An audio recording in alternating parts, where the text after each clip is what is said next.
Good evening, everybody, and welcome to a slightly later than planned Sultans of Shadilay for Christmas. Merry Christmas to all you motherfuckers. And I can say that it is, Merry is Christmas. officially Christmas. For me, anyway. Oh, so you've gone officially full ho ho ho. He's Yes. just in it for the hose. aren't somebody's we gotta do all? Yeah, fair enough. Oh, yes. Yes. Merry Christmas from the boat, says the undercover trim. Trim under the covers. So, no. so Trim isn't wishing us Merry Christmas. The boat is. Yes. Yes. Yes. Okay. It's a nice That makes boat. sense. All Yeah. righty. I would prefer to wish the boat a Merry Yuletide, but hey, what are you going to do?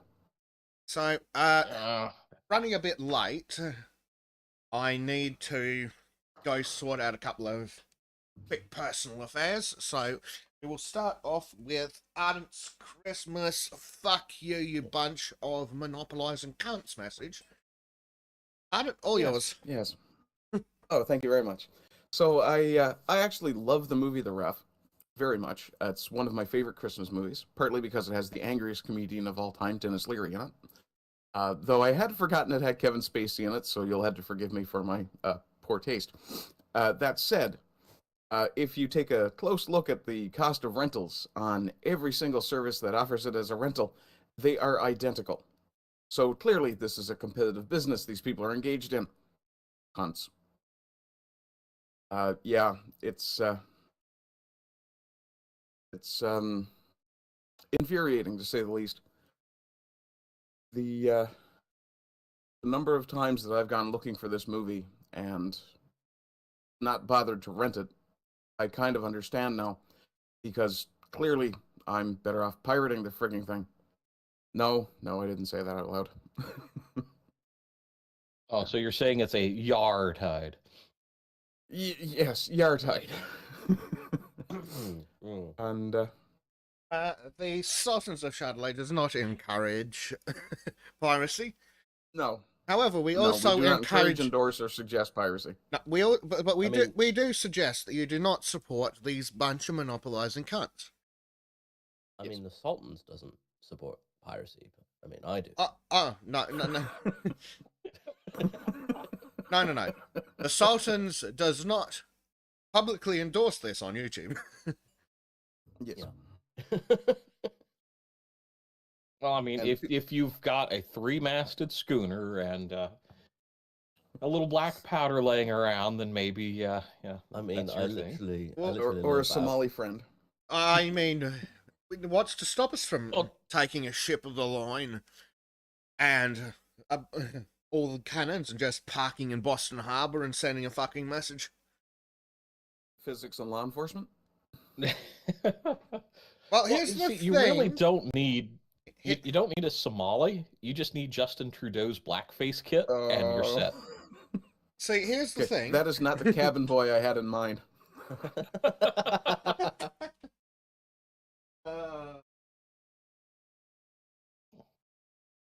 Yes. And of course, because the Sultans were already off the rails. Merry Christmas, everybody. Okay. Rails? Rails? They think this place has rails? Rail against humanity. Well, if perhaps. that's how it's gonna be, oh yeah. There we go. Well, somebody's getting railed, apparently. Oh, it's the drop mermaids. Merry again. Christmas, you cunts. He was being buggered by the wallabies earlier. Well, somebody It, has it to was be. a threesome. Yes. The mermaids, the wallabies, and Bezic. Dear. So what do we got? $4.99 Canadian for a fucking rental for a movie that's nearly as old as I am. The fuck do they get I off? graduated high school. Hold on, do some quick math. Yeah,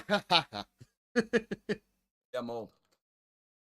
You do not look quite that old, Ardent, I'll give you that. I've been told that repeatedly. Thank you very much. I mean, that's nice of you, isn't it? Yes, but on the same note, please never shave the mustache again. No. I think you should grow a goatee like Stone Cold. Oh. If I could, I would. I think that would be the best choice. if it comes down to it, just go to a theatrical prop store, get some spirit gum, glue it on. My luck, they'd sell me a merkin. I'm sure Stormy would be perfectly happy with you wearing a fake A goatee face for a few merkin. years. I have to say that Stormy was quite upset when I shaved. Yeah. Yeah, most Yes, women don't like it when you get apparently she rid of likes the your beard face for some mask. reason. There's something to do with being a man and beards. Yes, Weird. it's the masculine power of testosterone surging through my face. Yeah. Yeah, I'm just Uh-huh. waiting for because the typical thing is you lose your hair and then you grow a bunch of facial hair. Yeah. So as soon as I go bald, I'm then going to grow a massive fucking wizard beard. Nice. I yeah. Come to think of it, I might have lost a girlfriend or two because of my shaving habits. Pro tip, they don't I, appreciate it if you shave them without consent. Oh well, it wasn't her face to shave. Plus, I gave her a week's warning. Yeah, I'm like my dad would shave once a year, and it would always freak everybody out in the family because he'd go from like having a massive beard, like the proper beard, full beard all the time, to just completely baby face, and we were like, "What the fuck is going on? Doesn't look right. Well, who is this man?" Yeah, I see me. I need to shave, twice a year, maybe 3 times. To get rid of the beard, but the mustache never goes. Yeah, dear. Yeah, the thing I have going for me is that even when I start to grow what would be considered full-on stubble for anyone else, it's still downy and soft. Mine Which, has never yes, been downy and does soft. make I me have to sound condition disturbingly mine. soft, but I that must literally be lose nice. like hair conditioner and then beard oil just to keep it soft enough that it isn't a fucking scrubbing brush, you know?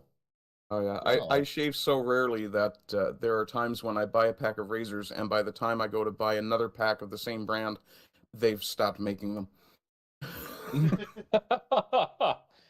Well, see, that's when you go with an old traditional straight razor, and you don't have to worry about that at all. I really do want Yeah, to get myself a proper straight razor. I do have a lovely double-edged safety razor, and it's one of the nicest shaves I've ever had. I Oh make a no. bit of a tradition out of it. You lather up properly, you go through everything slowly, and you make a real fucking ritual out of it, and it just feels really refreshing after a while. It's good. Oh yeah, and especially if you use all the traditional, the brushes and all that. Proper Because badger brush, yeah. yeah, they're actually that's to chat. The greatest gift you can ever give yourself as a man is a proper damn shave. Yeah, absolutely. Because it's like, yeah, all right, you might keep a beard, you might decide to be clean shaven, but if you're constantly having fucking razor bumps and cutting yourself because you're a fucking dickhead and don't know how to use a proper razor, or you get one of those stupid, oh yes, our razors have 5 blades, so you can cut yourself even deeper kind of fucking nonsense. I'm just yes, like, Oh you yeah. can cut yourself and pretend it's a ritual scar because you slipped. but the Yes. thing Yeah. is with those is that they create a load of fucking tension on the skin. They tend to lead to ingrown hairs, Yeah.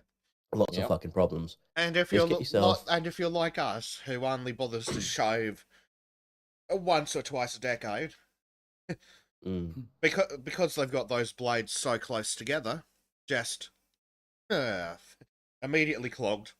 Spend longer on clogging the bloody Yeah. thing, The other which thing is is, where the straight razor or the safety razor comes in handy, yeah. or even the Oh, yeah. shavette, And- I which mean, the is safety razors basically clog as well, but not a- as bad. So, I think it's a shavette or a razor or whatever the fuck it's called this week. I forgot. I haven't used it in years because I just put the clippers through the hair, then through the beard. Mm. and The other thing is, a monkeys. lot of people they use that spray shaving foam, which is really fucking bad. It's really dry, Oh doesn't yeah, actually it's awful moisturize for your you. skin. Yep. Get yourself some proper fucking professional shaving cream or foam that you can lather up to a proper rich lather, and it's just fucking amazing. It's so much smoother. Yeah. Mhm. Base Tape's like, I Trim. use a straight razor, dry. I mean, unironically, I do that. Yeah, I Yeah. I have do done that. occasionally with my double edge, but it's like It, it And yeah. does Trim, it does It- sting a it's bit so Trim in much- chat is saying he goes to a proper barber shop, which is downright I therapeutic. mean, I it's can actually so- testify to that. Mm, It, mm. as far as the doing a dry goes, now even just a bowl of water works so much better. with a bloody Oh, yeah. straight razor than any amount of fucking shaving. Amount of fucking. Well, You shouldn't use cum as a shaving aid. No. It's more abrasive than it looks. Exfoliating the skin. No, I was going. Plus, if you get some follicles in there, it's going to sprout children you've got to abort later. Yeah. Baby beard. Dear God, it's not okay to use ordinary soap, lather Billy. You're better off using straight fucking water. Yep. For me, it's just like straight razors are the best, even to shave your legs. Yeah, I'd be a bit My worried girl has about skills, sort of- man. Yeah, I'm not sure I want to put a razor anywhere down below my waist. Well, not within hand's reach anyway. If you're standing Yep. up. No, that's where the clippers come in handy. Just find a nice length that doesn't get too pokey, and just turn things slightly less wookie. You just take a leaf out of the lady's book and get depilatory cream, which dissolves the hairs. Like, yeah, I'm just gonna rub my entire gooch in fucking acid because I'm a man.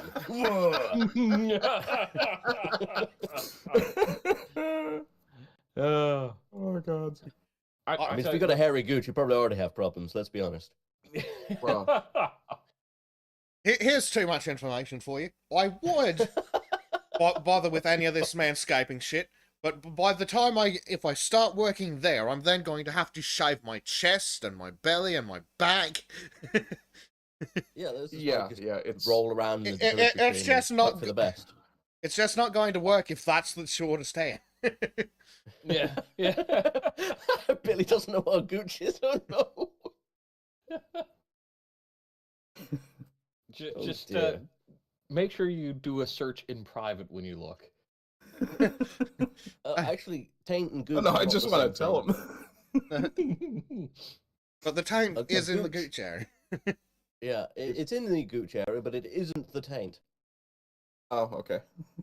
A- So the a taint is gooch- part of the gooch area? The gooch is the area of skin between the testicles and the asshole, basically. Yes.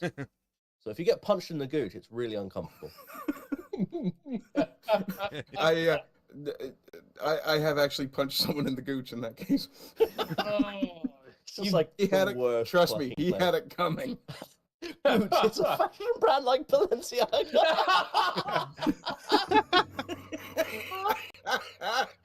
Honestly, at this point, I wouldn't be fucking surprised. Oh, no. well, I mean, there I is love you, Mark. Gucci, so Gooch, Oh. Gucci, what's the difference? The thing is, Yeah, you've no, got to but- remember there's gooch and there's coochie, and they shouldn't be conflated because they're not the same thing either. well, but see, No. we're talking in the time of the trans, so Gucci is the compromise. No, No. no, coochie No. with And a it- C. Yeah, and if you go and get vajazzled, I guess you have a Gucci Gucci. Jesus Christ. Oh, Simon. and if you were with the Jazz 6, you've got a Hoochie Gucci Coo.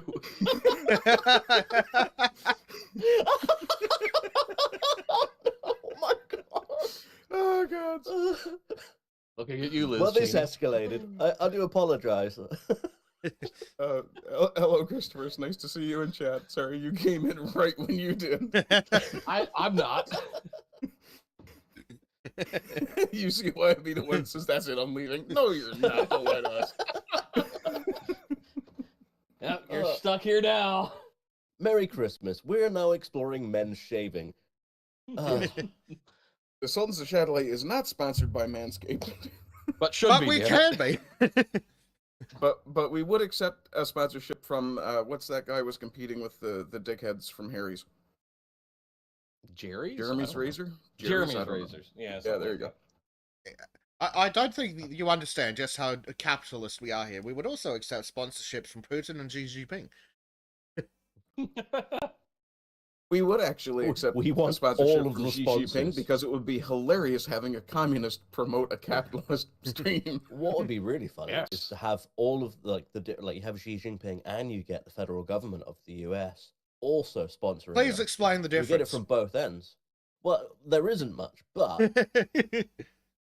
It's just one's coming directly out of my pocket. And the I other don't is mind not. helping them launder money here and there, you know? Yeah. Bit to the side. Calm bit to down, the side. Zelensky. I mean, I've got the hairstyle. I just need that green Militaresque t-shirt now, and I'll be there. But you don't look enough flamboyantly homosexual. Ah, that's true. I've Yet. got to work on that. He's Yes. got to manscape a little bit, and then he can Well, I mean, pull it off. I did offer to let Bayscape take me out on a date recently, so maybe I can work on that. Yeah, but I Have you ever- speaking of the The dirty, important dirty question monkey, is, I have you heard ever he played found a a better piano with your option. dong? Who hasn't? More important question is, have you ever played a piano with your dong? You're Don Juan? I take that as a yes. Yeah. I noticed distinct silence from Bayscape in the chat now. He's been called out. He's going off to get a good dry shave for later. He Yeah, likes yeah. it dry. Got to keep himself Oh. clean and ready. Brace yourself, monkey. He's preparing for the Triple X version of the show later on. That's what it is. Oh, he's going to be presenting like a mandrel then. So, since we're on the topic of homosexual money laundering, Nice segue. Nice segue. Okay, take it easy, Trim. See you later. Merry Christmas. Merry Christmas, Trim. Merry Thanks for Christmas, popping Trim. in. God, if only we ever had some focus, you know? What's that?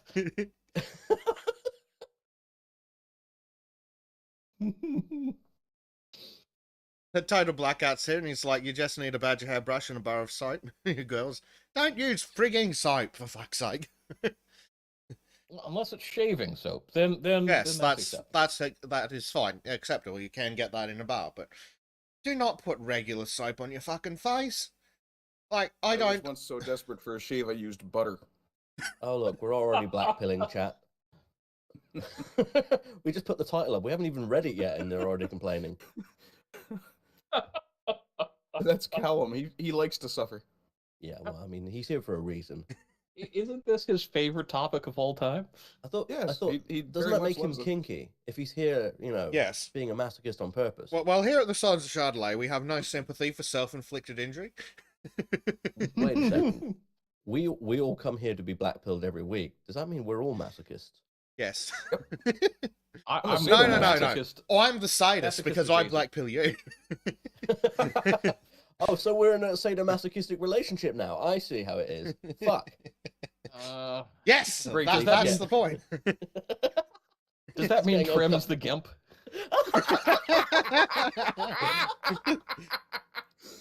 Yes, absolutely. Trim gets to be boat gimp. Boat gimp. What? Is Oh, he no. gonna make like the fucking dog bitch colonel and fucking Oh, God, hang a that's boat boy fucking upside horrible. down from the mast? I bet that was Miss Ardent who butter shaved the woodpecker. The The no. woodpecker? I was gonna say woodpecker. Yeah, I misread it. Woodworker. Butter shave. Butter shave. Yeah, I mentioned earlier I was once so desperate for a shave and I had nothing else because I was at the cabin, very isolated. I ended up using a little bit of butter to lubricate my face. Did it work? Yeah, very well actually. My skin was very smooth afterwards. Wow. And you had a buttery glow afterwards. Stormy says, "Grease me up, woman." I don't just don't need to use know lard. that. Oh, I mean, that's one way of getting into a casket. I guess, What about Crisco? Marjoram, though, that's just right. Kernels. Yeah, margarine's just a crime against humanity. You have to Oh, grease him yeah. up so he's easy to unwrap for Christmas. That's the thing. Oh, you see why I need one. No. Trim's going to have to swab the poop deck. Just spit on it first. Oh. Oh God. Oh, Lord.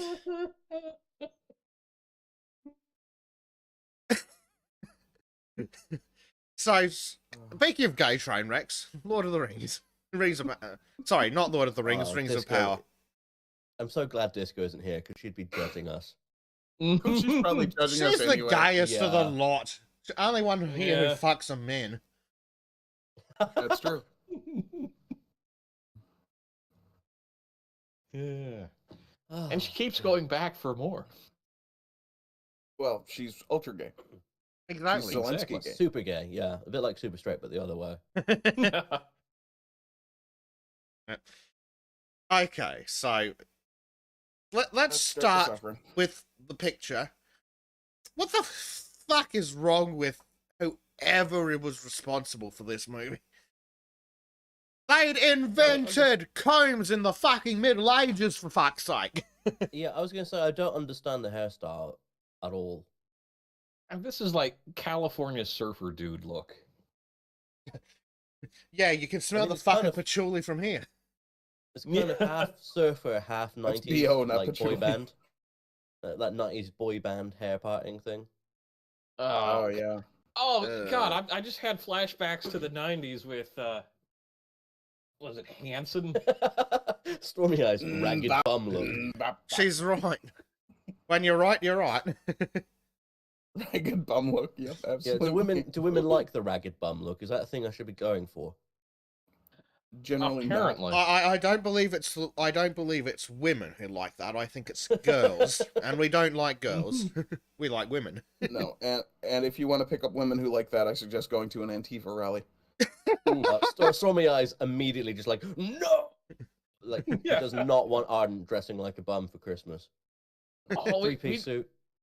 we need to get Ardent a wig and just this looks like Ren Fair discards. Oh god. Oh God, they probably get Yeah, thrown I'll out of wear the a Ren pirate Fair for blouse. smelling I'll look weird. so sexy. Take a grater to some of the clothes to make it look a bit more worn. I have a bench sander now. I can do that way faster. Yeah, but we don't want to strip the clothes from you. We just want to sand them a little bit, you know? You gotta be careful with that. Yeah. Just worn enough so you look mostly homeless, not completely homeless. Like you've been living in a bush for 3 months. Okay, so I don't want to look Ted Kaczynski homeless, is what you're No. saying. No, Yeah. Hey, probably Uncle not. Ted did, the only thing Uncle Ted did wrong was his choice of targets. Although what I'm hearing is, Ardent, you need to go live in the bush. We all need to go live in the bush. Stormy will be happy with that. To be fair, I wouldn't mind going walkabout. Just to give Callum a little bit of advice, if you're that desperate for a link, all you have to do is go to a search engine, type Bounding into Comics, and probably the first 6 words of that title, and you'll find the story. Alternatively, you could go to the Discord where the link is in the first place. Yeah, you could also go to the Discord where it's actually at. What do you think this is? An organized podcast that knows what it's doing? Yeah, do you think How we're- dare you? Do you think we're professionals or something? We That's don't our even know what the charm. stories are to begin with. We don't even have preparation time. That's what makes it so fun. You get the genuine reactions from these poor bastards. Yes. I'm just distracted by SRX racing. Not SSX racing? What the hell No, they got that's for a gotta be pace later- car? Is later. that the Deuce Coupe from the ZZ Top videos? It might be. What the fuck is that with that pace car? What is Stormy saying? Yes, she would too. She Oh, no, wants him to dive right into the bush. She wants me to live in the bush. Right. Callum says, and I thought you were nice people. Oh, you damn fool. No, That's a burst your bubble. funky looking pace car, alright. I do like it, though. It's some sort of like 1934 Ford kit car. Yeah. It looks like it has the American flag on top as well. So believe it or not, but all Yes. those cars are actually chained to the front car, and it's dragging them behind because it's so fast. Well, yeah, and look at the size of those rear wheels. And let's see, All Real American muscle car. 400, something Fairgrounds, Camping World. So yeah, that's definitely in the U.S. Oh, Ted Kaczynski's the Unabomber. I'm a fucking idiot.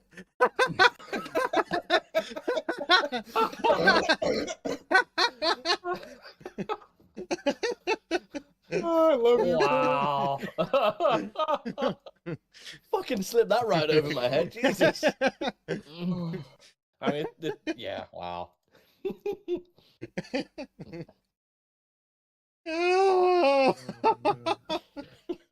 Okay, so Trim has his whole doesn't know who classic writers are, and apparently I don't know who classic terrorists are. We'll have to teach you about Sirhan someday. Please do. Yeah. Okay. That's the guy who shot Robert Kennedy. Oh my if I recall god. correctly. Look at the website of the correct. fucking Five Flag Speedway. What a steaming pile of crap. Wait. So it's got the American flag, the Confederate flag, the United Kingdom flag, French, and I have no idea what that is. Spain, maybe? It looks like something that Hot Wheels would produce. Literally Yeah. looks like a Hot Wheels car, doesn't it? But apparently Replica of a night. Yep. Replica of a 1930s Ford. Leach knows The his modern power vehicles. plant. Boo. Having a modern power plant on the 1930s Ford sounds like an excuse to see a car go boom. You'd actually be surprised at how effective a lot of those are. Well, that's can see what that. why the rear wheels are so big, aren't Yeah, fair. Room, room. Yeah. Garbwire says, "Ho, Merry Christmas to you all. We can only hope of a little more sanity in the new year." Well, Come good here luck for with that. sanity. He didn't say sanity, did he? I thought he said sanarsi. So, Sanity. Sonati? It looks like some Italian word, sanati. Yeah. sanati. Yeah, what you talking I'm about? pretty- It's a I'm pretty Sonati. sure Hey, I'm pretty I'm sure that's talking like healing. I've got my healing crystals in Well, Sonati. given that little is spelt with only one L, I'm thinking that might be a typo. It might be. I'm running with it, though.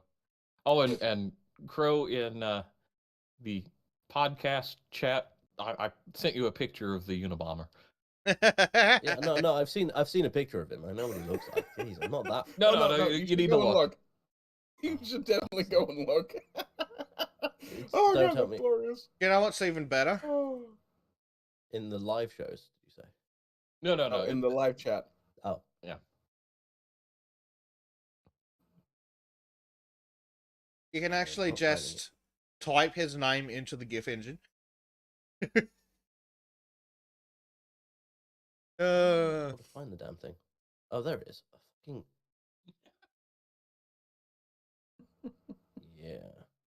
Read his manifesto, then tell me how he's wrong. Yeah. Now, let me be The- clear. Yeah. One...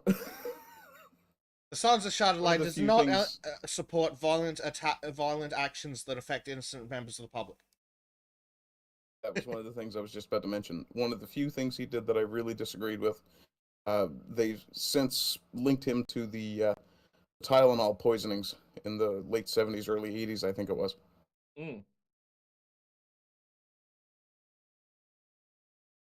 Yes.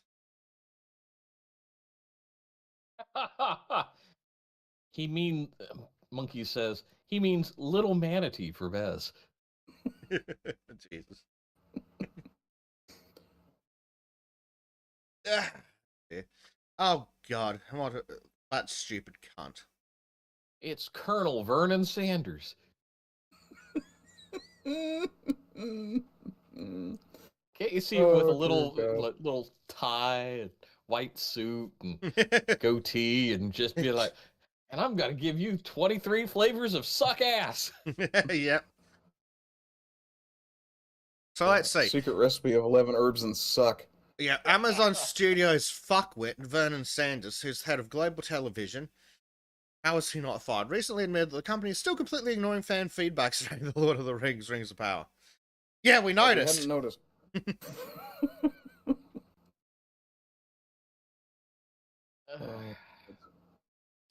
Speaking with comicbook.com, the idiot admitted that the Chills. company conducted their own study to try and determine how people reacted to the show. We set up our own study with thousands of people, among them thousands of the Lord of the Rings fans. Well, Bullshit. to really have a conversation with them as each episode dropped to just understand how they were reacting.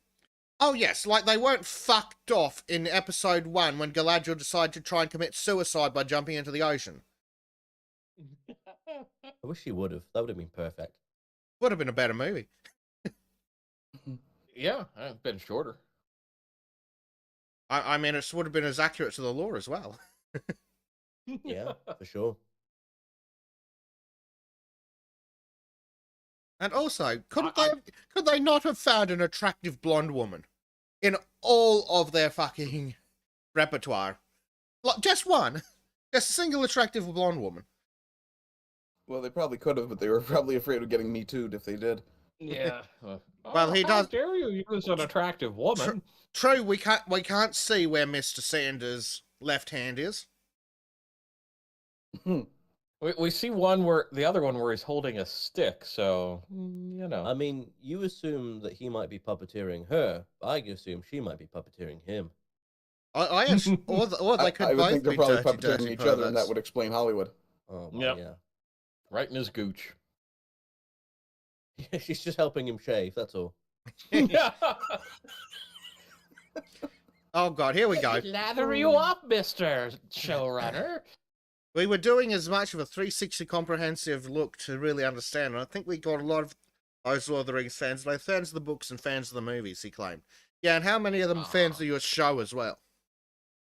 Yeah, but the You know- movies didn't leave out that much from the books. They were very, very faithful to the books. They missed a few things like the scouring of the Shires and, you know, Tom Tom Bombadil. Bombadil. Yeah, But well, the director most actually part, they came were out really and faithful. said, when he was interviewed, that he was desperate to make it as accurate to the books as possible, because it's kind of his job.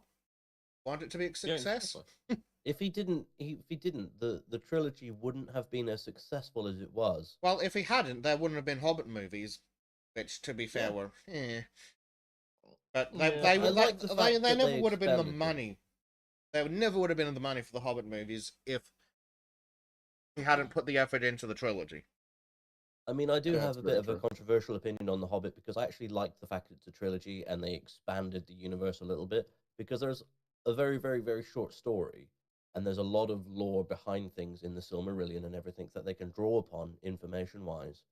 So they didn't necessarily keep originally to the entire story of The Hobbit, but they did add something that I felt was part of that world still. Whereas you look at the Rings Yeah. of Power, and I don't feel like it is Lord of the Rings. It is just bastardized Lord of the Rings written by dickheads who don't know It's about the fan books at fiction all. written by people who aren't Yeah. fans. Yeah.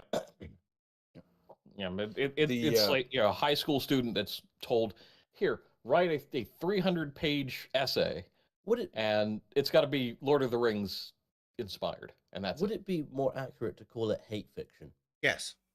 Yes. Seems fair, yeah. But I don't think Because any it's of the these same people thing they actually did with The read the Witcher. books or the Silmarillion. I think Yeah, at I mean, it's best the they same watched thing the they did movies. with The Witcher, though. But they did the same thing with Batwoman as well. Mhm. Yeah, They yeah, absolutely hated that character, so they completely destroyed it. hey, look, Yep. we don't like the original material, so we're going to write our own thing that's worse because we think we know better and we think we know what people want and what people like. We don't like the This is popular, but it shouldn't be. We're going to rewrite it. Hate fiction. It's a Oh. new genre. We don't- That's what we should just call it. we hate don't fiction. like the original material because it describes the women as stunningly beautiful and intelligent, and the men We as can't relate to stunningly that. brave. Exactly. Yeah. Yeah. And I think it really goes into this deconstructivist mindset where it's like, no, we've got to reshape it for the modern audience. It's like, no, you're reshaping it for your own ego. Yeah, a modern audience wants more fucking Lord of the Rings, not whatever the fuck that was. Mm-hmm. Yeah. Because if somebody had done a show based on the Silmarillion and actually did it the right way, that would be mind-blowingly entertaining. But True. no. I always want to point out to people too that you shouldn't just hate the people who made this show. You should actually save a little bit of your wrath for Tolkien's family, who completely disregarded his legacy and the legacy of Christopher. Because the moment Christopher was in the ground, these people started negotiating the rights. Yeah. And they did not care whether it was done true to the lore or not. They didn't give a damn about honoring their own ancestor, and that sickens me. Yeah, it's absolutely atrocious. Yep. Well, They lo- saw it as dollar signs, not Like, let's talk stewardship. about the fucking character choices for starters. Like, fucking Celebrimbor. Oh, What God. who the fuck is this weirdo child molester He supposed looks to like be? a nerd. He looks like a massive nerd. He looks like a soap opera star. He looks like someone who they went to the Ren Fair who was diddling kids, and they're just like, here, we've got a role for you. Oh, dear gods. It really drives me nuts because you have, for example, the Shadow of War and Shadow of Mordor game. You and they mean had these Celebrimbor ones? in there. Yeah, and Celebrimbor just was such a great, strong elven character. You could see him as a vengeful spirit, but you could also see him as a master crafter of things. He had this kind of imperious nature. They really nailed the kind of arrogance of the that's elves it. in a And way. Celebrimbor, per the games, brilliant warrior. One of the best warriors of his age, as well as a master craftsman. Which You'd expect. You don't become a master or something. Like they made him literally. I mean, he's a Literally master a smith. A master smith can hit things really fucking hard. Yeah, you. Well, can They've I got the just good point grip. out? Can I just point out this master craftsman had to be taught about alloys in Oh yeah, in alloys in this show, and it's just like, abomination. what the hell? Like that's Wait, if he didn't. what? Yeah, like some Has he never heard of stupid bronze? No, no, apparently not, because they had to get some stupid, shitty other character. I can't remember who it was. Presumably a fucking. Who was it? Probably a dwarf. Or a No, Herfoot. Well, the dwarves was, It were was in. the Black Herfoot. Who's still a better? Imagine I replacing. don't even care. I've never seen an episode. I'll never see an episode. And yeah. Imagine replacing the Celebrimbor in the game with the Celebrimbor from the show. Oh God. Well, Well, want to kill him. does this look like a master smith? He doesn't He's look a like he brilliant would be able warrior. to take on the Dark Lord Sauron. Or Sauron, sorry. he doesn't look like he's able to take on a fly swatter and two flies.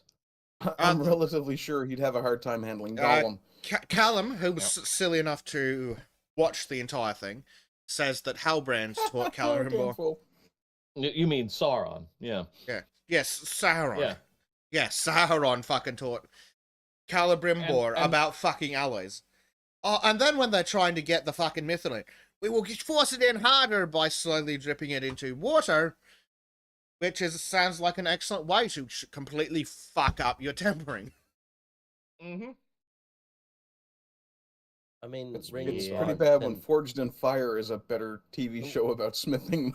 I Well, mean, Forged smithing a in Fire ring, is a great smithing TV a show sword about- are very, very different things. You don't typically, True. because I actually am a jeweler, you don't typically temper rings as much. What Well, you typically do no. is you anneal them to soften them so you can make the fucking thing. So they have to be soft, and then you harden them afterwards. Yes. And you do that with either heat treats, like similar to obviously actually doing a sword, but it's done in a much more controlled environment. It's not as hot. You can also harden them by work hardening them. So Yes. actually working the metal itself makes them more like hard. It actually is really a fucking nightmare with silver. Like it's such a pain in the ass to bend sometimes, and you have to keep reheating it to anneal it to let it relax again and carry on doing that.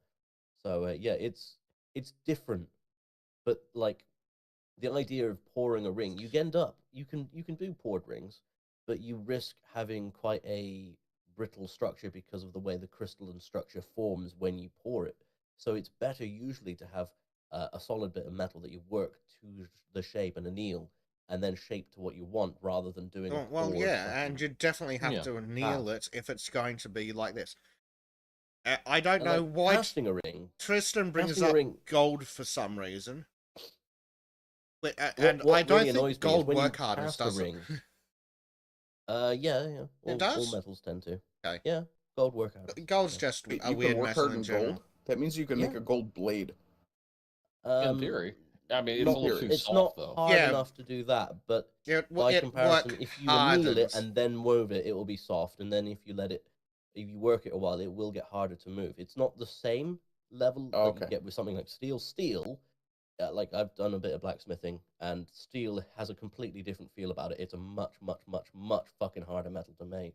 Oh, yeah, and move well, where you and- want it to. When you compare steel versus straight iron when you're working it in a forge, it's also a very different feel. Mm, But yeah. the way this show went about it, it's basically like, yeah, we're gonna cast everything. Like, no, Yeah, and you then don't of course, understand then they basic decided smithing. to make the bloody rings out of mithril.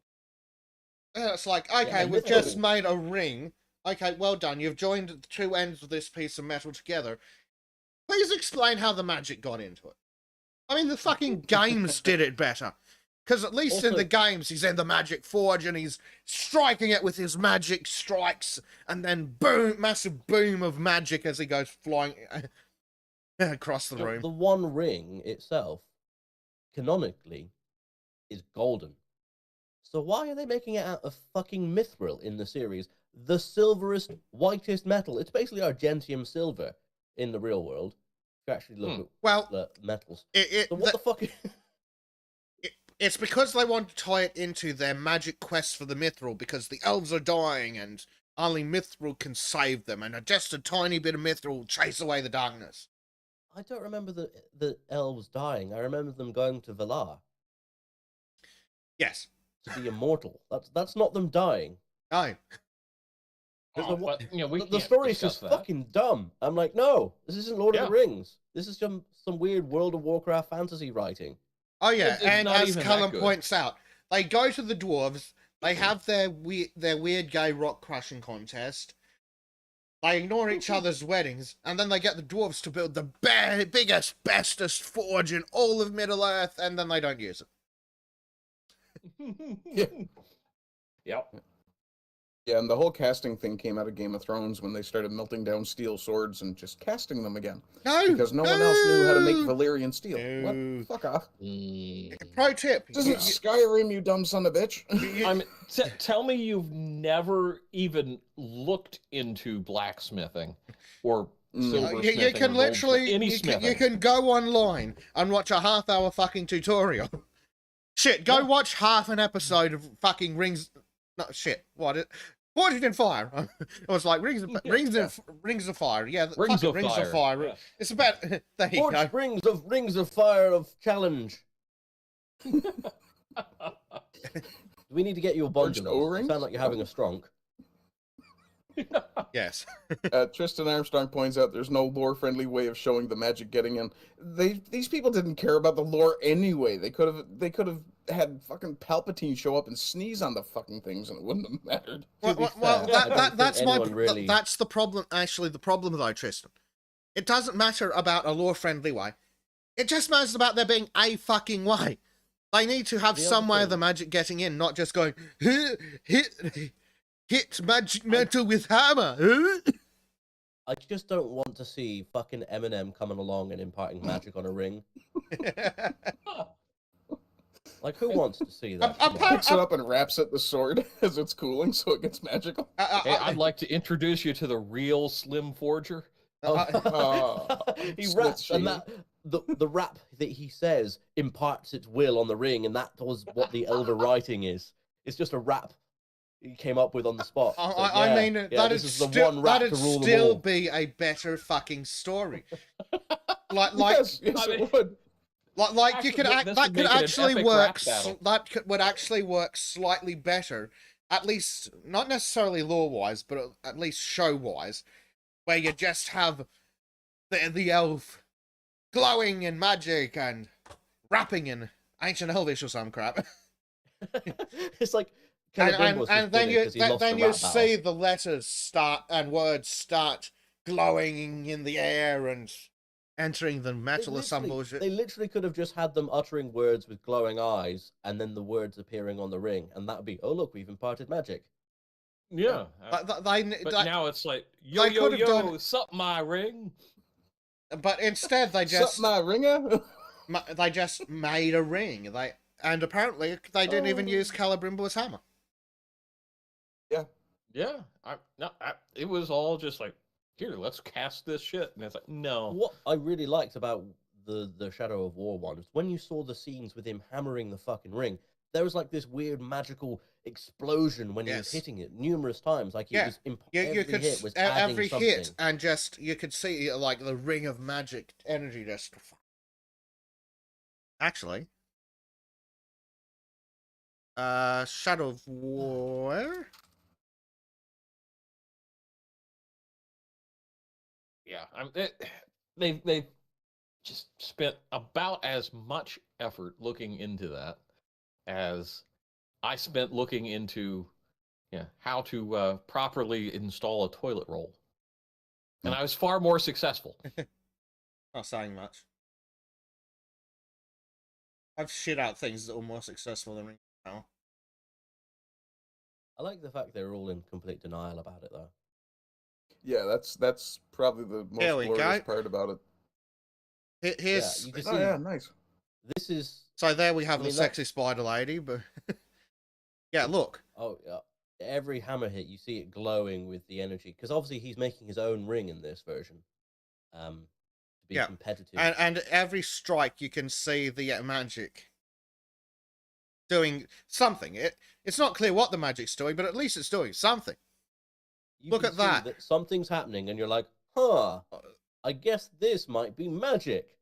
Oh, look, there's Elvish. Yep, I there's wonder. Elvish on the anvil, which is a brilliant idea. And then, oops. Peter! Whacked my ring so hard I killed myself. So powerful, it separated the two of them. Yep. The other thing is, he's fucking hammering that ring like it's normal fucking steel. That's not like jewelry made of silver. That's not like jewelry made of... You would never fucking hammer something that hard, generally, like you're on a fucking forge. That's not normally what you do with silversmithing or jewelry smithing or goldsmithing. It's much more it's fine. magic. But this is my point. They make the point that that ring is so, like, tough and difficult, that, like, it's impervious to everything, that even hammering it is a fucking laborious process. So it looks like something that's just, that someone's had to take time to really craft and put energy in, that you wouldn't normally craft a ring that way, because this is such a unique item. Yep. Well, that's it. That's the point. Otherwise, everyone would create a fucking ring of power. You see why I be the one says, oh, look, there's Elvis. Yeah. Elvish, yes. Oops. Yeah, like, we had a good look for friggin' Elvis Celebrimbor. runes. Just turns out Sauron is just Elvis. Oh god, someone redid Celebrimbor. This stupid fucking fan art is a better version of Celebrimbor. Nice. Yeah, I mean, at least he looks competent. He looks a bit goofy. He does. He Eyes looks look like they're extremely totally different goofy. directions. It's Well, a Chinese artist, so that makes sense. Hold on. Is that goofy, but compared to what they put in the show, which is goofier? I would prefer fair. that thing, Yes. the art style, over the one, whatever is in the show. I realize what is wrong is that all of the elf characters having short hair just looks weird. Elves Well, they shouldn't have shouldn't. short hair. They're just people at that point. Yeah. Or Vulcans. Yeah. Vulcans. Yes. Live long and prosper, Frodo. Oh, God. Now go My forth in mind to your your TARDIS. mind, Gandalf. But no. We got this, and this does not look like... I mean, this is the second fucking age. He should have been at the peak of his power. He should have looked like a young man. Yeah, he Young-ish also doesn't man. have anything like the musculature you'd expect from somebody who spends time in a forge. Like, those No. shoulders Or look wielding like a you could sword. peel them off. I mean, his moobs are just too prominent. I mean, considering, if you consider how much effort it had to go into making the ring in the previous video clip we saw, does it look like this man has the physical capability to exert that kind of energy or will upon the world? But it's magic. He looks meek. He looks meek, Yes. weak, and pathetic. They've dressed him Oh, in... it's And it's even nothing to worse say now. anything about the actor He himself. looks like he's but the way wearing one of they've- my grandmother's night dresses. Oh, yeah. There we go. They actually included in this article.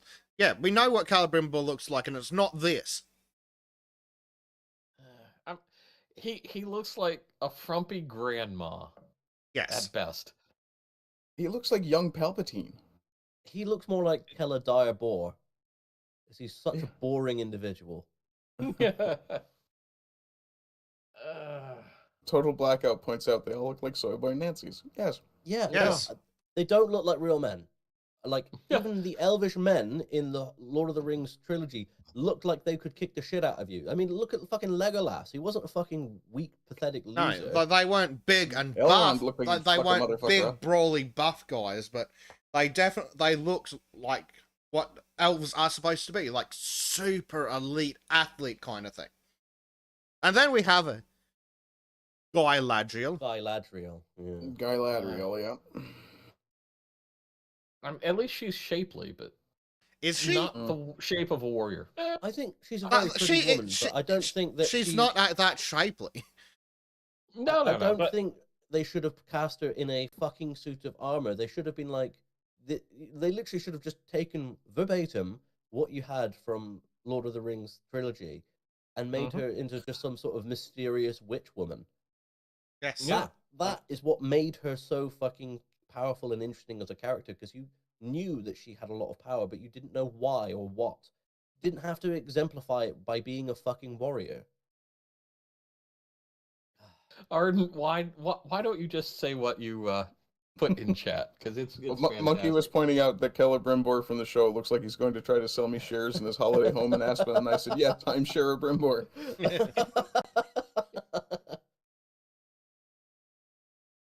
It's like, personally, the nose is fine with. Yeah, but she's But- astoundingly average for Galadriel. Yes, but I'll take astoundingly average for my personal life, but for Galadriel, no, Yeah. not at all. No. Yeah, no, Galadriel should And be then an there's absolute that stunning fucking goddess armor. of a figure. Oh, it's that same crappy, like the Witcher update, the game update. They allow you to use the fucking Netflix armor for the Nilfgaardians. I'm like, no. What, the cock armor? The cock armor, the ballsack armor, yeah. Like, and I'm- it seems to be a regular thing where series try to produce, oh, look, we have some fancy armor for the elves. The elves were meant to be master smiths and master craftsmen. What the fuck are they wearing?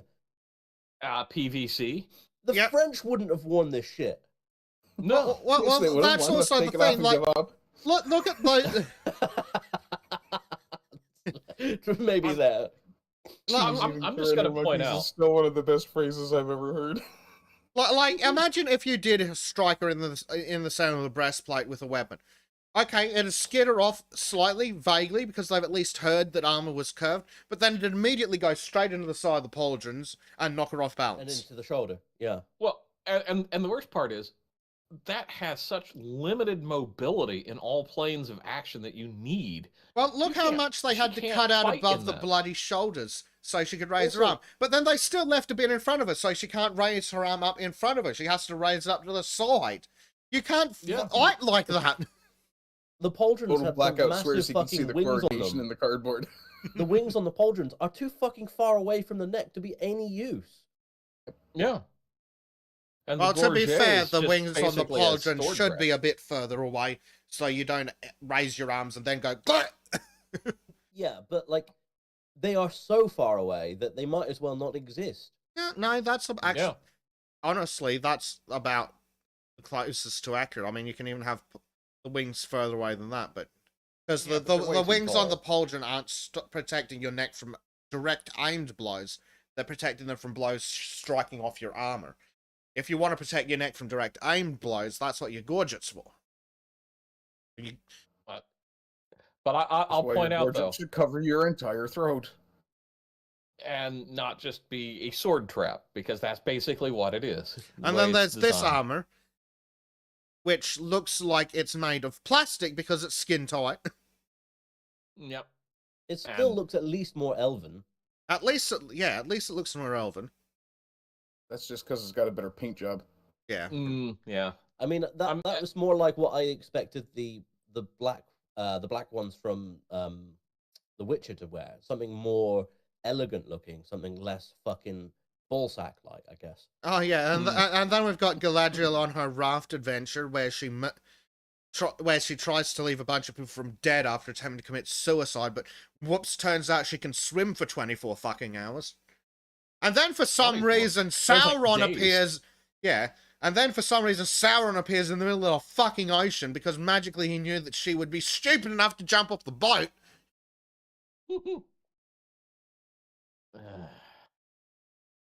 It's magically malicious. Tragically. Oh yeah, and then we've got this one, like, oh yeah, like Galadriel would sit like that. Galadriel would be seen dead sitting like that. That's Galadriel in private getting a grumper out, and that's about it. Yeah, but the way Galadriel's described is she wouldn't be act like that in private on her own. No. She would But- never lower herself to that level. You're forgetting these people that made the show have never read anything. No. Yeah. They, And they Callum think by Dayton has a making good the point. woman- Oh, there's another picture of her in something else, and she's so astoundingly meh. I'll take meh. She looks like Blake Lively. Well, I'm not saying Yes, that's it. I'm not saying I wouldn't. Lively. I wouldn't. Sounds familiar. I'd fuck her too Yeah. if she wasn't a crazy cunt. But that's beside the point. Well, that's why Callum you don't Dayton let in her the chat talk. points out that Astartes' plate is better designed than that armor. Yeah, it absolutely is. I'm looking at designs of French armor and lots of different armor, and the whole thing about the shoulders, most of the shoulders that you see are completely fucking smooth. Yes. They don't have any of these stupid fucking wings on them that can I catch think- a blade and mess around. The very few that do, as Bezic said, are actually a lot further away than what she did have. Yes, the wings, when you do have them on your pauldrons, they're in case someone hits you on the arm and their blade starts skittering up. You want it to stop before it gets to something slightly more important than plate armor. Yeah. However, if you want to actually protect your neck, that's what the gorget's for. And no, it's not gorget, I'm not French. But yeah, most iterations you have way, way, way less fucking. Oh, armor on the here's shoulders, some normally stupid way cunt in smoother. cosplay and her armor looks better. Yeah. does. She probably actually spent a lot more time on it too. Probably, and like you can see so many things wrong with it, but you can forgive that, it's cosplay. And yet Yeah. it's still better so when you take into account that it's just cosplay, it's far better armor. The big Well, question is what why really is she wearing all pisses this? me off What? is the irregularity at the bottom of the chainmail. Oh, Yes. yeah. It just like, no, this does not work in real life. Well, you What I never think you really never bothers me is that do that. she's wearing all this fucking armor, but she's not wearing gloves and she's not wearing a helmet. Mhm. Why No. wear all the rest of the armor then? If you're going to leave your vitals open, you've got like your hands that could be cut off, so you lose your ability. Well, to to actually be wield a fair, sword. you could carry your gauntlets in your pouch and your helmet strapped to the side of the horse. Like you probably don't want them Well, on she doesn't. constantly, but no, she doesn't take. She's just accurate to the fucking movie because the stupid cunt Galadriel never bothers to take a gear with her. Yep. And even hers is tattered. Her chainmail. This is elven Yeah. armor, and it's tattered. And dirty. They're elves. They'd sit there all Yeah, bloody night polishing it. Yeah, it's supposed to be it's supposed to be a Lord of the Rings knockoff, not Star Wars light. Well, they only Star understand Wars how was to make intentionally Star made Wars to make like. everything look aged and dirty, right? Yeah. It was a lived-in world, which this Yeah. is a world Oh of. God! Hold on, it's even I don't even it's know. even worse. What have you found now? Look at the fucking chainmail around her hands. What Yeah. the- Why? That's what I mean. She doesn't have any real protection at all. She's just got a weird bad. Like Well, no yeah, craftsman would you- ever make it like that. No, you No. make The a elbows. nice rounded edge. And Look, just hell, look at the elbows on this. Like a sword is going right in there and being trapped. Yes. Let's be honest though. This isn't actually real chainmail she's wearing. She's wearing cloth, and Yeah. it's designed. It's Yeah. designed in a way to make it look like chainmail, which Yeah, is why it's they not made real it look chainmail. raggedy, as if she's. Because whoever had the creative thought that, oh yeah, she's a warrior, so she's been in lots of battles and she's got muddy and hasn't had time.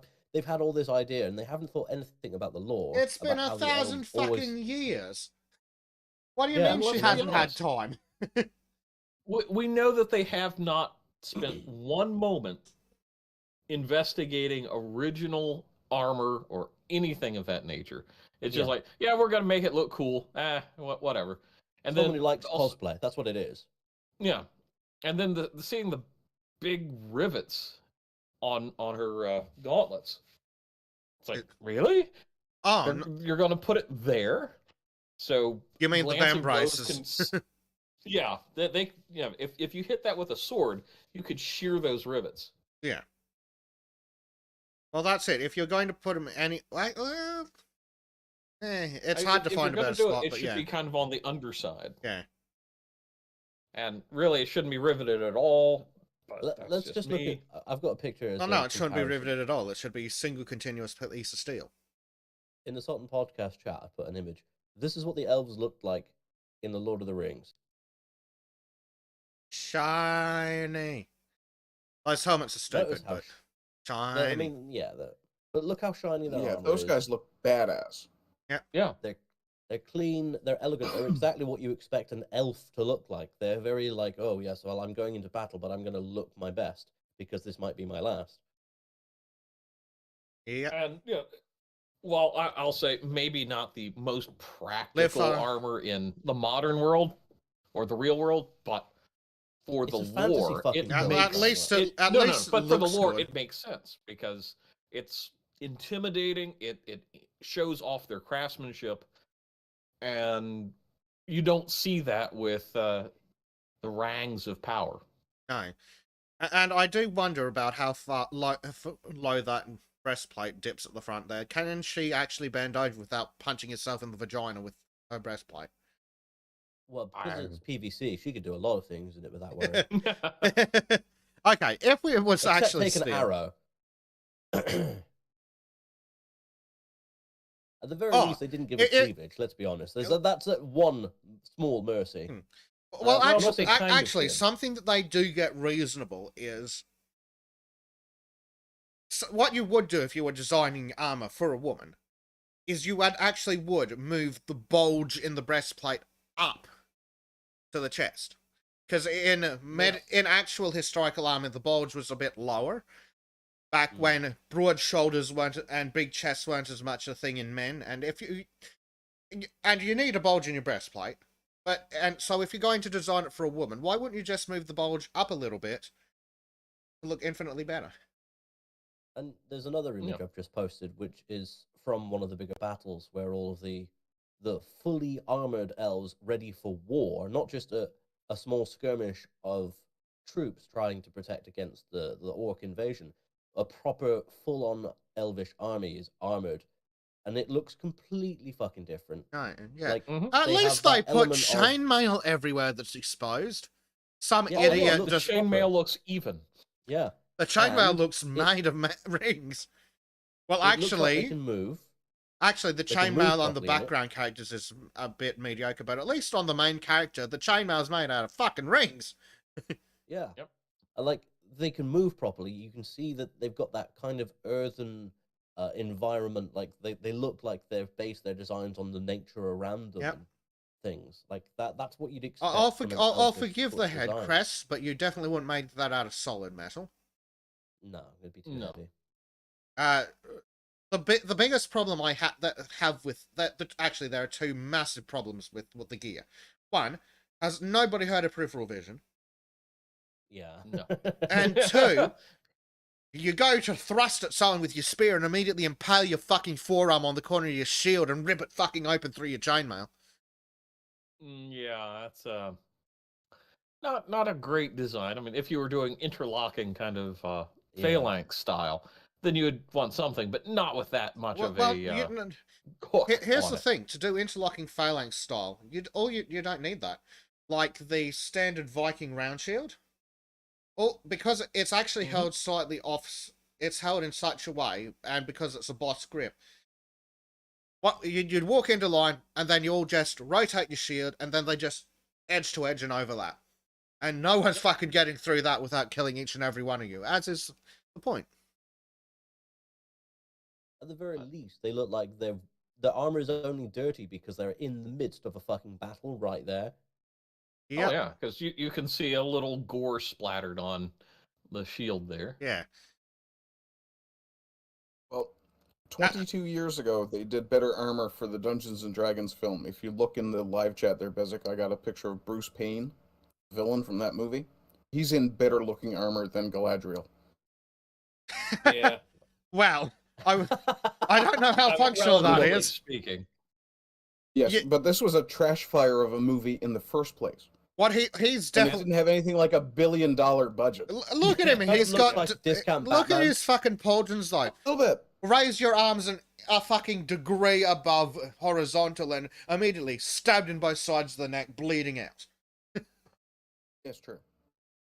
My pauldrons are Didn't say only it was there to great hold my armor, I cake. said it was better than Galadriel's. Yeah. And I've apparently broken a repression that Confeed had, because now he's going, oh god, that movie. But no, the helmets didn't just really piss me off. If it wasn't blocking the peripheral vision, like you could still have the jutting out stupid bits because it's clearly Greek inspired.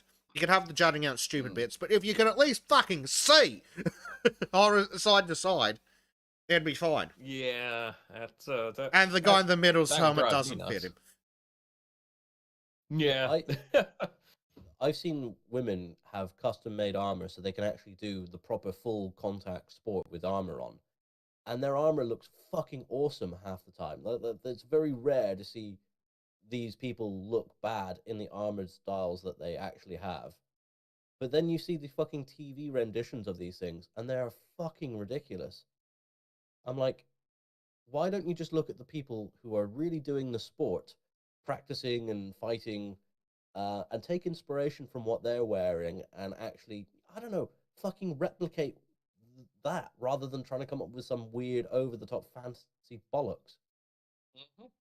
I mean, even this basic armor that this woman is wearing, you can see she's got layer upon layer, and it's designed in a way that allows her to move while also still being flexible. It's not necessarily full-on chainmail underneath, but she's clearly wearing a gambeson underneath it. Well, honestly, Gamison's Yeah. pretty much as good. Oh god, her face, she looks Yeah. retarded, but that's definitely boob plate.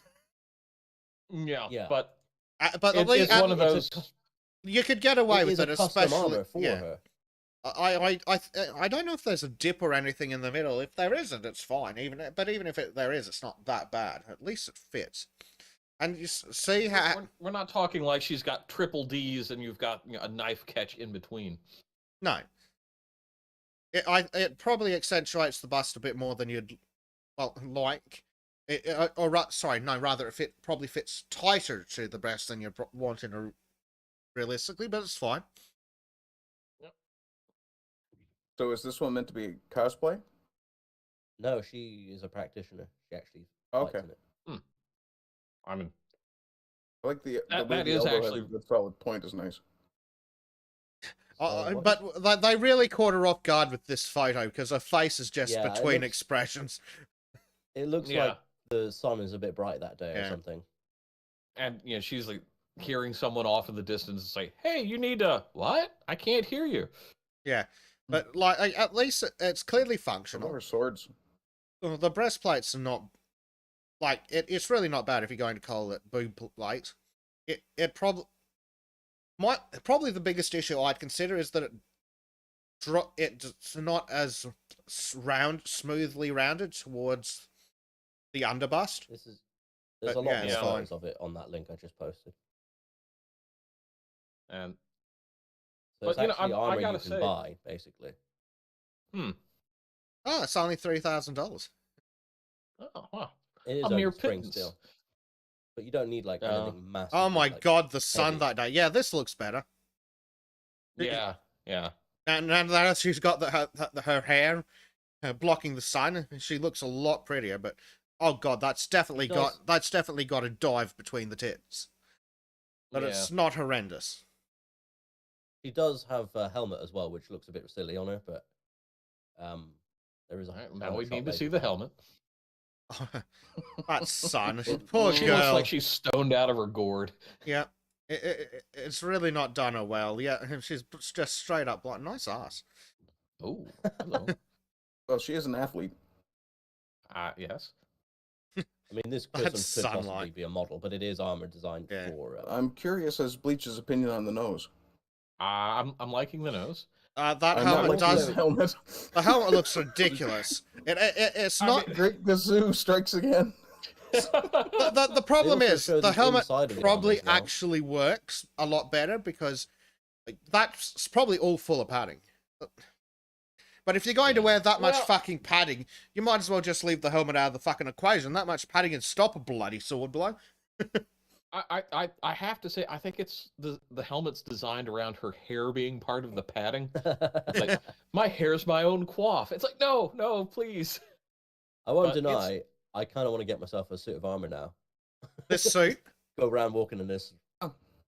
Yes, yes, Crow, you need to be in this specific. Oh my suit with the god! boob Look armor. at that. That's awful.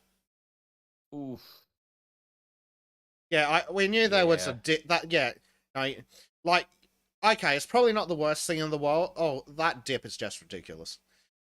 I'm liking the dip for non-practical purposes, but oh yeah, like You don't need a tit dip at all. I think No. it's just a No. stylistic choice. But it doesn't It make is. sense to do it. on any Shadiversary, armor, really. who Callum also remembers, old Shad does talk about Mm. and how the dip's probably not that bad, but you'd probably prefer it without it. And like you've got the ones where you can't actually see the dip as much. Like here, you can't tell that there's a dip, and it looks fine. yes, she does. Oh wait, She looks high as a fucking kite. yeah. Yeah, and every picture of her on the site, she looks that way. So it's either all the shots were done with her facing the sun. You can tell it's or- a really bright day, unfortunately. Yeah. Yeah, Yeah, that looks a bit better. The ass looks even better. yeah. I'm not, she yeah, doesn't that- have arse armor. That is kind of a shame, honestly. I would, Yeah, just there from we a go. practical A standpoint. nice proper Gambison or arming jacket. It looks a little thin, but that just might be. perception. Well, it depends if it's designed as a Gambison or designed as an arming jacket. If it's designed as an arming fair. jacket, it's fine. But you're right. If it's Gambison, it's way too thin. Because she's not wearing chainmail. If she was wearing chainmail, yeah, it'd be fine. But if you're not wearing chainmail, you want proper Gambison. Yeah, and I don't 'Cause- see her in male in any of these pictures. No. Because something that she does have, which I like, is Boobs. Oh, sorry. yeah, that too, but a dagger. What if her opponent Yeah. also had a dagger and got in close and just went stab straight up into the armpit? You know, Oh, no, as I you just would if started you were looking at the fighting a other- woman in armor. I just started looking at the other medieval suits of armor and they look ridiculous. Is it not accurate enough? It's You more just click on- cosplay. Also, I I will I point didn't out that like- her dagger is actually a stiletto, by the way. which is perfectly acceptable. Again, it's exactly the kind, though it's not quite as accurate to the time period. You'd probably want a click on rondel rather armor than at a the- stiletto. If you scroll up and click on armor, I- you're gonna cringe like mad. I will. But that boob plate, that Ooh, boob they have curve is fantasy armor. absolutely ridiculous excessive. Where the hell are your greaves, woman? Who needs greaves? Are you She's got boobs. aggrieved about her greaves? Yes. Like, you've already gone to the hassle of including the knee joint. You might just continue the fucking greave. Like, No. so if I was fighting her, I'd walk off, get a spear, come back, and stab her in the shins. Or just take a knee and swing at her legs. You know, it's like, yeah. Well, yeah. true. That's where your kite shield would come in handy. Just try and get off to one side, then come in using the shield actually as a weapon. Push into the sword and just hack at those ankles. Yep. I can't And- wait for you to see the rest of the stuff on the site. You're gonna Oh, cringe. God. Callum Dayton in chat says you don't really need greaves, really, because you can just move your fucking shins out of the way. And why does she need You've knee never protection? fought on muddy ground, have you? And also, yeah, again, that doesn't necessarily work. I mean, by the same logic, you can just move everything else out of the way. Like, yes, historically, you do see a lot less leg armor, but you've gone to the fucking trouble of including 2 inches below the knee. Just continue it. But then we don't show off the sexy boots. I mean, they, At least they don't have heels. But they do look Yeah. like they're cheating and they've got a modern soul glued on the bottom. Which yeah. Oh yeah. is fine, but it's blatantly obvious. no, Billy, no crotch guard. Like, crotch guards are relatively rare. He just wants to see Henry VIII's cod piece again. Yeah, here we go. This Yeah, I was gonna say something about cards. This is more like it. Actually, yeah, that Ooh, is that goes. That's definitely not proper Gambison. No, but it's sold as one. Yeah, it's fine. Aren't Gambesons supposed to have the buckles on the sides or the back? Yeah, Yeah, Or does it that's matter? fine. I don't really know. So I don't know It- either. I mean, you could get away with having them anywhere, I guess, but it also depends what kind of knight you are. If you're a knight with Yeah. a squire, you might want to have them on the back, but if you've got to put your bloody armor on yourself, you're going to have them on probably on the front. It's probably or off to one side, maybe. Well, the side stuff is going to be more difficult when you're applying the plate. So fair. you're going to want it either on the front or the back. Front is a little more common than you'd think, but Well, It's a lot it's of- sitting directly under your breastplate anyway, so yeah, Yeah, also true. and a lot of older Gambesons, basically it's more of a kind of off to a side, but it's still in line with your front. And but I think also, and this is just a from my memory of dealing with people who've done this kind of for reenacting purposes in HEMA, they usually don't use buckles. They'll use buttons or ties or toggles rather than buckles, just because it's going to scratch the hell out of the inside of your armor. Kind of curious what you think of this other one, Bez. It looks more like a traditional armor. I'll look in a sec. Was there any last comments I had on that suit of armor? Oh, no, just on this photo Color here. combo. Like, they are clearly using the fact that she is quite fit and attractive to sell it there. Because first thing you do if you're a woman going into combat is tuck your fucking hair down the back of your shirt. That's probably what the helmet was for.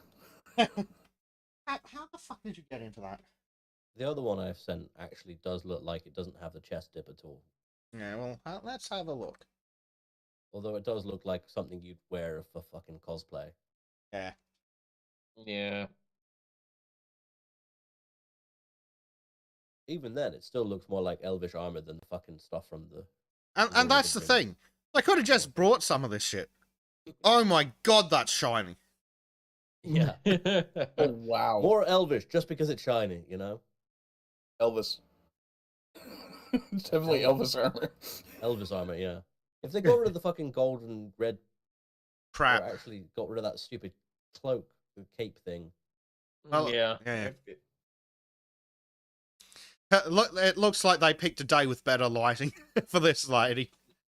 Mm. Yeah. Oh, she's got Worse gauntlets. nose though. And she's wearing gloves. Yeah. I don't particularly like what she's doing to the blade. Resting it on No. its Shoving side it. like that, I but- don't like the blade. What the fuck is wrong with that sword? That's glamdring. Yeah. Yeah, Yeah, it's that's the just the not- wetted glamdring. Ew, what the Oh, hell? that's garbage. guys, if you're going to use... Oh my god, look at the curves and the buckles and the warps. It looks like and an the aluminum gooch. waster. Oh, we weren't She looking has at a, that. she has a Never hole mind. in her pants. No. That's where the leather strapping has kind of puckered. Yes. Oh, okay. I mean, to be fair, But that if you wore sword this is in London, just you'd still be a fucked lot up. safer. Well, yes. Oh, look! A gorget. There we go. It's some actual Ish. fucking neck Ish. protection. Yeah, ish. Ish. But again, well, it Yeah. depends on a helmet. Depends on a helmet. It is fair. fairly loose. That It is sort of- fairly loose. It could Yeah. it'd definitely benefit from being a bit taller. But oh my god, fucking rivets everywhere on the outside. And I don't know why no. you'd want rivets on the outside. Me either. You wouldn't. Yeah, unless it's purely for decorative purposes, you would not want rivets because that's a great Something thing for to a blade have. for a catch. No, Yeah, Kate! or shear, and there it goes. Right, is it just me, or is the blade of that sword actually cocked off at like 20 degrees? It's not just you. Yeah, I think it's like a cheap aluminum. Yes, it Something clearly prop. is, but the tip's actually twisted to the side. Oh my god, I just saw Oh, the men's God. armor. Oh no, the men's armor is awful. Oh, God, Lord. let's have a look. Oh, this is so fucking tragic. He looks so stupid. His hairstyle's the Oh wrong my style for this. God! What? he looks like Ares from the old Xena show. Oh God, it is. Oh, he just needs to mince around a little bit, and he's. Oh, actually, if you go down that, yeah. Oh, hello. Right below that one, he's mincing around quite hard. Oh, no. So Yeah. angry! Put on your angry face! I have to hold my cloak because I put on too long a cloak because I'm an idiot. Yeah. Oh my. This cloak is doing nothing to keep me warm. Yeah. Well, it's not Oh. it's not a cloak, it's a cape. Yeah, like, Cloak's he's got good, the cape's bad. I He's have got a the cape. pirate I earring do the going mushy on, too. noises. Look at He's it! got frosted Look at tips. it! The fucking... There's actually attachments on the bloody armor for the stupid fucking cape. On the outside. Mhm. That's just Oh, he's got his purse as well. Mirth. He's got his mirth. And here I was looking at this as an example of decent armor you could buy, and I'm like, no, maybe not. I'm wrong. No. It certainly looks better than stuff on the fucking shows. I mean, I Yeah, went. Actually, even the fucking stuff I did when I was on Da Vinci's Demons, that armor looked better. Oh, fuck off. You're going to dual wield longswords, are you? I'm a cosplay character, clearly. He's fucking LARPing. It's LARPing gear. Fuck's sake. Yeah, and he's laughing as the bad guy. Look at the goatee. You see from my spiky hairstyle that I'm clearly evil. Oh, fuck off. And That let me one's for guess. the boys. He sheathes both of his swords behind his back. Well, they don't appear to be Pretty quick, his yeah. swords because he has nowhere to keep them.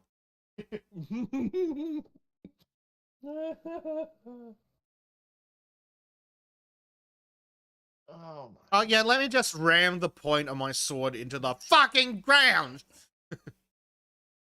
I mean, technically, a good sword won't damage from that, but you still don't want to be doing that with your sword. It will damage Yeah. a little. I mean. And then there's me dressed like this. Speaking of armor, that looks fucking terrible. Yeah, but at least it's got some of the right shape to it. But I think that's just you. The helmet shaping it. makes me look like a complete bellend. It's brilliant. At least I could see out. I You mean, look like an extra from a Monty but the Python helmet, movie. the helmet's That's cool. actually, the helmet actually probably is the most historically accurate part of the whole fucking mess. This is the problem with show armor, though. With And fiberglass. Those So- boots were fucking long. They went right up to my thighs. They look like it. Heels! Yeah, they have. They've we got had to put heels! fucking inserts in them. We had to put fucking inserts so they weren't fucking killing our feet because we were in them for like 12 hours. Yeah. But those Really are fucking ridiculous. they're heels. You don't have heels on medieval boots. There's no greaves. There's no knee protection. I meant to be a soldier protecting the fucking city of Otranto. No, sorry, Nepal's. Yeah. You're kind of missing half your suit of armor. Yeah, like I've got a big fucking gap in my shoulder. Where like, oh yeah, I'm wearing a gambeson. That's okay. That's That can not stop a whole fucking blade. Gambison. That's a jumper. Yeah, I know.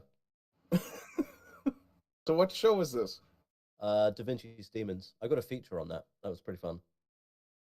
Does historical accuracy matter? Yes, historical accuracy fucking matters. Jesus Christ. Except in fantasy, and even in fantasy, it should Yeah. at least have In make some kind of fantasy, sense. it should be realistic in the matter of it should actually work as armor. Yep. What's really fucking funny is like, here's a picture from season 3, episode 1, where I'm featured.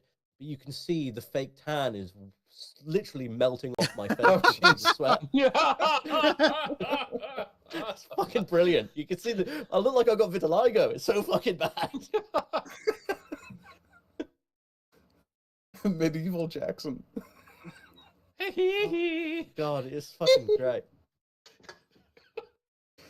I meant to look Middle Eastern, by the way, in case anyone wondered. They I needed could- to darken you significantly more than that, then. Sorry, you're meant to look Middle Eastern.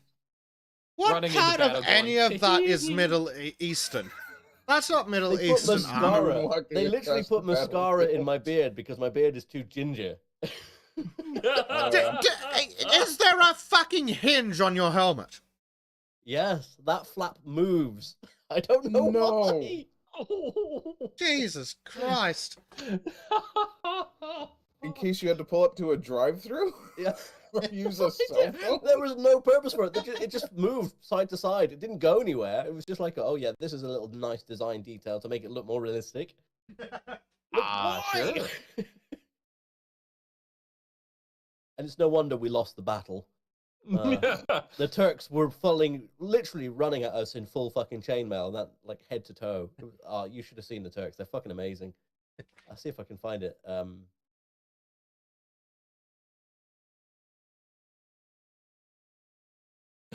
Cal Dayton says it's there to hit the side bit so that you can cup a hand to your ear and hear better when your boss is yelling at you. and yes, Monkey, it is Crow. The Turkish were wearing basically hijabs, but made of chainmail. That was it. Jesus Christ. Here we To go. be Here's a fair, if they're living screenshot. in London, they should probably go back to wearing those. Yes, you're supposed to be a bloody soldier. No soldier would have just a breastplate. Yeah, check out the Turks though. I've just posted a picture from the series. Good This is what lord. they look like. They all look like this. Well, they look They just sent the women stupid. in chainmail. They look stupid, but that's so fucking much more protective. Yep. I'm absolutely loving that No, guy's it's sword like- with all those cutouts. I That's know, it's like, Oh shit, that's worse than I thought. I thought it was just Oh. going to be a chainmail fucking face shield. But no, the actual fucking helmet is the plates of the helmet are held together with chainmail. Uh-huh. It's not a there's solid no nose guard helmet. there. You can There's take no your actual helmet nose off, guard fold there it either. up, and put it in your fucking pocket. If I hit you in the fucking face with a sword when you're wearing a chainmail mask like that, I'm just gonna break your fucking nose and destroy your face. It's doing nothing to protect them. Well, that's it. Even without the edge, a sword is still a several foot long steel bar. You hit someone in the face with a steel bar, it's gonna fucking tickle. Of course, what they're Yeah. trying to do is play on the intimidating factor of Muslims in letterbox outfits, you know. Which, That's to be what they're fair, doing. is ridiculous. Oh my lord, I didn't even notice the sword. What the fuck is that? Yeah. Oh, yeah, yeah. It's Oh, the like can I Rambo, know. Turk blood.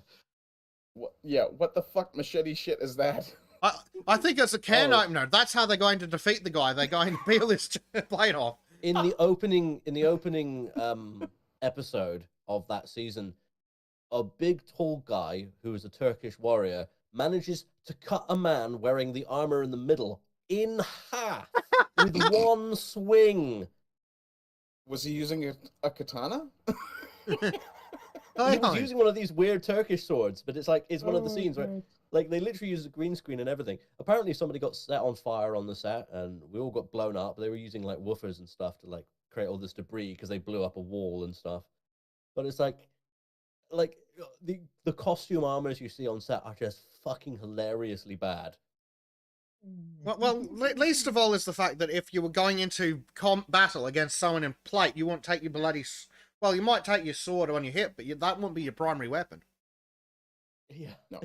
But if Although, if I was going to fight this bloody city, I'd take spears and just stab you in the dick. Oh my god. But in a way, I have to say, at least this is less bad than the Rangs of Power. Hey, do you think Also I would true. make a good Galadriel? Yes. You'd make a better one Yes. than that Mervith or whatever her name is. Morfydd Clark. Sure. She's so meh. I'll take man. That- It's better than Rosie. I mean, if she didn't look like a cunt constantly, Wait, you didn't like Rosie? Rosie Yeah. was cute. she'd be a Rosie lot more. Palm. She'd be a lot more Oh, attractive I if see. she Never mind. stopped looking like a cunt for I thought you 5 meant minutes. Rosie from the fucking Lord of the Rings movies. No. Oh, then there's this fucking scene. What the fuck is she wearing on her head? The CG in that scene is awful as well. Yes. I don't Is think that a she's even Shema? really there. Well, not to mention the fact that she's clearly laying completely flat. They didn't even bother to put the bloody fake floor that she's laying on a pissing angle so that there's some strain on her arms. Well, I mean, her arms are so weak she couldn't get any strain on them. Yeah. No. It just looks like she's really struggling to hold a plank. That's what it is. Planking of the rings. And there's the actress again, and yeah, she's still got that "I'm a total cunt" look on her face too, which is a major problem. Yeah, she's definitely channeling some sort of cat. Oh, sweet fucking Jesus! What is that? Deep fake. That- Kate that- Blanchett. Yeah. No. No, that it's- must be it's some definitely shit from deepfake. YouTube. Because I'm like, what the fuck is that? that shit. Although I would love to see a deep fake where everybody has an Eminem face on for the entire. You mean like think- whatever the fuck Oh that my is? god. I think any Yeah. of the original actors from the Lord of the Rings trilogy would be very incredibly wise just to steer clear of any sort of recasting for the Rings of Power. Any Yeah, Oh, as I understand it, John Rhys Davies, not literally but figuratively, gave them the finger when they came. Oh yeah, knocking. let's compare the Yeah, two good for him. Galadriels, shall we? On the right, we have Meh McMesson being all meh all over the place, and then the on difference the on left, the left is that she looks fucking mysterious. she looks more. She Yes. looks far more regal. She's far more refined. She's not as She attractive looks as I remember. intimidating. She's not as attractive as I remember her being, but yeah, she looks far more refined, far more elvish. And yes, she does look far Her more intimidating. stare, instead of looking kind of like, oh, I'm a bit pissed off and I've had a bit of a bad day, her stare is piercing. Like Yeah. the way Kate Blanchett managed to do the acting for that, she made Galadriel fucking intimidating to the little hobbit. You thought, well, is this woman a threat to her Frodo? We can't tell. As because she she's should got be. this- Because that's what Yeah, she's like- supposed to be. She's supposed to be highly powerful, elite. As in, like she may not stab you, but she'll fuck you up socially, and she's got guys who'll stab you. Yeah. She Well, literally- if you look, if you look at the stories, originally, their lives, their fate is in her hand. Mhm. Like, she has the choice of, like, actually, I'm going to take this ring for myself and kill these hobbits. And, she's in a really strong position. Then you have that scene where you see her kind of get tempted by the ring, and you're like, holy fuck, she is actually like a witch, a horrifying monstrosity that's powerful Which she in should her be. own way. And Oh, yeah. that's what they Just- didn't understand. This is a great They comparison. only understand power in the masculine way, which is hitting things. They don't understand the I mean- other soft forms of power because they're Looking stupid. at Kate Blanchett here, you can tell she has figured out 12 ways to have you dead as soon as you turn your back. And none of them involve her actually touching you or wielding a Yeah. sword.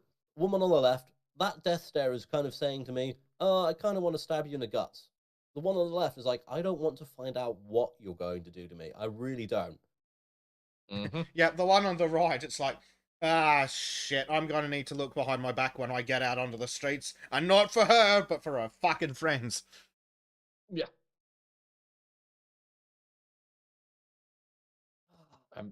And honestly, I can't think of a better actress for Galadriel than Kate Blanchett. But she just looks can't. so much more elvish.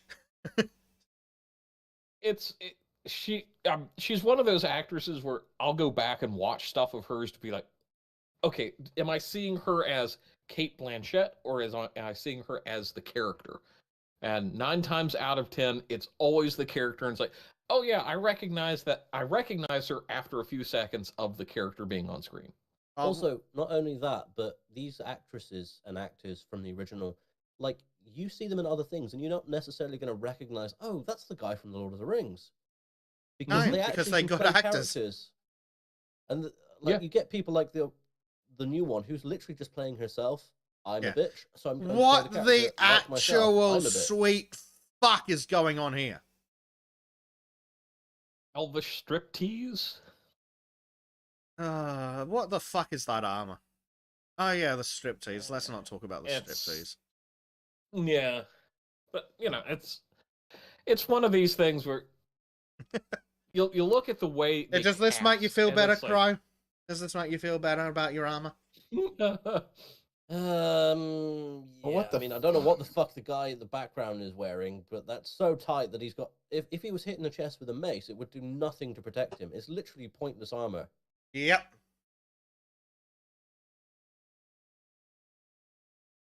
Why is the guy in the back right wearing a pussy hat?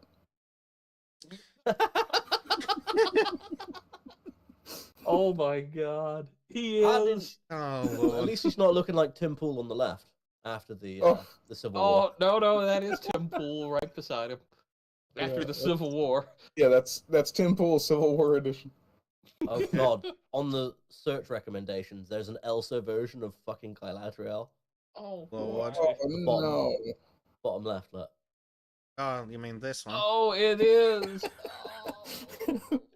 Monkey in chat takes out her cock and beats 12 men to death with it. Oh. Okay, I'd actually watch that. There. Oh. Yeah, true. Oh god. Wait, where's the beard? Where's the beard? Yes, where is the beard?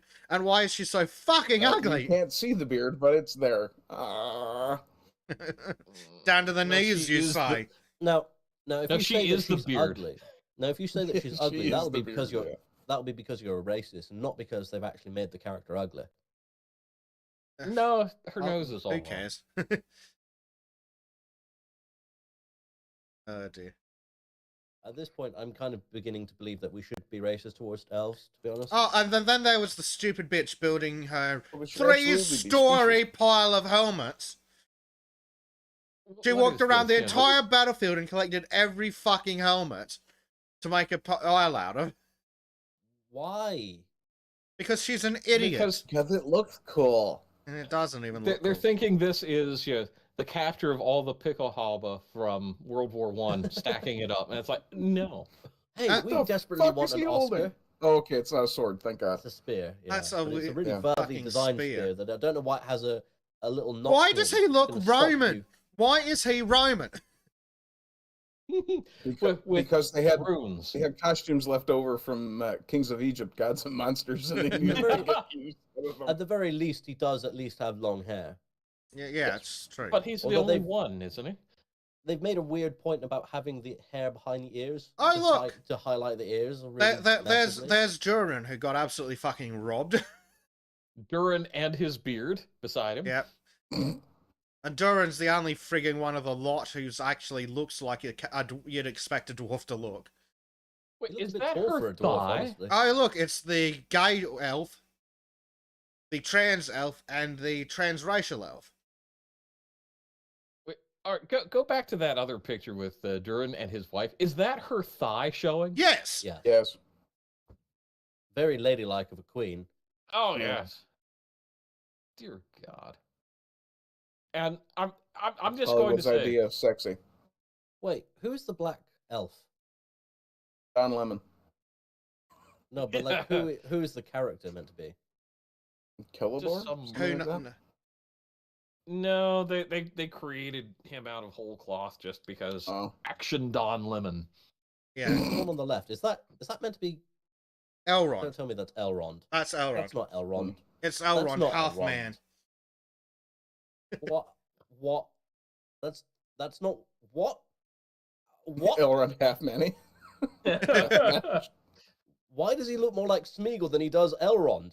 Oh, dear God. Look at him! His chin is crooked. Go, call him. Yes. Elrond half Smeagol. Oh, look, it's the homeless weird dude again. Hey man, You're gonna have to can you narrow like it spare down some a bit. change? He It- looks I've more seen like the hunt. Elrond than Elrond does. Yes. Mm. Yeah, but Galadriel looks more like Elrond than Elrond does. Also true. Total blackout painting. Elrond, who's going to tell you just committed a microaggression. Oh yeah, Dollar it's Store Aragorn. Dollar Store Aragorn. It is. Holy shit. But what they seem to have done is they've reversed the roles of Galadriel and Elrond, where Galadriel was the stark, powerful, behind the scenes, will control everything. Elrond's the fucking soldier. Elrond Look at obviously has been in so many battles that his skull has basically changed its entire shape. He's basically had like his Wears head his caved in helmet a too few tight. times and it's made him look more handsome. and he's been smacked in the jaw a few times, so it's been Yeah. thinned out. But look at this one. This is so much better. Like the armor's actually almost convincing too. Mm-hmm. Ooh, greaves, excellent. Breastplate. The breastplate looks like it's some weird fucking leathery, wheat woven Yeah, crap. Yeah. That's reminiscent from the original movie with the first scene where they looked kind of like wrapped bandages. Yeah. But at least it looks, Actually quite nice. at least it's shaped like a bloody breastplate, if we ignore the adornments on it. He has what appears to be scale going down his legs on the outside to Wow. give him some additional protection, which I And suppose. you could imagine an elf moving elegantly and quickly like Legolas does when he's killing that fucking giant fucking elephant, should I say? Oh, here we go. Yeah. Here's some more Elrond. Stormy Eyes has a good comparison. Look at him. Look at him. He looks like he he will fuck you up. Mm-hmm. Stormy says Love that. he looks like he'll kill you. The other one looks like he'll do your nails. Also, Why the the fuck guy- is Elrond fucking with that hammer? that guy Oh, with hey the man, it's so rod-like. on the left there on that row, on the very far left. Whatever the fuck this That is. guy. What? Aren't elves the- meant to look thin and Yes. Looks, Why it does he looks look like Bruce chubby? Campbell in bad Vulcan cosplay. It looks like they kidnapped him straight off the set of a fucking production of Caesar. Mm. But like, he doesn't look youthful. He doesn't look thin and wiry that you'd expect. Like that. Like yeah. Yeah. Fucking eyes. This is some bullshit from some ridiculous cutout. At the But very least, in The Hobbit, the leader of the elves looks like very feminine looking, granted, but he still looks elvish. Like Yeah. you can see it Oh on yeah, the Lee picture to the Pace, left. yeah. But like, look at, for example, you've got the man and you've got the elf. If you couldn't see the bloody ear, you'd be able to tell which was which, couldn't you? You Mm-hmm. can't even tell. Though, that to he's be got an fair, ear. Aragorn needs a fucking bath. They didn't Yeah. they didn't get that stinky in the Middle Ages, for fuck's sake. But look at the father of scroll up one just to the left there. Oh yeah, yeah. Yeah. He looks strong, but he still looks like he's got that almost. I guess it's kind of a feminine energy that Yeah. you'd expect from the elves because they're meant to be this almost beyond Thranduil. human race. Look at that chin.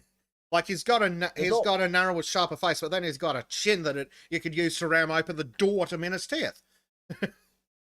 The thing is, the elves were not meant to be dirty like the humans of the world. They were meant to be Many above orc them. In a charges way. have broken upon my chin. Well, that's it. This is the Third Age.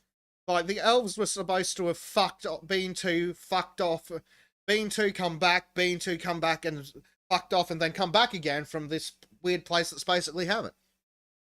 Mm-hmm. And again, Yeah. look, his armor. It's shiny and elvish. It's not fucking dirty. Yep. Ah. Leg of lamb. Oh, man. But it's The just horse one of armor's those. crap, but we'll ignore that. Yeah, The thing with the elves, and this just occurred to me, I've been trying to filter it through my head for a while. The thing with the elves in Lord of the Rings, they look untouchable and unsullied. And then That there's guy does whatever the... not look either of those. Yeah. Well, he's They don't- literally an that's the thing. escaped fucking slave, remember? That's actually a really good point. The reason the elves needed to look clean is because despite the dirt of the world around, they're like above it, beyond it, almost like angels. mm-hmm. Yeah. And that's the thing. When you read through the books, elves are something more. And when you get to the rangs of power, they're just another group of people in Middle Earth. That's it. There's nothing unique or special about them. There's no reference to their heavenly power level compared to, like, because you obviously have the Maiar and the Valar, and the elves were sort of kind of between those, and the humans were the first mortals, technically. Mm-hmm. Yeah, the elves are supposed to look otherworldly. They're not supposed to be touched by the world. Yeah. Yeah, exactly. Yeah. Yep. But even in some of the movie depictions of Legolas, where towards the end, where it's like, okay, he's been through battles, but he still had something Perfect ethereal hair. about him. Yeah. Well, yeah. Well, it's they're also, but they're not supposed to have anything to do with humans. Like Elrond, half elven. His entire fucking title points him out as unique. He's the only one who should look even remotely human. Yep. And his kids are fucking useless cunts. But we'll leave War in the one North specific alone. game. Yeah, the little fuck asses.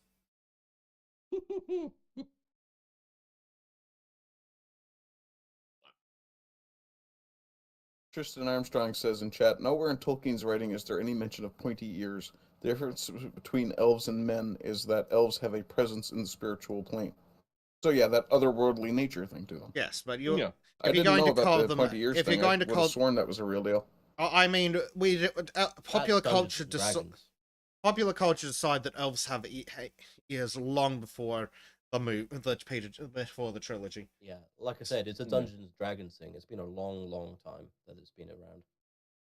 Yep. It's probably like a Coca-Cola Christmas thing too. And, but it's also a good instant moment of you look at a character, it's like, okay, pointy ears, elf, okay. Well, again, when we go back to where was the picture? Like, just look at him. You've got the dirty, rugged man versus the shiny, pristine elf. Right? Like, even without the bloody ears, you'd be able to tell. Yep. But that was the point about Aragon. Aragon was meant to be completely the antithesis of what you saw with Legolas. That's why they had that rivalry between them in some ways. Mm-hmm. Yep. Yeah, and but not a complete inverse image. It's more of a reflection of each other. Yeah. And also, kind of in a way, I would say Gimli was a reflection of Aragorn as well, just a different aspect. Mm. And just a quick Google. It doesn't really matter what Tolkien says because elves were decided as having pointy ears before he wrote. Yeah. Yeah, that's going back to medieval literature. Well, apparently they became associated with elves specifically in Victorian literature in the 1800s. Okay. They claim, again, and even Wikipedia talks about how... The weeb shit on the right. Oh no. My first reaction was that was the anime elf you went with. There are so many better anime elves. Like, I'm just trying to figure out why a Lodos southern Tosenki. bush pig is an elf. Because is that you, Guy Ladriel? yes, pointy ears are characteristic. What an article! Pointy ears is a characteristic of numerous animals, at least one genetic disorder in humans, as well as a cliche in popular culture, particularly in the fantasy genre. But of I've all heard the that bloody Ardent's been elves, called- anime elves, for fuck's sake. I was going to say, I've heard that Ardent's been called a bit of a southern bush pig as well.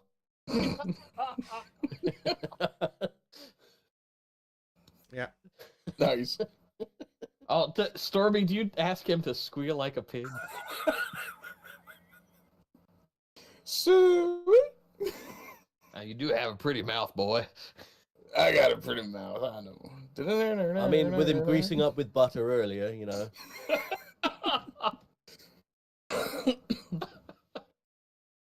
Oh, God. Hold on. Since we're talking about elves and they've decided to show us one of the worst possible fucking anime elves, I'll show you a real anime fucking elf. Speaking of that genetic disorder, I actually did have a friend about 15 years ago. Well, more of an acquaintance, but we would occasionally run into each other at coffee shop, and she did have very discreet, very clear points to her ears, and it was extremely fetching. Did she carry, though, with her fetching? The one you want to teach them is beg.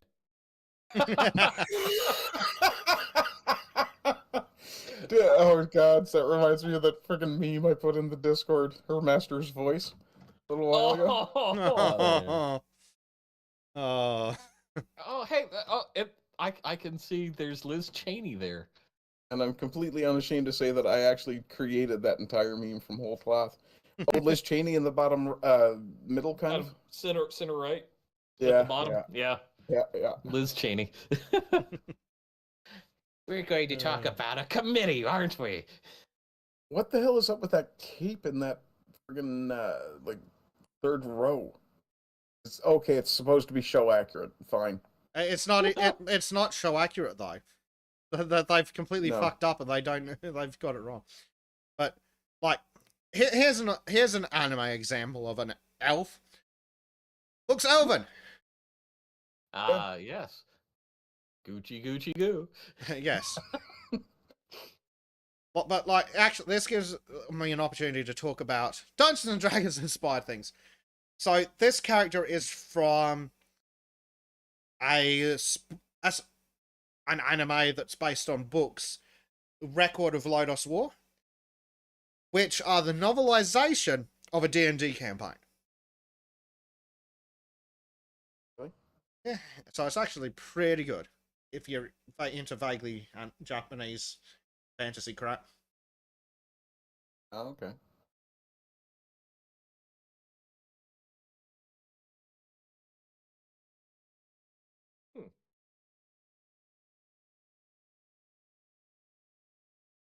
Still a better elf than Guy Ladriel. Well, it's not hard. True.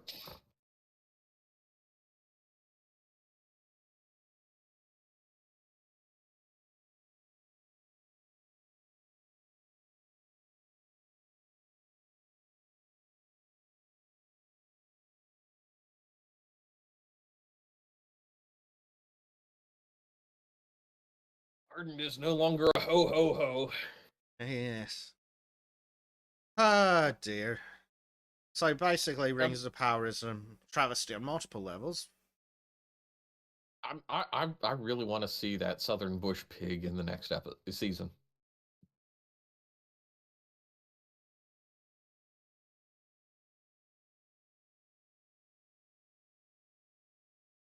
You know, this is just one of those when you get people with too much money and too much arrogance.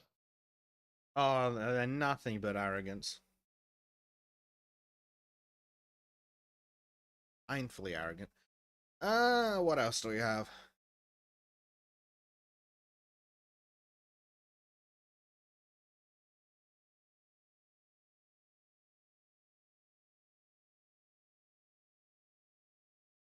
Scrolling past weird pictures of Ardent.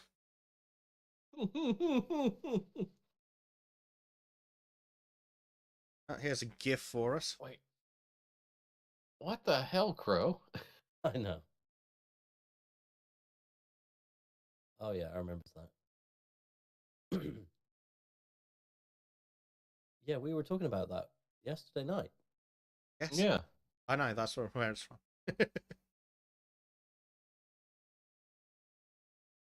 Madness. Thank God it can't fly. Yep. Can you imagine? Oh God. Although I think I'd like to have a kite shield against one of those. Dig it into the ground, make it fit work. Yep. And then just spear it right in the heart. I hear they're good eating though.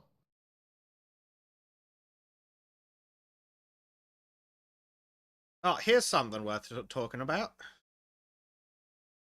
So, I'm not sure how much. If you see anyone posting anti-government, anti-police, COVID conspiracy rhetoric, call the local Gestapo. Ay vey. Careful, that's sounding awfully anti-Semitic. They might come for you.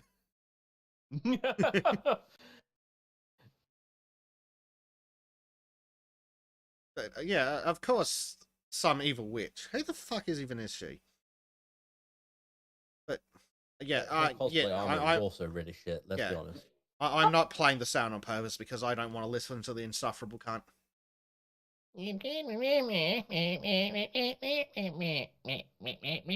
Sadly, it's probably more annoying than that.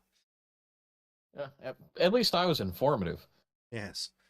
But anti-government, anti-police, COVID conspiracy rhetoric. Right. Define all of those things. Because I'd be willing to bet that that these definitions are anything other than filleting us as we kick you in the teeth.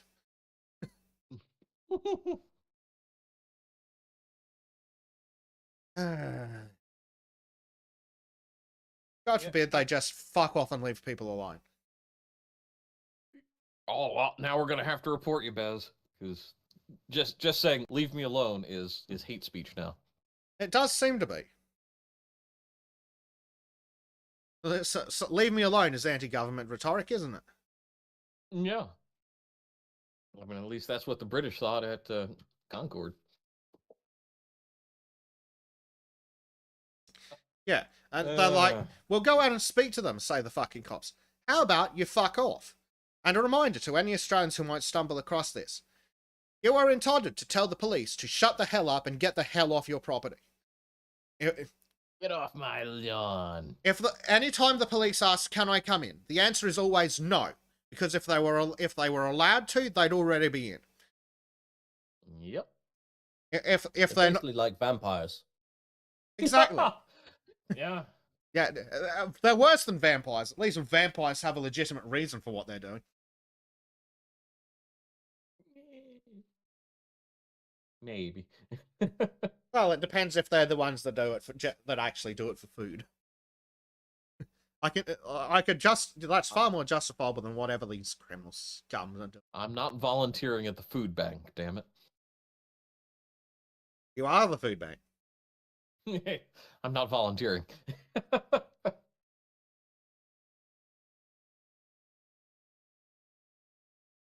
You never let the fucking police in. Never talk to the police.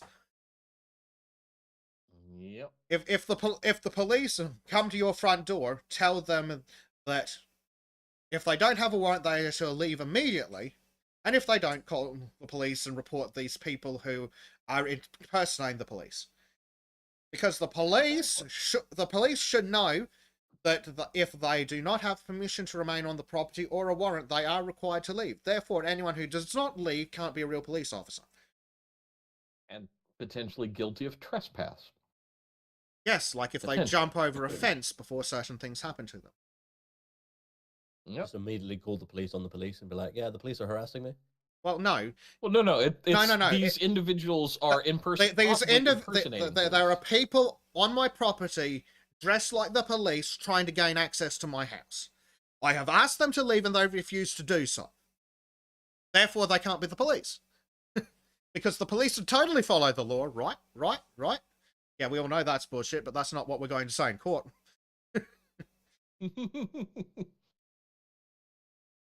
Wait, did we have articles today? Yeah. We just covered one. I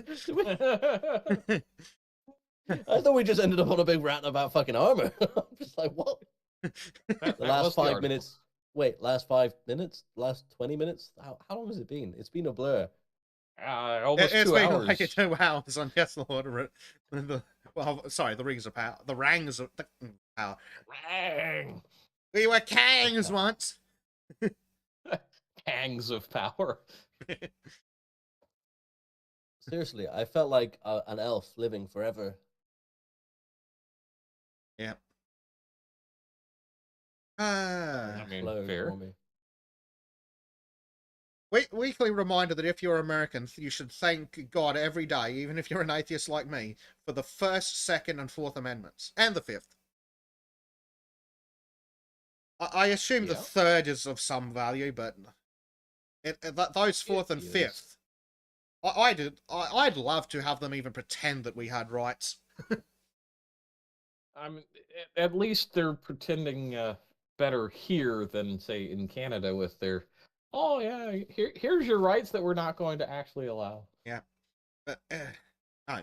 Anytime the amendments police of are on your power. property, you immediately tell them, "Get off my property!" And if they don't, you call the police and go, there are armed people on my property trying to get into my house. I've told them to leave. They're not doing it. They claim they're police, but the police wouldn't break the law like that.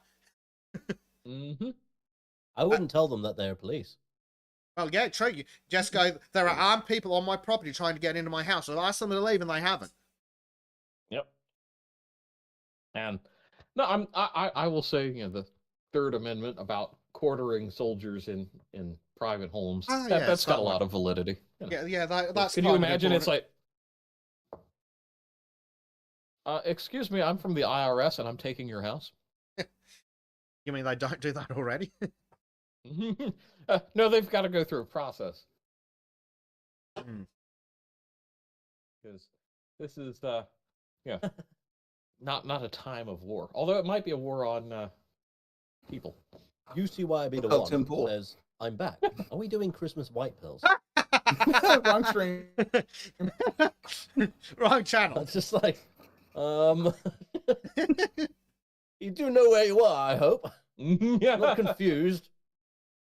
I mean, we could get a Christmas white pill or two in, possibly. Tristan says, notwithstanding all human rights, you have no rights. Section 33 of the Canadian Charter of Temporary Privileges. more like, you have rights until we decide that you don't. It literally fucking says that in the goddamn thing. Yep. Yes, UCYB the one. This is the most uplifting show on YouTube. We uplift you into a new state of depression. While you're swinging gently in the breeze. I wasn't going to go that far. Jesus Christ. Bit much. Bit much. Oh, well, I mean, I thought we were going for the extra bit of joy. Yes. Tis the season We've to hang apparently yourself, moved all the way to. That's hang ironic, on, I need to considering figure my out what brother. stuff is. Oof. Yes. Anyway, fuck the police. We've moved into the Vanta Black Pillar territory. Yes. Oh no. I want to talk about how Carl and his fucking ex-cop guest a few months back, where they're like, "Oh, stop and frisk me." Okay, Carl, how are you gonna react when you take your kids to London and then they get molested by a police officer and there's nothing you can do about it? Because the police can Other just... than stand there and be pissed off. Yep. Because if a senior officer designates a specific area as a stop and frisk zone, yeah. Unreasonable search and seizure? Never heard of it. Yep. And it's one of those, there's a part of me that's like, I can see the validity for, say, Tower Hamlets, but there needs to be a more direct process rather than, well, we've got all these people marauding around with machetes. It's like, there has to be a minimum, maybe a misdemeanor for things to start, and it's like, okay, you've got to build a case in that moment. What's that? Reasonable articulable suspicion? Yes. Instead of You're just in the generic area and I'm a cunt. Yeah, no, we can't have that. But no, we just can't. Carl can't wrap his bootlicking head around the fact that it could happen to his frigging kids. Because he thinks, Oh, it's hell, just going to happen to the bad people. No, Carl, the police abuse everyone's rights equally, except the rich. Yep.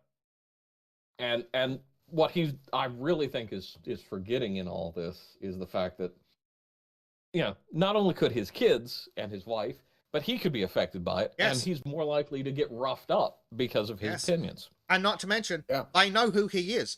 If a cop sees him in one of these designated areas, they can just go, got to search Sargon of Akkad, see if I can find anything on him that I can arrest him for. Yep. Or harass him enough that he'll do something that gives me the excuse to arrest him. Yep. Yeah. But when he doesn't immediately bend over and spread his ass cheeks, arrest him for resisting, which is a bullshit charge that shouldn't exist in the first place.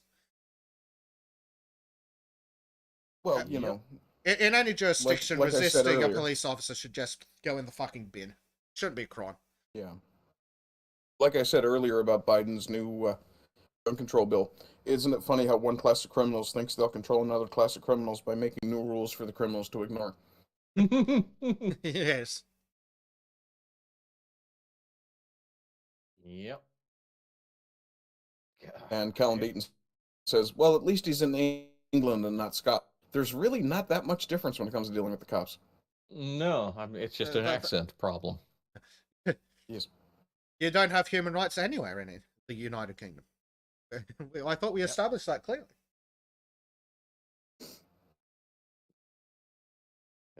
And it's Human? You mean BIPOC rights? Sorry. If you don't behave, we'll send Peter Bane. around.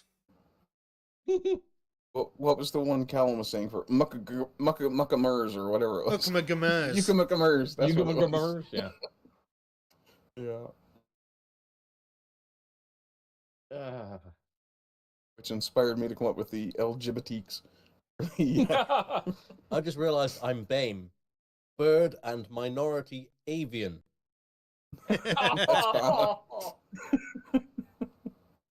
Well, you are an Eldritch Horror, so you would be bird and minority evil. I mean, I approve this message. Yes. Callum's like, he's got more money than me as an English. Yeah, that's not remotely how that works. But also, the UK economy shrank more than previously thought. Really? That's funny. Who could have Almost like possibly we were seen telling that? people what was going to happen and they just ignored us. Oh, fuck off, Whoops. BBC. Oh yeah, communism, free account. The economy contracted by 0.3% compared with the previous estimate of 0.2%, as business investment performed worse than first thought. Growth figures for the first half of 2022 have also been revised down. The UK is forecast to fall into recession in the following 3 months of the year as soaring prices hit growth. Jesus fucking Christ, no shit. Who could have possibly predicted that? If only there was something the government could have done to prevent this. Or something they could have Prevent. not done. Prevent? Why would you want to prevent this? True. Goddamn fucking bastard government. Oh, look. And Monkey It- says, it's as someone almost- who's if been you in can both countries in the last 24 hours, he can confirm police in England are just as pathetic as police in Scotland. Only difference of the politicians up north are slightly more cucked, he says. Yeah. Yeah. I mean, when you've got the Scots Reich being formed. Oh, look at this for some bullshit fucking numbers.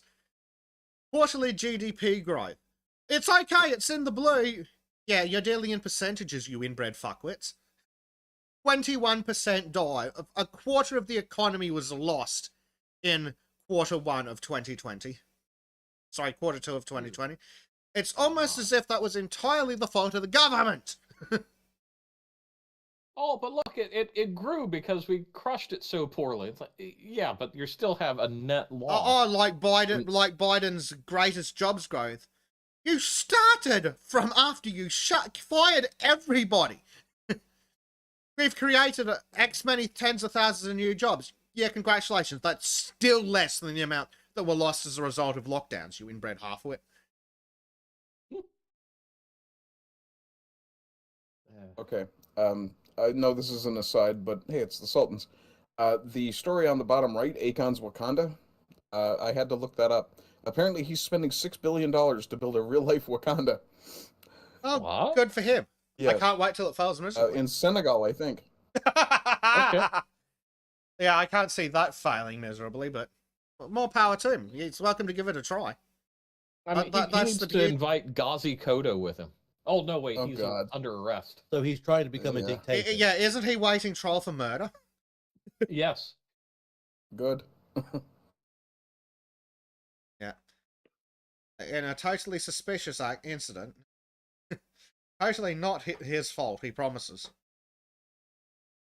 Oh, sorry. The first story I'm looking at is from December 31st, 2020, where Akon believes that Africa and his home is Senegal, especially is long overdue for economic investment. This is the spending $6 billion. From 14 hours ago, Akon's Wakanda, grazing goats and a crumbling crypto dream. Although goats are So currently in other words, grazing on the that's a site, he non-starter. says that critics will look super stupid in the future. He claims that the Yeah. city will be sustainable and provide employment for young people. Yeah, as if it won't fucking fail immediately. But hey, he's welcome to try. It's his money. He's welcome to do whatever the fuck he wants with it. That's the beauty of capitalism instead of communism. He's welcome to spend his money on completely pointless vanity projects. We just get the point and laugh. He started a brand new cryptocurrency called A-Coin. It's literally in his name. Con. A con. Yeah. A Yes. con. Oh, dear God. Oh, he Callum Dayton well, he also has it assured absolutely right. supporters Fuck it, it's not my money. waiting for refunds from his token of appreciation cryptocurrency campaign that they will receive their money back even if he has to pay them out of his own pocket. Oh, so it failed miserably. Yes. But his other plan will totally be successful, promise. Wow. Oh, look, there's his newest monument, a rock. Yeah, that's the foundation stone. This is what it's going to look. The most recent architectural drawings of the city. God. That's fucking ugly. I've vomited things that have looked more attractive and architecturally sound than this. The design is very human. Yes. Oh I mean- god. The BBC. Basically, that looks like a bad dragon design. Do you want to see? Do you want to see what the absolute inbred retards at the BBC think of the 50 best books of the year? Oh Lord. Yeah, we might as well. That woman Liberation needs a Day. fucking haircut. Her fringe was a mess. Yes. Oof. She also needs a punch in the face, so she learns to make an expression. It would fix her nose. Yes. Right. So, Liberation Day by George Saunders. It has nine. Liberation Day is 9 stories consider human connection, power, enslavement, and oppression. Yes. Okay. So it's With deadpan humor and compassion. yeah. So it's literally slave fiction again. Mm. The Kingdom of Sand by Andrew Holleran, set in a drought-hit backwater of rural Florida. The Kingdom of Sand tells the story of a nameless narrator's existence of semi-solitude and the memories of his other previous life come and go. That sounds boring as fucking balls. This is another entry in that new genre, hate fiction, isn't it?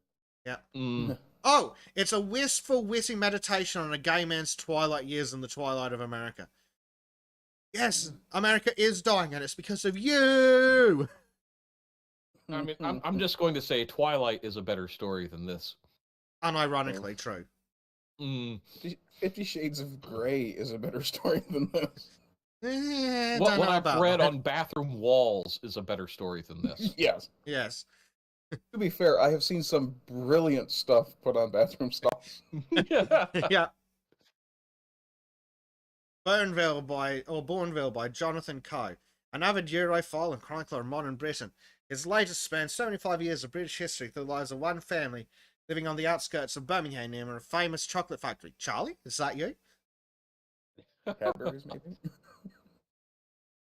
So basically, he's going to tell us how he's converted to knife crimes and has Yeah, made the yeah. world a Is better that going to and be more the diverse story place. about how the family got chased out of their jobs by a bunch of immigrants working for 10 pence an hour? Don't talk about what happened to your daughter. Yes. Oh my god, this is going to be awful. Demon Copperhead by Barbara Kingsolver. A modern reimagining of David Copperfield. Are A you powerful fucking kidding? reworking of Charles Dickens' most celebrated and personal novel. The book she Oh, was there's your born hate to fiction right write. there. It transposes Dickens' critique of the injustices of Victorian Britain to contemporary America, where Copperhead lives in near destitution amid the US opioid crisis. Oh, fuck off. Holy shit, imagine being that fucking useless. So basically, she's plagiarizing Dickens. That's Yes. what I'm hearing. Yes. She's She's wearing t- Dickens as a she's skin too suit. stupid and too inept to come up with characters or plot or prose, so she's just stealing it from someone better.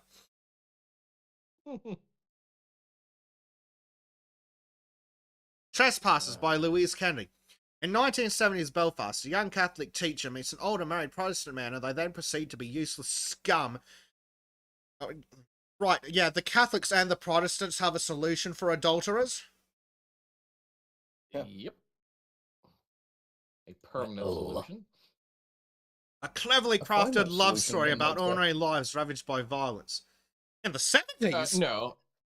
A bunch of cheating harlots. Yeah, a bunch of inbred half-wits. Pro tip, folks, if they'll cheat with you, they'll cheat on you, because they've already established themselves to be of dubious moral character. Yep. Once a cheater, always. Yep. The Whalebone Theatre by Joanna Quinn. When a whale washes up on the beach in Dorset, near Christabel Seagrave, what a fucking name. The 12-year-old claims it as her own. Benignly neglected by her step-parents, who are distracted by endless parties, she and her siblings find their own way to grow up and... Oh, There's sorry. nothing benign about neglect. I'm No. sorry. Oh. So But- basically, they're then- playing in a dead whale. Yes.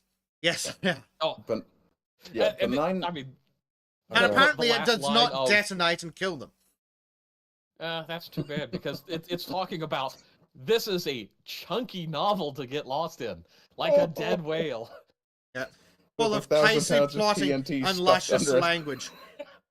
Holy shit, that independent writers are friggin' retard.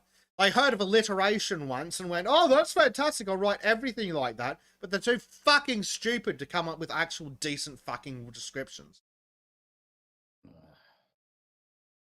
The Book of... Yeah, I'm gonna have a little rant here. Benign neglect is what the fucking communists who have marched through our institutions want you to do with your children, because it dissolves the bonds in families, and it drives me insane that this stuff is treated so fucking Well, blasely. What do you think the school system is for? It's to give your child to a stranger to take away that familial bond of teaching. Yep, Well, it's to indoctrinate them to be good government slaves at this point. exactly. When you dissolve the family union, you dissolve a nation. You also end True. up teaching them to be consumers and self-important, egotistical, entitled, bored of the world, so they are constantly looking for entertainment. There's a fantastic book called Weapons of Mass don't forget Instruction. intentionally suppressing their imagination, because people who can Yes. imagine things might do something crazy, like go, maybe this communist Fuck the government. dystopia we're living in isn't ideal. Maybe there's a better way of doing things. Yeah, literally, if you look at the original definition, because the education system in America and in Europe mostly at the moment is based on the old Prussian education system, that purpose was to create egalitarianism through dumbing everybody down to the same level, to make a manageable populace. That was its purpose. Well, And yeah, you can that's historically the only trace that. possible outcome. That's the only possible outcome with communism in general. Well, that's it. Communism wants everyone to be equal, and some people simply rise to a higher level. It's simply true.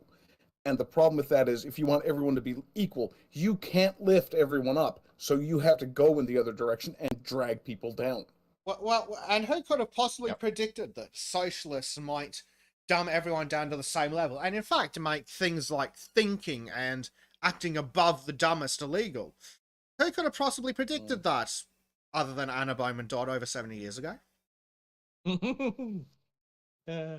Stay tuned. I'm so happy that book is making the rounds again. Yes. Stay tuned for that audiobook that I have to fucking record because the fucking hard drive died. No. Yeah. That sucks. It does. But moving on from that, The Book of Goose by Yi Yun Lee. The most propulsively entertaining of Lee's novels, according to the New York Times. Well, they're idiots. We know that. So is this going to be like the prequel to Top Gun? No, it's going to be far worse. Took me a second.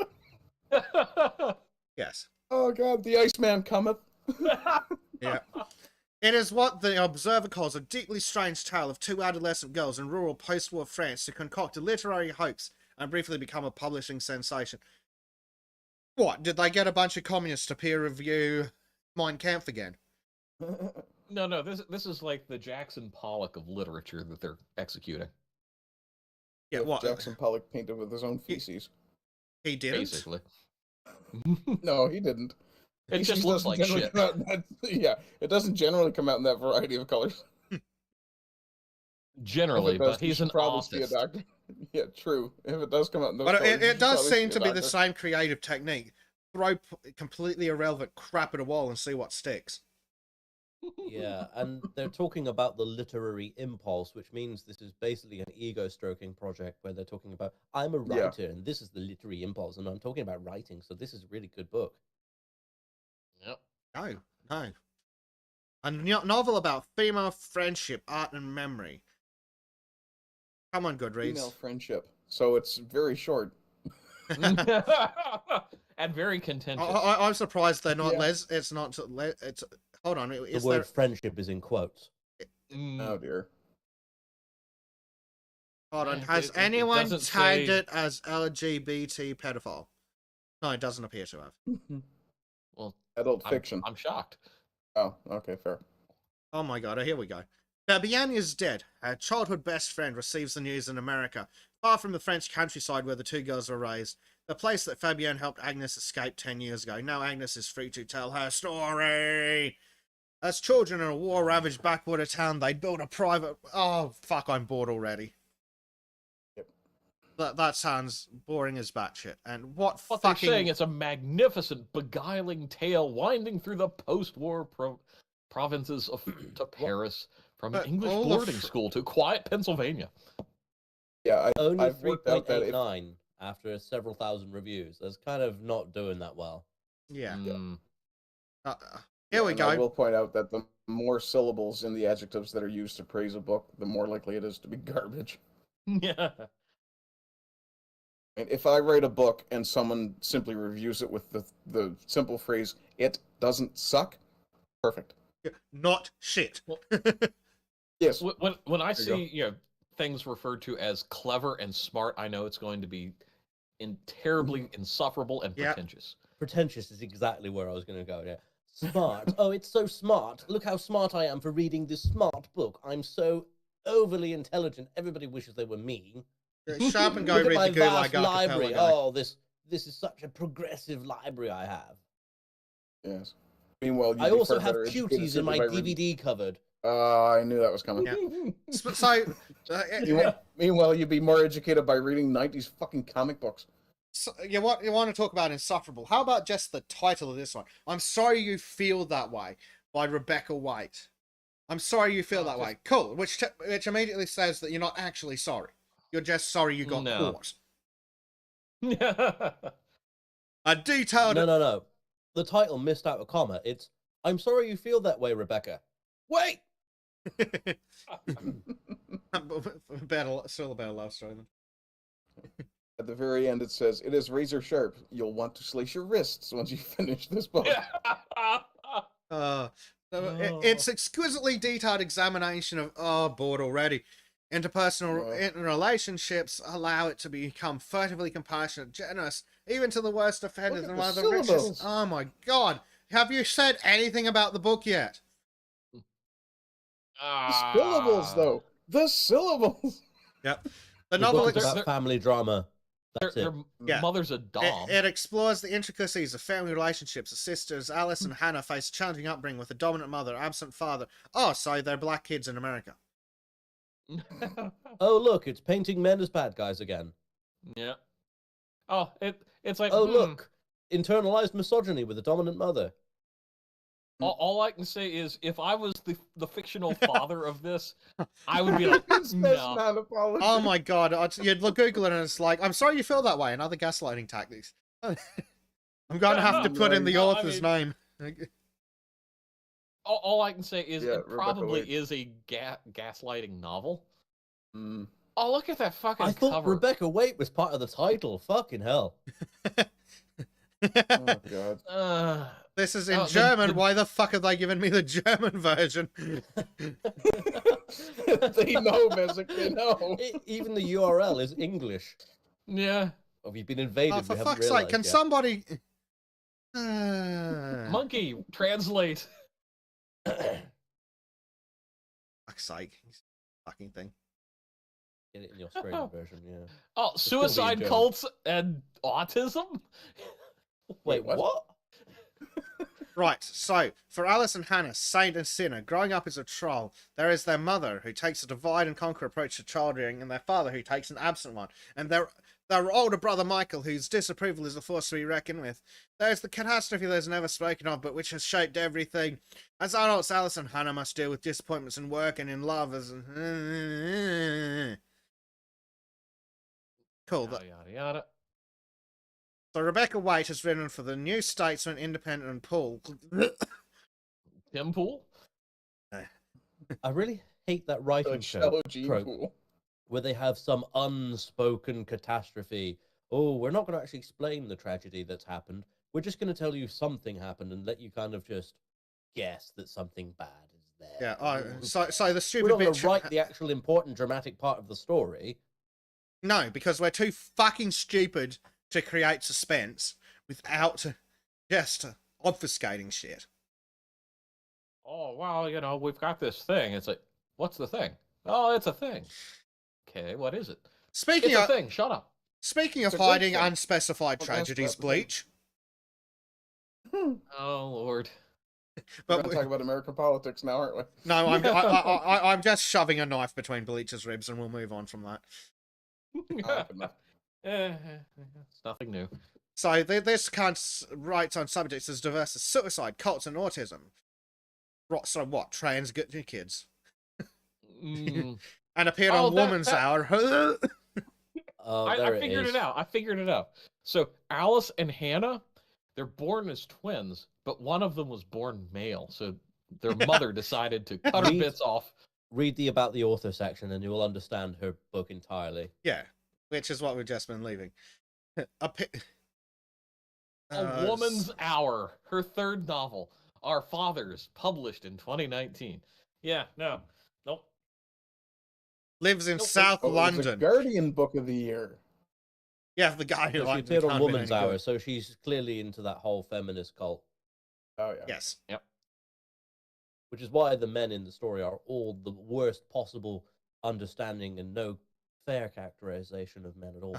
They must look for a way to repair their own fractured relationship, and they must finally choose their own approach to their dominant mother, submit or burn the house down. Have you considered moving out? Yeah. So Just, their we check the mother's a reviews dom. here? Yeah. Dommy Look at the reviews. I want to see if anybody tore this apart. Just it's idiots. women. It's- Oh, Oh, God. there's a Richard, so there's a cuck reading it. Yep. So Dick, what a roller coaster ride. Let's go back to Goodreads that has more reviews. Probably And the feels a bit reviews vexed. are actually in friggin' English. So let's have a look. Das ist. Let's Was? let's have a look. On, no reviews for the 1-star. Anyone? Oh no, it had 5 reviews, but it's not showing them. Yeah. Well, the problem with Goodreads is you can rate it without leaving an actual review. So it's showing the ratings, but without reviews. So let's have a look at the I like 2-star. how it's a ginger reviewing a book that she looked at and went, "Oh, there's gingers on the cover. I'll pick this one up." Now, I selected this book partly because of the cover, yeah, because they look like me, but also because I enjoy dysfunctional family stories that seem to fit with the sad girl novels that are so popular right now. Unfortunately, this was not a dysfunctional family story that hit with me. There was very little to redeem the characters, and I spent most of the read feeling glad that I didn't know these people in real life. Yep. Surprise, surprise. Oh. Yeah. The people who are going to be reviewing it highly are going to be the people. How has it got 4 stars and 5 stars that are the same number of reviews exactly? Yeah, well, that's not fucking suspicious at all, is it? I also love Goodreads? how the review number is the rating is 4.20, 420. Well, you're gonna have to be high as a kite to read this novel. Well, Ryan. The novel focuses on relationships and how your frame of mind is on the challenges within family. Okay, they can't write to save their life. It can be annoying to read based However- on their personalities. The timeline felt slightly unbalanced with a long historical second section that felt like it came out of nowhere.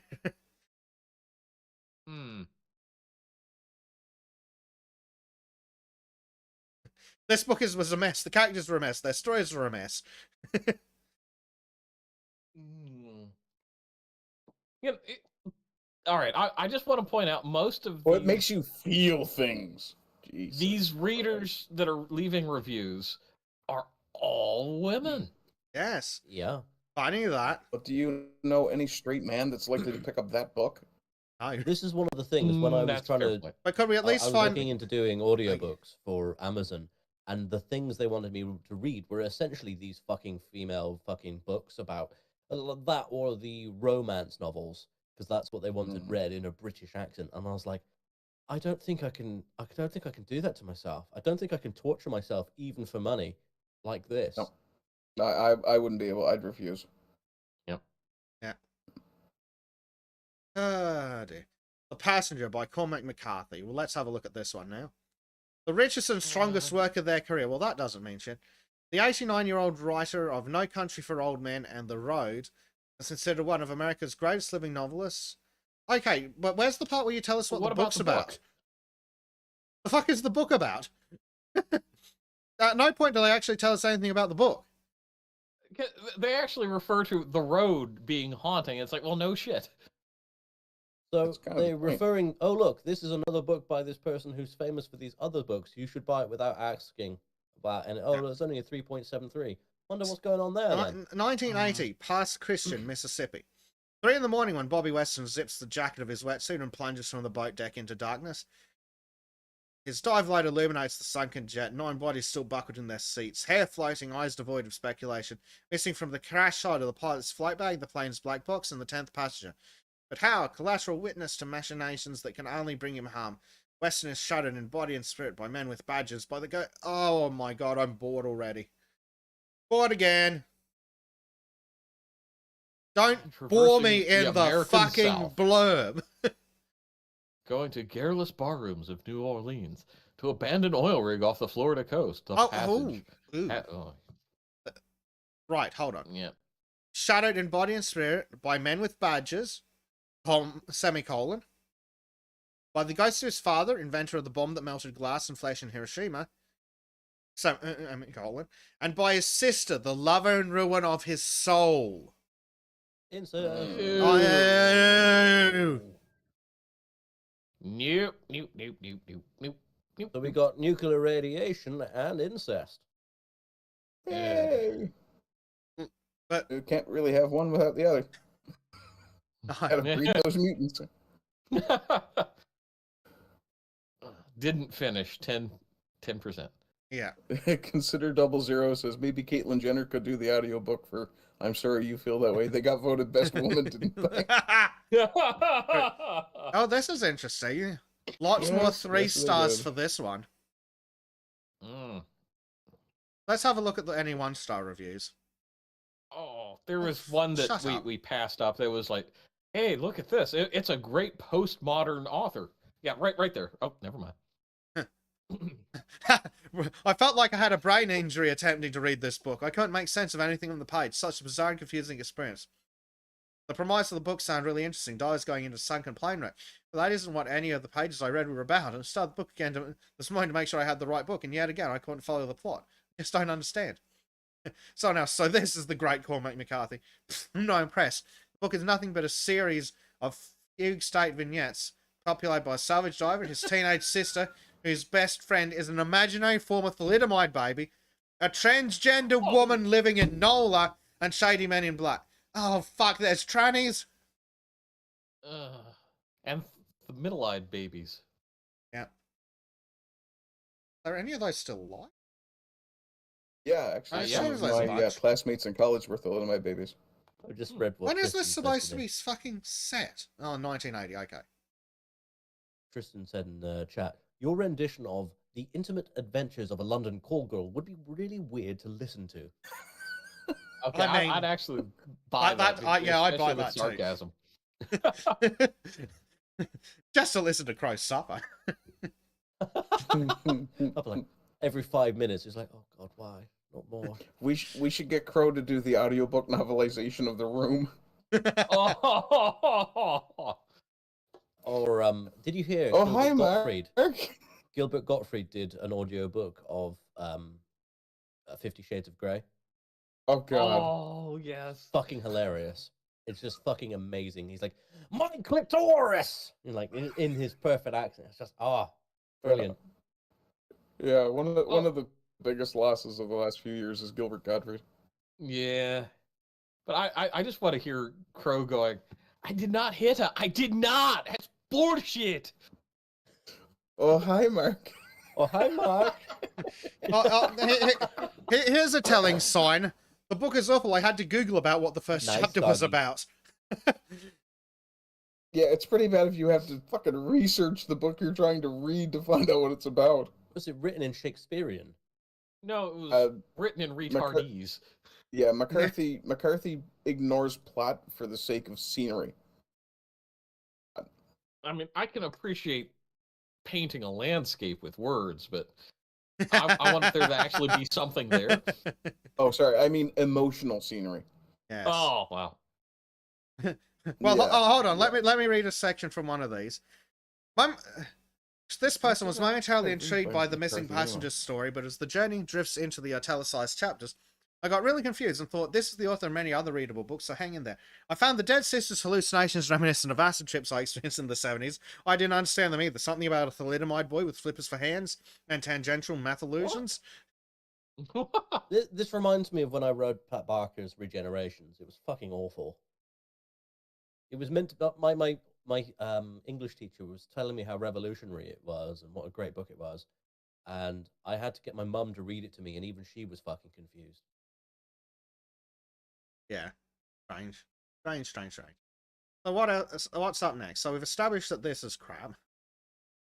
Darling by India Knight. Oh, I'm gotta die. A 21st century retelling, fuck, of Nancy Mitford's classic The Pursuit of Love. Indian Knights... Even the novelists can't come up with original ideas anymore? No. Christ. Oh my I need god. to write Oh something. my lord. Oh dear God. The novel transposes the original to the bohemian household of, who cares, in Norfolk. Alconley. Our narrator is Franny, and teenage teenage Linda Radlett lives with her rock star father Matthew, ethereal mother Sadie, and her siblings. Yeah, that sounds horrific.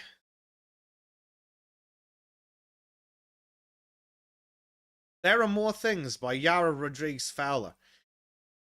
Okay, this is just waffling about how the author won prizes for political fiction. Oh dear lord. Oh my god, the novel is an enriching read. From the chaotic London riots and Brexit to the dark era of Brazil's military dictatorship. Oh my god, it's a woke it's a woke historical fantasy novel about Brexit. Yeah, it's woke wankery. I'm glad I had to urinate heavily for that because I missed most of this terrible bullshit. You should have got the book to urinate on. I mean, no, that'd have to be something to defecate on. Mm. Yeah, that's not the page. Well, that's how they wrote it. Yeah. It never changes form. It Oh. just becomes different Oh kind of Lord, look at that Yeah. shit fucking Oh, cover alphabet art. people. Yep. Alphabet people. Fiction, Alphabet people. LGBT, Oh, alphabet lesbian, people. queer. In January 2016, And then Melissa there's and Katerina meet for the first time in this political turmoil. Oh my god. Just right Their into friendship takes flight. into the chipper with the books and the author. Oh no! I regret looking. And anyone who reviewed it more than 2 stars. Oh, we should have read one of the reviews. Oh shit, we should read one of the reviews, shouldn't we? If we must. Oh god, look at her. She's And regretting suggesting we suffering. read reviews in the first place now. There's no 1-star reviews. Sure. So it's been nerfed. Yep. Mm. How about I 2 got stars? 258 ratings and 37 reviews. Paul Fulcher, an author. Okay. Yada yada. Oh yada. wow, he is definitely an author, and he must be a leftist with all that text. Yeah. So I was just looking at the audiobooks that I have as an option, and I sent you a screenshot so you can cringe at the kind of things that are recommended to me to record. I wanted to. I tried getting into that, but it's not fucking available in Australia. It's like, you bastards. So let's see. The novel did prompt some interesting thoughts on political activism, particularly in a democratic state, although these were more prompted by thinking about the novel than reading them. E.g., when social media is manipulated to encourage support for the populist candidate in an election, is that a bad thing or a good thing? Sorry, what? What? Social media is manipulated to encourage support? You're paying attention, you fuckwit.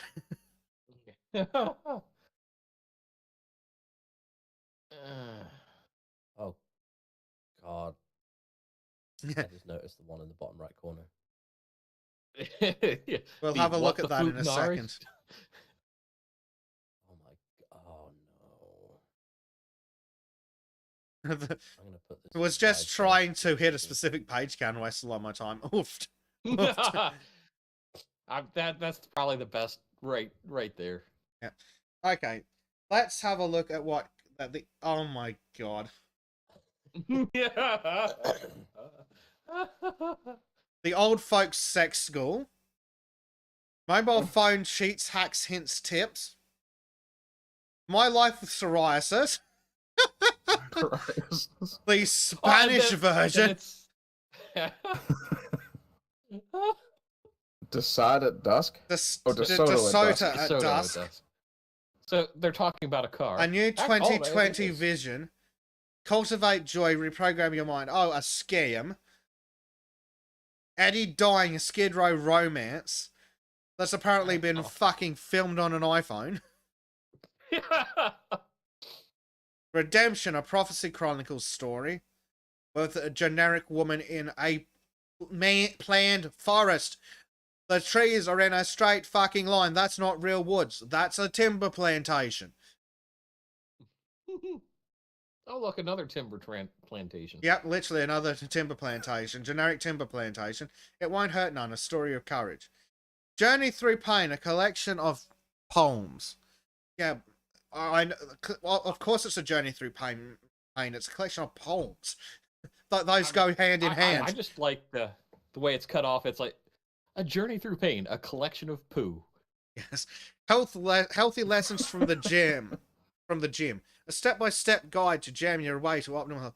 I should write a fitness book. 128 pages. All of them are blank except for the last one, which says eat less, exercise more. 5-star fucking reviews across the board. I think I Trim's love favorite those one last is two next. Denari volumes. Yes. Yeah. What the Futanari volumes 1 through 12. Volumes. How are there 12 fucking volumes? Well, it's clearly been written as a web novel. Oh God, No, I'm not going to Google this.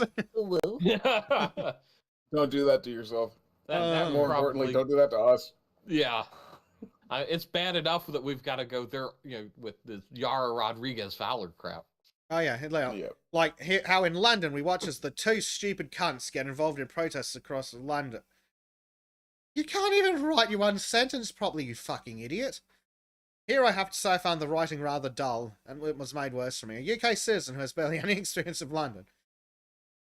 By the description of the sea, somehow contrived to make me feel alienated rather than blah blah blah. Yes, so she's a shit author, and the only reason she got an award is because she was being insufferably woke at them.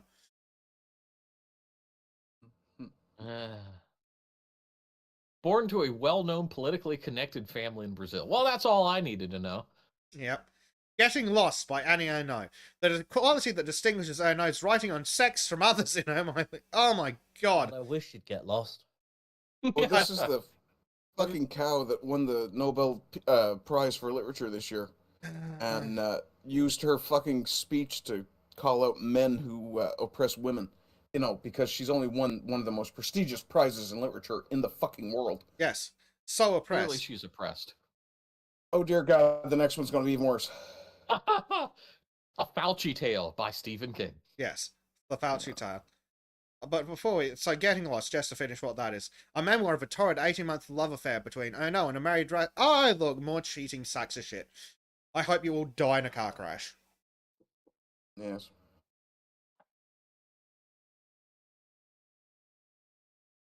Oh, God. You know, I mean, I'm just gonna say it. Stephen King is not nearly as good of an author as most people want to make him out to be. And he's got some serious questionable taste in material. Yes. Yeah. That said, The Dark Tower is still a good series. Yeah. I just wondered. Apparently I've always wondered accidentally if at that this was point. ghost written by someone else. I bet far better author. A Fauci Tale by there's too much Stephen King. self-ego-stroking. Yeah, written during the lockdowns.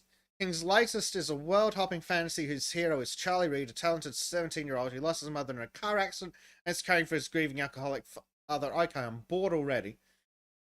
And he befriends the reclusive Mr. Bowditch and his ancient German shepherd dog, Radar O'Reilly. Sorry, Radar. He discovers underneath Bod, which is shed to the portals to the kingdom. Oh my god, I'm so fucking bored. Well, the people who have a disfiguring illness called the Grey are facing a terrifying evil. Well, that's boring as batshit. So So, that means that Fauci. Stephen King... No, it means Stephen King watched an awful lot of Game of Thrones during lockdown. Because they've all got Well, grayscale. Yeah, and while high as a kite, thinking about, oh well, gee, how can I make The Lion, the Witch, and the Wardrobe really bad? Yeah. Mm. Nightcrawling by And Leela somehow get a Motley. child sex scene in there. At 20 years old, Oh, this God. dumb slut became the youngest ever nominee when this piece of crap was long listed for the Booker Prize, and the novel was an instant New York Times bestseller amongst idiots. The story is based on true crime in 2015 involving sexual exploitation, corruption, and brutality in the Oakland Police Department. The novel's central character is a 17-year-old who's totally not the author's self-insert, a protagonist who is one of the toughest and kindest young heroines of their kind. Oh, so her name should be Mary Sue. I see. Mm. Or Leela Motley. Or Kiara Sue, yeah. Yeah, okay, so, yeah. Oh, After God. Sappho. After Sapphire by Selby Wynne Schwartz. Telling a series of vignettes. Okay, so that's straight up right. So, oh, reimagine the lives of a group of notable feminist artists and rise of the past. Oh, God, just kill me. Colette, Josephine Baker, yeah. Virginia Woolf, and Sarah Bernhardt. Each of them facing opposite. Oh, my God. Bored. Moving on. That one's going to flash rainbow colors if you check the reviews. I guarantee it. Oh, I mean, it's going to actually make Well, us all actually, gay let's- just by reading the review. Well, let's check Nightcrawling and After Sapphire. And After Sapphire, you Oh, sure, because fucking why should we suffer illiterates. only a little? Welcome.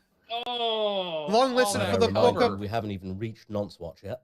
Oh no, I do have good news. Non-Swatch is cancelled this week as my Christmas present to my. Yay. Oh, Just the look on LGBT. the look of pure joy Big on Crow's face. just sat here for a moment to like, oh wow. Callum Dayton says manga is better than this crap. Manga is better than half the crap that's being published right now. Yeah. Oh Best my point lord. out. Manga isn't Oh, it's catering to an LGBT. agenda. There you go. LGBT and race. Yep. That's Yeah. why that's how you. Oprah's book club. Holy fucking Jesus. And you get a 4-star review, and you get a 4-star review. Well, that's and it. you That's get it. A 4-star Nominee for a million of fucking awards. 4-star review from actual people. Kiara and her brother what I Marcus. Okay, so they're black. 18,000 ratings. It's all a massive grift at the end of the day. Scraping by in an East Oakland apartment complex optimistically called the Regal High. Right, cool. So they're How living much in money do the you think slums. Oprah made on sales? Probably a bunch. Guarantee that bitch wouldn't do anything for free. Yep. So, blah, blah, blah, blah, blah. Both have dropped out of high school. Their family fractured by death in prison. Right, so it's a typical black family. Get back to us when it's not their fault of their own decisions. But Marcus clings to his dream of rap stardom. Oh my god. Monkey? Who fucking wrote this crap? Well, Lila Motley, but what utter crap. Could you be The more important thing? could you be who any reads this? could you be any more of a fucking stereotype writing this shit? Yes. Kiara Wait, hunts yes. for work to Hunting- pay. Clara's looking to hunt for work, so clearly she's going to start an OnlyFans in this. Basically, actually, it's worse. She blah blah blah blah blah works to pay their rent, which is more than doubled, and to keep the 9-year-old boy next door abandoned by his mother safe. Sorry, what? Why? Why the fuck would you do that if he's been abandoned by his mother? Like, just call child services and be done with it. One night, what begins as a drunken misunderstanding with a stranger turns into the job Kiara never imagined wanting, but now desperately needs: night crawling. Her world breaks open even further when her name surfaces an investigation that exposes her as a key witness in a massive scam within the Oakland Police Department. Oh, she's ugly and fat as well as black.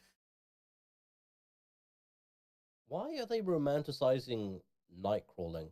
Because Especially now that they have the way of doing it without even offering themselves, they literally can just take photos and because do they're nothing. idiots. They're stupid and have. Let's. Here we go. NPR.org. Night crawling Oh, follows a woman who turns to sex work to support blah blah fucking blah. A 17-year-old whatever. who turns to sex work. Yep. So Yep. she's writing a pedophile fantasy story. Yep. I A thought lot of child porn these was supposed women to be are illegal. into age play. LGBT, black authors, African American. Did not finish 27 people. Abandoned 23 people. Queer. Green Branch BIPOC. says Oh wow, the chipper BIPOC. is going to be so backed up from this. Yep. Social justice, 10 people. Total Blackout Painting says LGBTQ equals leftists should go back to quarantine. And don't forget, next week's stream is not a regular Sultans. It is, in fact, a drunk stream that may include assorted gaming shenanigans. And Yes. Trim, For which I have actually downloaded Golf with Your Friends. yes, Trim will apparently not be back home until like several hours into the stream at best, which is probably acceptable because we don't want him talking about literature. Yeah. God damn, Let's get the fucking literature illiterate. portion done. Yes, and also, the longer Trim stays away, the less likely you are to get drunk and talk about how you want to change his sex and impregnate him. Shut up, Ardent, or you'll be on the list too. So now it's Trim doing night crawling. You had to fight my girlfriend. Trust me, she'll kick I was your going to ass. say, don't threaten Arden with a good time. The good time being the popcorn I'll be Oh, eating. look- while I look watch at my this one girlfriend walk up and down one side of Bessic. Ah, dear. Well, look You at know, Bezic might enjoy that, to be fair. Well, to be fair, everybody should have a good time. It's Christmas. It's beginning to look a lot. Look at like... this absolutely what is crap that? review. Like, I don't think this woman even read the fucking book before she wrote this review. Like, here Oh, I doubt any of them did. it's like, for real, in Yeah, it was 2005, a programmed. major scandal broke out in the news involving a teenager, a sex worker at the time in Oakland, was sexually exploited by more than a dozen police officers. The officers were suspended, but no criminal charges were brought against them. Well, what would the crime have been? This story tells of the heartbreaking and devastating violence done one young girl.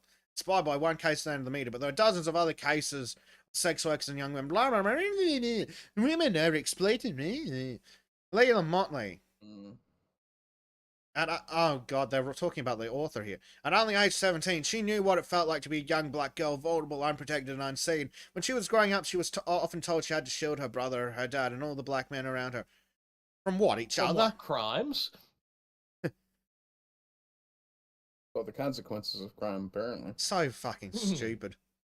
In this novel, Kiara Read was the a last fictional sentence of character, that, but she was a reflection of the types of violence that black and brown women faced regularly. Yeah, that's not true.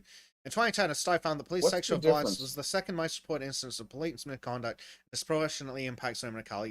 Yeah, bullshit. Second most reported instance What of is- police misconduct. I don't think so. I don't fucking think so. Not for a fucking minute. What is the difference between black and brown, by the way? Mang, if you can't understand that, if Mang, you're you don't have an X. if you're Cheap, man. What the fuck is your problem, huh? if you're black, California has to give you $1 million. If you're brown, you get nothing. No, you get a free pass to commit other Oh crimes. gods, we have to. We should all just move to California, change our names to Frederica, and just identify as black trans women. Wait, like we'll an all hour be, so that we'll we can all just be get called paid. Frederica. That will get a bit confusing. Hi, We're not I'm- going to call each other Frederica. Come on. I'm Frederica Bleach. Oh, okay. So the Frederica author was only Starr, yeah. so the author was only 17 when the Frederica novel was Barney. written. Right, so it's literally a self-insert. What would I have done if I was the main character of this story? Yes, fuck off, bitch. The question is, what else did she self-insert while writing this? Apparently her sexuality as well. Fantasy Oh, author. oh dear, we're being told off. What? By who? Maureen, she's annoyed that the hot tubs haven't come out yet. Yeah, monkey lied to you, lady. Yeah. Yeah. I don't know where he's gone. You have to chase him Well- down for a private audience, I guess. Oh, here we go. Typical monkey stirs up shit and flies away. Flings poo and goes. Yeah. Yeah. Okay, let's look. Let's have a look at this particular review from Fraser Simon. So, he's an author with 9 books apparently, and how are his books rated? Let's have a quick look. Pretty well. Okay, it's all just cyberpunk. Fair enough. He's a cyberpunk author. 1 star. This is really bad, guys. I'm sorry. There's a few reasons I did not finish at DNF'd at 60 pages. There are really important plot beats that glazed over unconvincingly. While paragraphs talking about what every single space she enters looks like to take up more word count. Just for starters, she's having a drink then she's having some pretty iffy sex and gets handsome bills. No idea how she feels about that, really, but then suddenly, right after she meets a hooker with a heart of gold who just knows she's going to be a sex worker too. Oh, she's having a drink, so she's an idiot. But she was just walking home. No. And then sets up a friend to watch out for her with her first appointment. You have no idea what happens in that car, pretty much. If physicality is not convincing at all, and it's again, blah, blah, blah, blah, blah.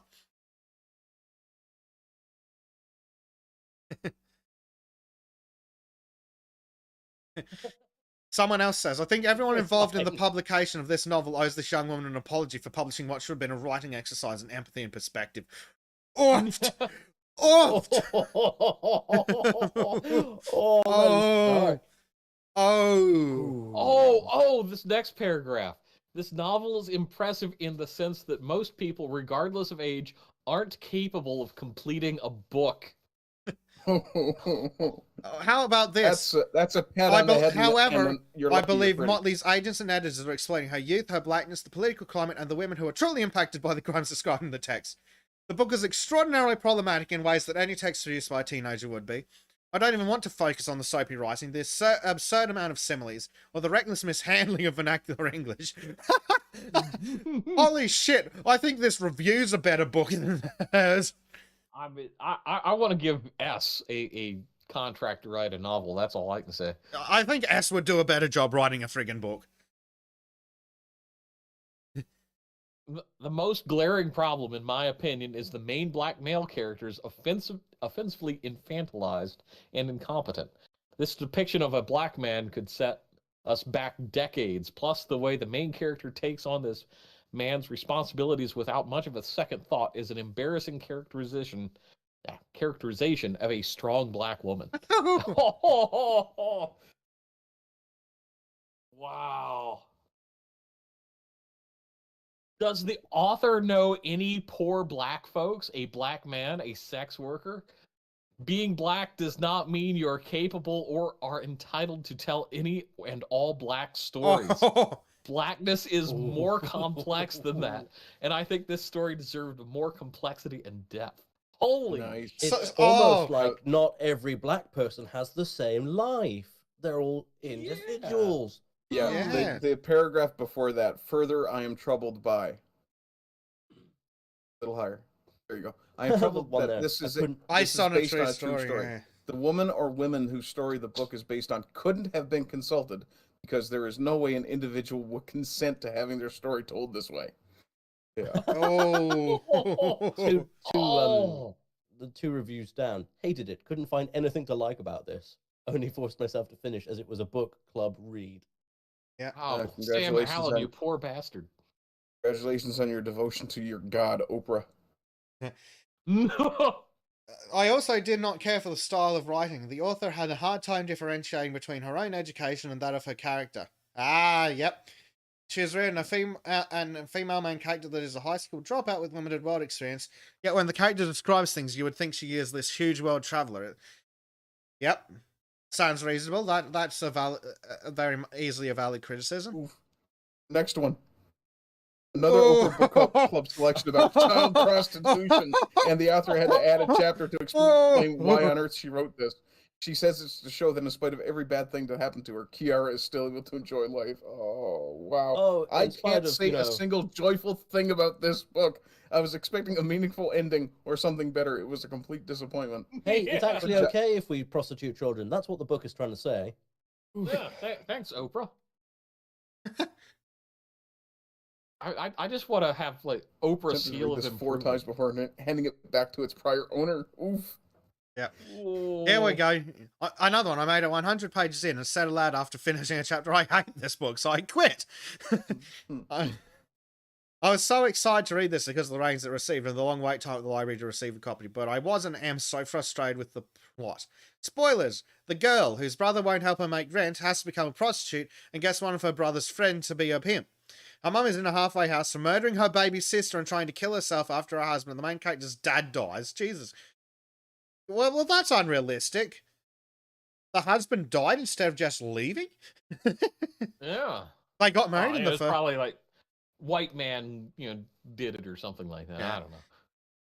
The protagonist looks up to her Probably brother, a cop. who doesn't seem to be able to help her or have helped her in the past in any way. And the whole book, at least up until I stopped reading, made me so uncomfortable. I cannot fathom how and why this stupid bitch continued describing as being a good brother who protected her. It felt like an exploitative novel from the 90s or earlier aughts, and the theme was misery/torture of the characters will sell this book. So many of these reviews have been hidden because of spoilers, though, because people are like, this plot doesn't make any fucking sense. Did not finish. I'm sick of Oprah thinking she is the harbinger of good literature, or good anything for that matter. This book is just too disturbing for me. I don't know what alternative the kid could have had, but she was really left in the guard by her brother and mother. Upon further thought, social services should never have given custody of her to a reckless 18-year-old brother. And when the police picked her up, they should have brought her to... I'd assume that's a youth safety thingy. But then there wouldn't have been a story. I found I couldn't read it. Another one. All the characters felt one-dimensional and fake. Wow. That just... You know your work sucks when. When woke people When your target dislike it. audience says it sucks.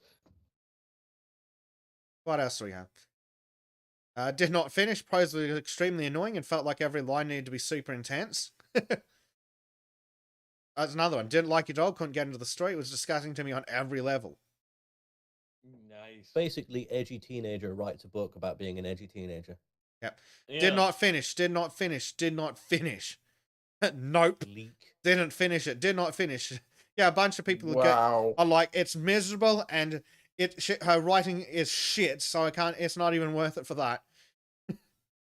And yet, still, 4.09. I'm like, a lot of these people are reading this and then thinking, I can't possibly criticize this because otherwise I'm racist.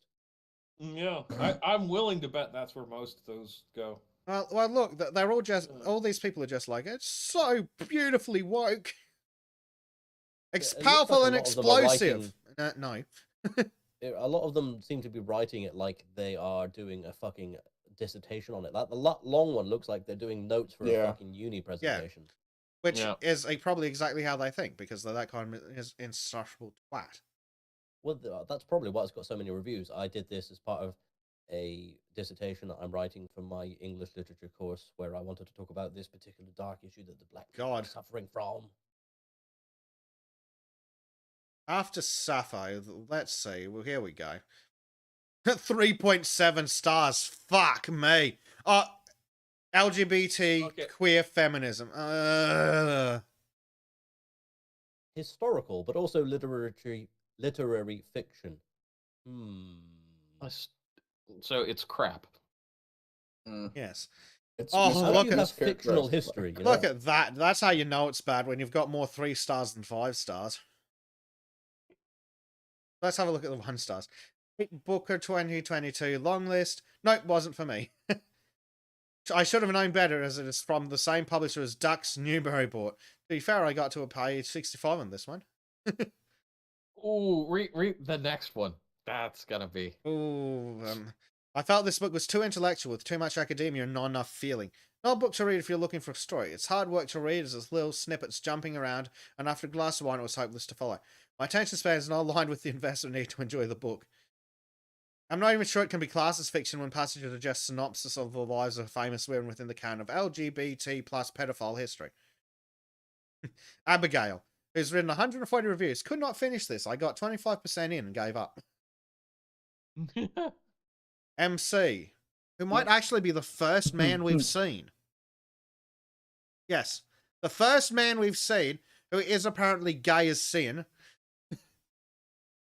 Is Arab is Queer an anthology? Yeah, he read that. He read that, and he reckoned that was 4 stars. So if that was 4 stars, what the fuck is this steaming pile of shit? 1 star. Was Hopi G for something more uplifting than this book. When I read it, seemed to repeat it in places. A Nobel topic. God damn. Wow. So this MC guy okay. says the book was less of a story and more of a poorly told lecture about the spy experiences of a smattering of women told in intermittent form. Less a story than just says things they supposedly couldn't do. Someone who actually teaches gender and feminism at the university level, this read like rectitude as to a story. I'm sorry, this gay man teaches This feminism. gay man who teaches gender and feminism at the university level thinks that your gay feminist story is 1 star. I would like to report that Ardent has died and we are looking for a new host. I'm pretty sure I've just had a cringe episode. I'm sorry. I'm sorry, I'm currently fighting off an aneurysm. Even my girlfriend says apparently he's a better woman than she is. Hey, it's 2022. It's current year. It is, in fact, current year. Oh my god. This is Oh, just God. so deliciously stupid. We'll send you the application form, Callum. Oh my god. This is just great. And here is me thinking this wasn't an episode of Nonce Watch. Fucking stealth non-splash. We again can't stop. Stealth Everywhere we dogs. go, we keep flying over pedophiles. Speaking of stealth, I'll take the opportunity to ask Bezic if he'd like me to read something, since I did offer to read it today. Yes, I would like you to read that thing. Okay, let me bring it up on my phone and I'll read it. Got to from get there. it up before you can demonstrate. and Something stuff. like that, yeah. Geek has got to get it up before he can show you guys. Yep. Oh, It's I a don't grower, want to not a see shower. it. No. Hang on, is it in gallery? No, Maniacal laughter is isn't it making me in? any more... The maniacal laughter is not making me any more comfortable with you getting it up. Oh, God. Oh Da, god. da, da, da, da. He sings when he pulls it up. Okay, let's get this going. Is that what you tell Stormy? So, Stormy, can you verify this is like a typical romantic evening? Oh no. Oh, I couldn't resist. man. Did you want to bring up the site there, Bezzy? Hold on. Callum Dayton Okay. is asking, "Oh God, what's coming?" Ardent. Oh You were asking about the application process. You really might not want to go through it. And apparently my creepy laughter does it for Oh her. my God, Christ! Done. I love my Stormy. woman. She's awesome. You ready, Ardent? Okay. I am in fact ready. So this is the Legend of the Nativity Ninja. I put out a challenge a while back just for everybody to have a bit of fun and create like new lore around Christmas. And this was the piece that I came up with. So many people forget that the Bible is Asian in origin. As such, there is a ninja hidden in every Christmas creche. And no, of course you can't see them. It's a frigging ninja. But what many don't understand is that the three wise men were very rich fellows, kings of Orient after all, wealthy all but beyond measure, and so were able to hire the greatest assassins of all as protectors and sentinels to guide their voyage to Bethlehem. In response to their offered contract, the ninja clans of ancient Japan held a competition to find the greatest warrior amongst their number. This singular fellow was sent across much of the known and a significant chunk of the unknown world to join their journey and become the fourth of the gifts of the Magi to the newborn Messiah. And so, even though you never see him, there is, in fact, a shadow warrior of old Nippon, invisible, ever watchful over the babies born under the Christmas stars, still. Yeah, absolute total fabrication, but it just came to me. So I think went we with it. should make we need to put this on somewhere more legitimate looking and actually like have some references to kind of flesh it out Bible a bit. verses. Yeah. Yeah, just, like pick some of the parts of the Apocrypha and just reference them. Yeah, And the yeah, Book you of would not Tobit, see chapter him. 3. And yeah, you would not see him, but he would still protect you. Yeah, write it in the biblical style. Yea, through the valley of the shadow of the ninja, I shall fear no evil. For Or I am the baddest motherfucker in the valley. You should probably. I'll grab the link and throw it in the chat. yes, you should. Dear. This and other such articles featured on the sultansofshadilay.com. Sorry, sultansofshadilay.com. What we were talking about wasn't that anything was terrible. It was just the innuendo was funny to us because we're a bunch of fucking children. Yes. At least we're not fucking children like leftists. Don't go there, Bleach. There's actually a comments field. Awesome. Yes, there is a comments field. I can't wait to see how many people decide to tear it apart for the ahistoricity and then realize I'm reading a piece of fucking fiction written by an asshole who did it drunk in 5 minutes. we should have like several sites like Babylon Bee and just have them all referencing different things and see how many people it like how long it takes before it becomes like a mainstream thing where everyone's like, oh yeah, there's a nativity ninja. Did you not know that? Oh, Yeah. if you deny the nativity ninja, you're racist against Asians. Stop Asian hate. and you're denying the birth of Christ because the ninja protected him against the inn. Yeah. How do you think they found room in the stable? Exactly. And when Joseph and Mary fled to Egypt with baby Jesus, why do you think Herod was not able to catch up with them? But for more to see more work by Ardent, to see more work by Ardent, you can in fact check out his author page on the Sultans of Shadilay website, and where he writes about things such as New for Newfoundler, a point about ethnic pride, and Who Counsels the Counselors, Star Trek fanfic. When he says fanfic, I'm just immediately thinking it's porn. No. I mean, I could didn't write check. better porn than a lot of the people out there, though. Oh, do you reckon? Do you reckon? Oh, Deanna Troy. Oh. Anyway, what?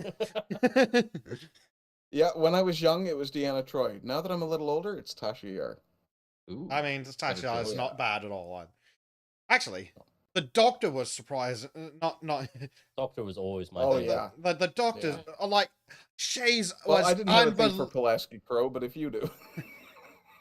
Well, And I mean, if you're really into DeForest Kelly, by all means. yeah. I think I'd prefer DeForest Kelly to the one that played Pulaski, to be Yeah. honest. but the woman doctor, Seems like like, a giver. holy shit, she was a Softer smoke hands. bomb for her age. She would have been in her 50s. Oh, But yeah. my God, what a looker. No, Mm. Beverly Crusher was absolutely stunning woman. I You think see that's- why I'd be the one that's taking this and running with it. Tashier gets stranded on a planet with only 7 of 9 to keep her company. And a very friendly tentacle. I was going to Oh. say the skin of evil is actually a rapist, not a murderer. I mean, I've always said that when I'm talking about this, it's like, Deanna Troi and 7 of 9. I don't And know.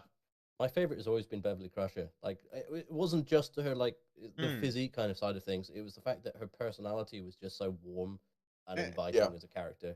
I mean, you know, yeah, back when they had character. Yeah, exactly. They were people that you actually gave a shit about. Yeah. And you gave a shit about the relationships they had with other Look at people. her. Considering She's her, still a beautiful woman. her age at the time, absolutely gorgeous.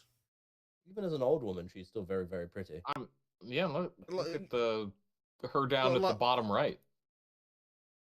Yeah, like that smile makes her a lot more attractive than, say, Guy Ladriel with her constant, "Oh, I'm angry now." That wasn't anger, that was constipation. Yes. But not like normally I'm not into women even this old, Yeah, but click on the one with. Just click on the picture with Wesley. I think the fucking expression on her face is exactly how the rest of us feel about Will Wheaton these days. Shut up, Wesley. So it is. oh my God. Oh What? my god. See, acting. Look, she's emoting. Yes, Yeah. but then again, she has to work with Will Wheaton, so she's probably just emoting naturally. She's probably just thinking, will he just shut up and do his scene correctly? It's not Yes. acting at this point, it's just frustration. Yes. Callum points out he's seen a little of the Orville, which is actually really good, and it is in fact better than most modern Star Trek by far. Yes. There is If no you go Star into the Trek. Orville knowing that it's not to be taken seriously. Yeah. Yeah. And modern Star Trek ended with Enterprise. I think Yep. Star Trek often took itself far too seriously, and I did really enjoy the cartoon series, Lower Decks. That really worked in the fact that it's finally able to kind of break free of that stuffiness that Star Trek always had about being very serious. Because it wanted to be like was it a worth drama. watching? Or? Yeah, no, Lower Decks is quite funny. They had a lot of references to the other series and things that happened that are kind of fun in jokes if you're a big fan of the series. Some of the Okay, writing I'm is gonna a have to bit watch that, then. weak. It's not the strongest writing in the world, but it wasn't like excessively woke or in your face and bullshit or anything like that. It was just kind of chill, easy to watch, a bit like Family Guy or something. Okay. Just thinking out loud of someone to add to with 7 of 9. Savick. Oh, Kirstie Yeah. Alley Savick. Yes. Oh yeah. Oh And yeah. here I thought you were that going was to a talk smoke about show.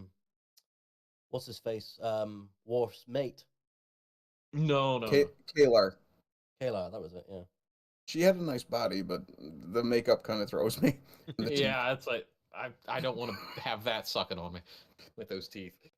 I don't even want that trying to give me a hickey with those teeth. Are you kidding?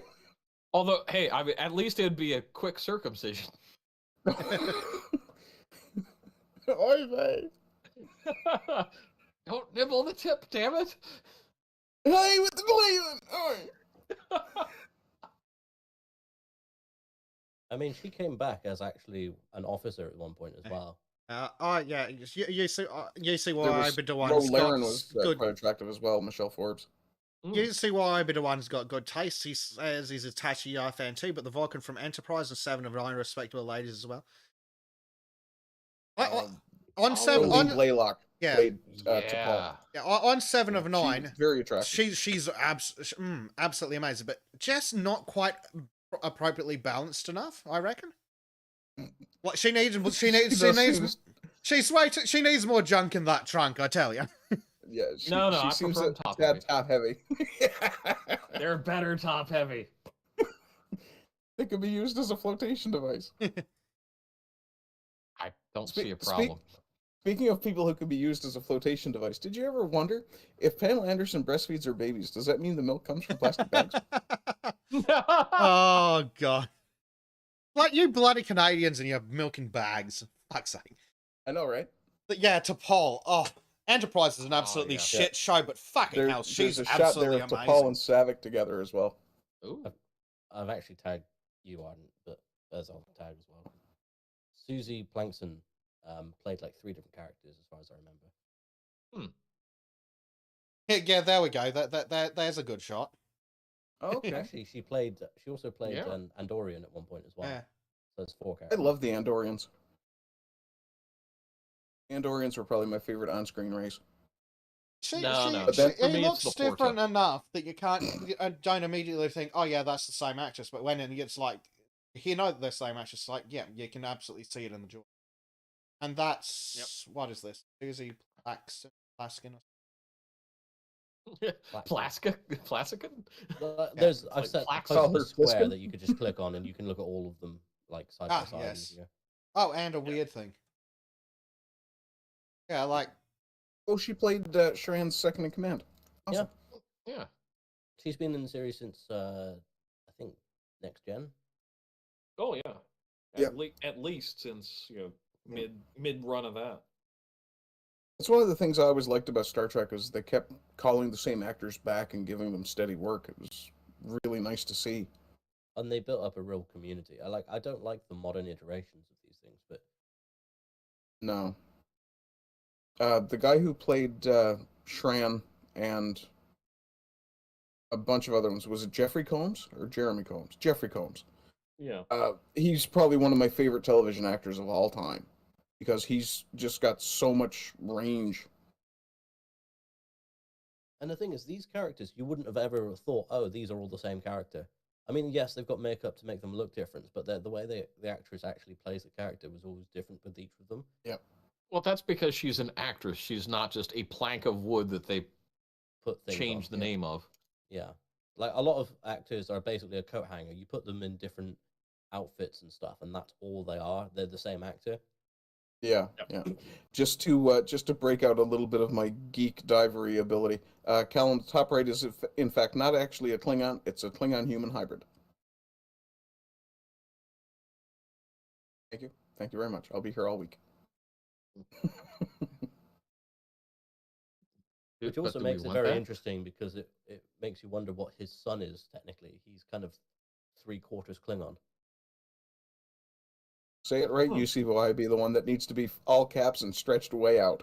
Nerd! Now, I'm kind of curious with Plaxon. Was she a stage actress? Because I've noticed like the better actors out there typically start on stage or have done stage runs at some point, and not Oh. just theatrical school. Like It's from like, Shatner. Yeah, there you go. She began her career on stage and played 4 characters opposite Anthony Newley in the national revival tour of Stop the World, I Want to Get Off. She also played Marquis Theresa Duparc in the Broadway production of Libet. So yeah, she's a stage actress that's gone into that things. And explains the range. she's done My Stepmother is an Alien, Yeah. Bingo, Disclosure, Wag the Dog, The Edge, Red Eye. Television, she's done a shit ton of stuff. Family Guy, she's been on Futurama, Star Trek Enterprise, How I Met Your Mother, Bones. Yeah. She was on Voyager and Next Gen. That I remember. And I hell, think Voyager is she's actually in, the top left picture here. Yeah. yeah. Oh yeah, Would- she played the female Q. That was it. Okay. I mean, that is crazy range then to be able to play all of those sorts of characters. Yeah, But, because she's playing a I mean, Vulcan, Star Trek which is known really for. the complete opposite of what a Klingon is. And then there's the Andorians as well, which is completely different again. I think the Klingons and the Andorians were kind of played the same, just in 2 different series. Yeah, they Yeah. were more or less shoo-in replacements for each other at one point. I know the stage actors being better. It's not terribly surprising. They actually have to be capable of remembering their lines, Well, and they let's be don't honest, get this is retakes. where they did a great job with hiring people like Patrick Stewart to be, Oh yeah. Yeah, a lead. And the fact that he nearly didn't take the job because he thought it was going to be naff. But then these stage actors ended up with these massive careers on a show that had like, what was it, 12 seasons or 20 seasons or something ridiculous. Next Gen. So God. 7. next 7. Yeah. 178 episodes, so they were long seasons, though. Yeah, Yeah, because yeah, they- typically it was like 26 episode seasons. Yeah, Yeah, this was unlike back when modern it was times when actually a a full season. Yeah.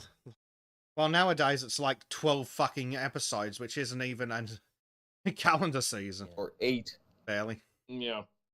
Yeah. And so you ended up building these massive careers for most of the actors in the Star Trek series. Became huge in their own right. People like Riker, I can't remember his name now, the Jonathan Frakes. Jonathan Yep. Frakes. Yeah, a lot of these people have gone on to do other things, and you know that because you see them appear in other sci-fi sort of series. Like you'll see them in Farscape, or you'll see one of them appear in bloody SG-1, Stargate. Yeah, before they were on Voyager, Kate Mulgrew and the guy who played Chakotay, whose name escapes me now, actually appeared together in an episode of Murder, She Wrote. Really? No kidding. I mean, Yeah, and the only reason I know that is I happened to flip on an old Murder, She Wrote the other day, and I went, holy shit, that's Robert, I forget Chakotay's last actual name. And a few seconds later, after watching him for a minute, here in walks Kate Mulgrew, and I'm like, what the fuck? This was the weirdest Voyager episode I've ever seen. Murder she committed. I mean, what? Murder, she got the crew lost because she didn't want to ask for fucking directions. Yeah. Which I mean, just a quick aside. I was always convinced as a kid growing up that Angela Lansbury's character, Jessica Fletcher, was actually a serial killer who was clever enough to frame others for the murder. She was Dexter before Dexter was cool. Yes. Glorious. Actually, I think that was a fan theory too for quite a while. That I'm it was sure it actually her was. doing the killings. Yeah. Because I'm- Wasn't that the idea that the guy who wrote Basic Instinct basically came to it with? He looked at Murder, She Wrote, and he thought, well, if this was a writer writing about killings, wouldn't it make sense that this is how they're covering up their own killings? Oh, yeah. Holy shit. Robert Beltran is who you're talking about. Beltran, yeah. Thank you. Yeah. Because I found the episode. It's of murder she committed. The corpse who flew first class.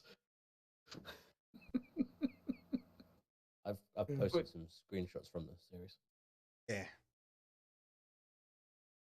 That is weird. That's very weird. Oh to see. wow. Like the first picture's just fucking Kate creepy? Mulgrew in a generic outfit, but this is fucking This freaky. next picture just. She Oh, looks so dear disgusted, Lord. It's brilliant. Look at the hair. Oh, the 80s. Oh, Well- wait, actually, that hair didn't change between that and when she became captain of Voyager. Yeah, but wasn't Yeah, that all both they in the did was 80s? pull it down. She did actually have that. Well, hairstyle at one like, point, didn't she? Well, weren't those Yep. shows actually closer in time span than you'd think? Oh no, Voyager was 90s. I think so, yeah. Yeah, because Murder She Wrote ran to like 92 or something Yeah. like that. Because I remember with my grandmother, she'd watch that all the 96. time. Murder, She There we Wrote go. ran to 96, so that's into Voyager's run, I think. Yeah, it is. Yeah, But I mean, that's wild. fucking Kate Mulgrew was frigging robbed, wasn't she? Oh yeah, Yeah, That- she should have been that- given a far better character. that was such a poorly written show in the last like season or so. In the entire frigging thing. Well, like, yeah, well, the captain was such a cunt. Would quite happily portray all her principles for nothing. Yeah.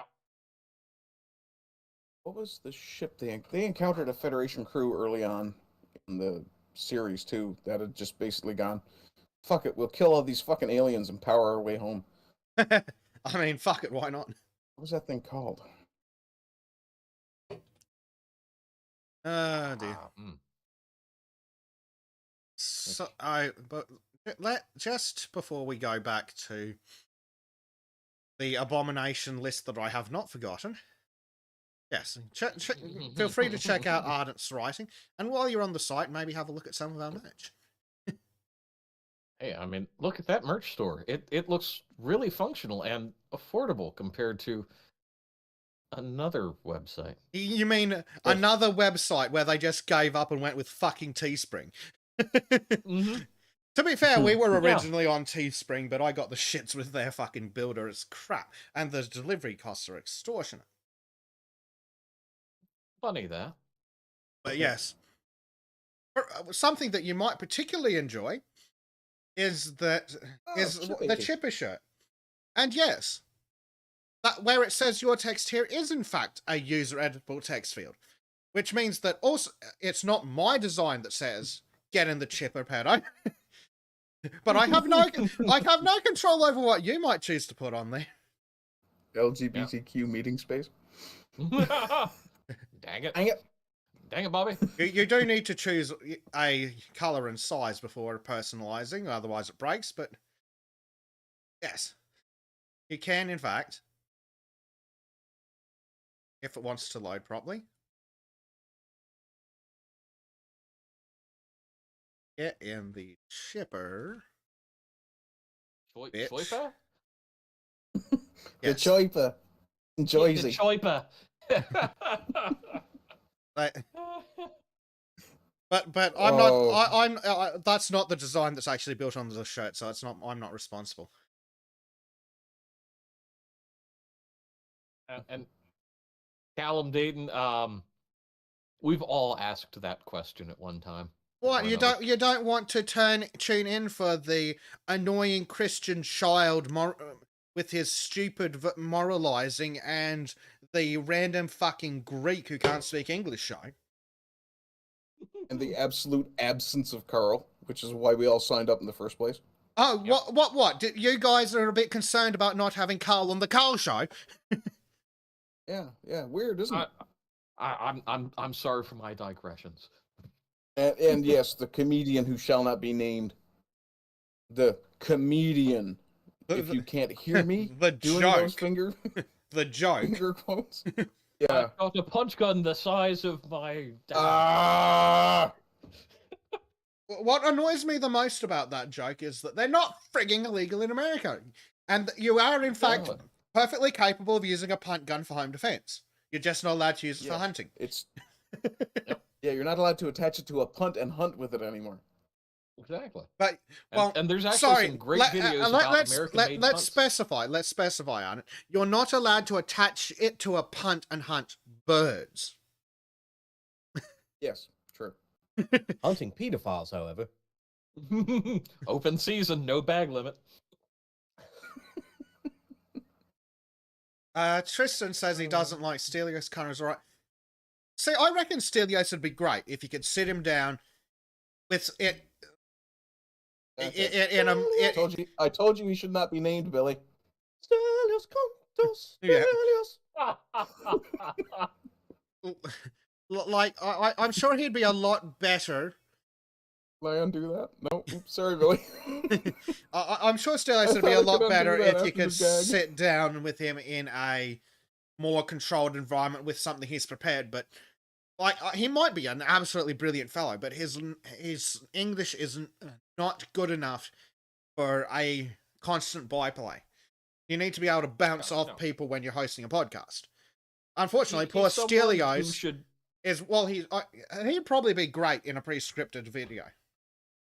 Yeah. On something he knows about. It's one of those where he doesn't need to quickly come up with a reaction, translate it to English, and then speak it. It would. I think he'd do really well if they did pre-recorded segments like you're suggesting, or did a more scripted kind of roundtable discussion But Yeah, like something that on the he's podcast? specifically an expert in and knows how to talk about in English. But on the podcast, because it's such a diverse thing, the other person comes in with their article, and poor Studios is sitting there trying to formulate a thought, and by the time he's formulated his thought into English and is about to start speaking, they've already moved on because they're really fucking bad at accommodating him. Yeah. Well, I have said this for a long time, even with He Who Shall Not Be Named, is they do a very poor job of playing to the strengths of their guest hosts. Because, poor, was it Nick Buckley, sometimes getting blindsided by some of these topics where it's like, he really needs to be put on to topics where he can speak well on those subjects, and it'd be fantastic. Well, even with Punt the Cunt, if they got him on just to talk about comedy and the media, I'm sure it'd be a lot less insufferable. But he has no fucking background, even a cursory Google of complex political topics. Hey, Yeah, Patriot and Brunchcast I will here. also say, when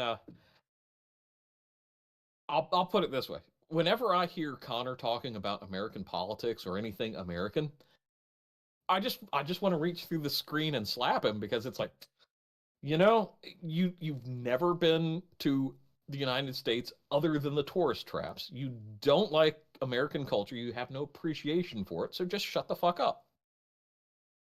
Yep.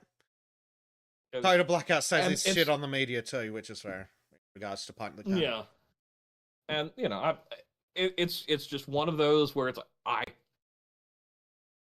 I'm good with a banter about America's flaws and whatnot, but when you get someone who's openly hostile trying to talk intelligently about American history or politics, I want someone who has an appreciation for the culture beyond just, oh, haha, look at this meme. It's like, no, just go away. I will have to agree with Tristan here. I really did enjoy John Wheatley's segments too. Yeah, John Yeah, Wheatley's I think segments are he's really good.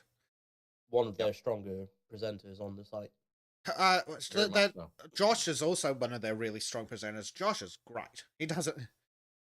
Yeah, I mean, they I don't let him present enough, really. no, I prefer when it's Carl and Callum, just Carl and Callum.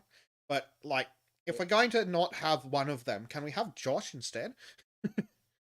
like Josh is smart and knows how to talk on camera.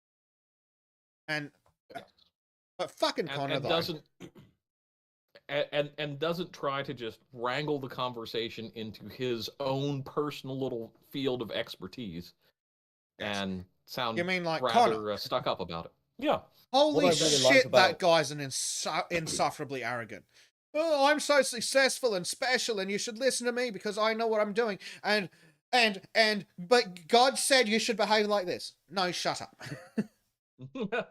No, one Yeah. of the things I really liked about John Wheatley on the podcast was that he was willing to challenge and play devil's advocate with the person he was hosting with in order to actually have the deeper discussion about why they believe what they believe. Yes. Not just saying, I believe this and I'm right, which is one of the biggest problems that can happen with presenters who are very, very strong in advocating for a certain thing.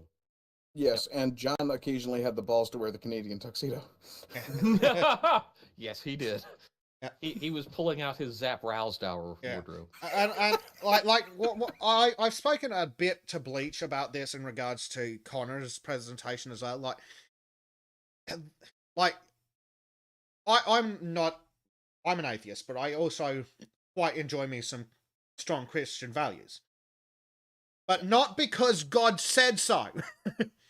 Because God says is not an argument that means Jack Diddley fuck all to an atheist. It's an argument for from authority, and you can't show me point to your authority. And no, and because the Bible says doesn't count either. The Bible says, well, why is the Bible valid? Because it's the word of God. And how do you know it's the word of God? Because the Bible says so. No, fuck off. Yeah, and even as a Christian, I do not like arguing from those standpoints, because there are much better, stronger arguments to be made by, it's like, here's why you should do these things. So therefore, we can look at practical explanations and fallout of these certain tenets. But yeah, just saying no, it's in the Bible. That's it. That just nope. And I'm yeah, like not going to accept that. the moral values, even the ones espoused in the Bible that sound a bit weird today, like you can see the value in them, especially when, like, even from an atheist point of view, it's a 2,000-year-old guide to running a Bronze Age civilization. Yep. There's got to be some fucking value in it. It doesn't last if it's got nothing. And I will say, while it started out for a Bronze Age civilization, in a lot of ways, we have not evolved much beyond that except for our technology. People are still basically the same in a lot of the ways they act and behave now that they did 3,000 years ago. Yeah. I mean, human evolution is a very, very slow process anyway. Indeed. Yeah. And to touch vaguely on what Tristan says, because he's like, do you consider tradition a valid authority? No, not in and of itself. If something is tradition, there's probably a reason that it's tradition. And it's not because of the tradition itself. There's a lot of things that are traditional that we can throw out like we're in the fucking bathwater. Like we had hundreds of years of tradition of absolutely daft crap. Yeah. Well, one thing that springs immediately to mind is the tradition of the Pope shitting in a golden toilet. Yeah, we don't really Donald need Trump? to keep that one. Oh, the Pope. Oh, well, you said shitting in a golden toilet, so I naturally Yes, made but- the assumption. Yeah, no, I understand that. The difference being that Trump made the money that paid for that toilet. I'm fine with that. Capitalism over communism. Yes. Yes. But yeah. Now, I will say, though, one of the things I really wish I would see, we could see in the modern world is a return to, the idea of Christian charity, where, yes, that'd be nice. yeah, get the government out, get people involved, because the older, Christian charities, before they became businesses, it was about engaging on a personal level with the people in need. And that did a lot more good than harm that you see with, yep, here's a number, fill out a form, get your damn paycheck. Yep. Yeah. Just saying, oh, something's traditional, or oh, something's in the Bible, oh, it's been this way for 2,000 years, is meaningless. No, why has it been that way for 2,000 years? I mean, Because it I works, have to agree with obviously, yeah. Connor on a few things when it comes to things like, I don't agree that you shouldn't be able to masturbate, but there is a lot of problem with men basically being complete fucking simps for women and being. Yeah, there is a time. massive problem with coomerism. Yes. Yeah. But there's, I think, a difference between the way Connor's portraying it and then the way we all understand it, where it's like, yeah, okay, it's going to be detrimental yes, to your, there's a your vast, sex drive, sensitivity. there's a and vast difference to indoctrinating yourself into porn and excessive use and compared to eat your cornflakes because God said don't masturbate. Yeah. Give us a reason. Uh, Shut up, Google. Would you like us to Shut look up, up that porn? Cortana, you bitch! Stop telling them my porn habits.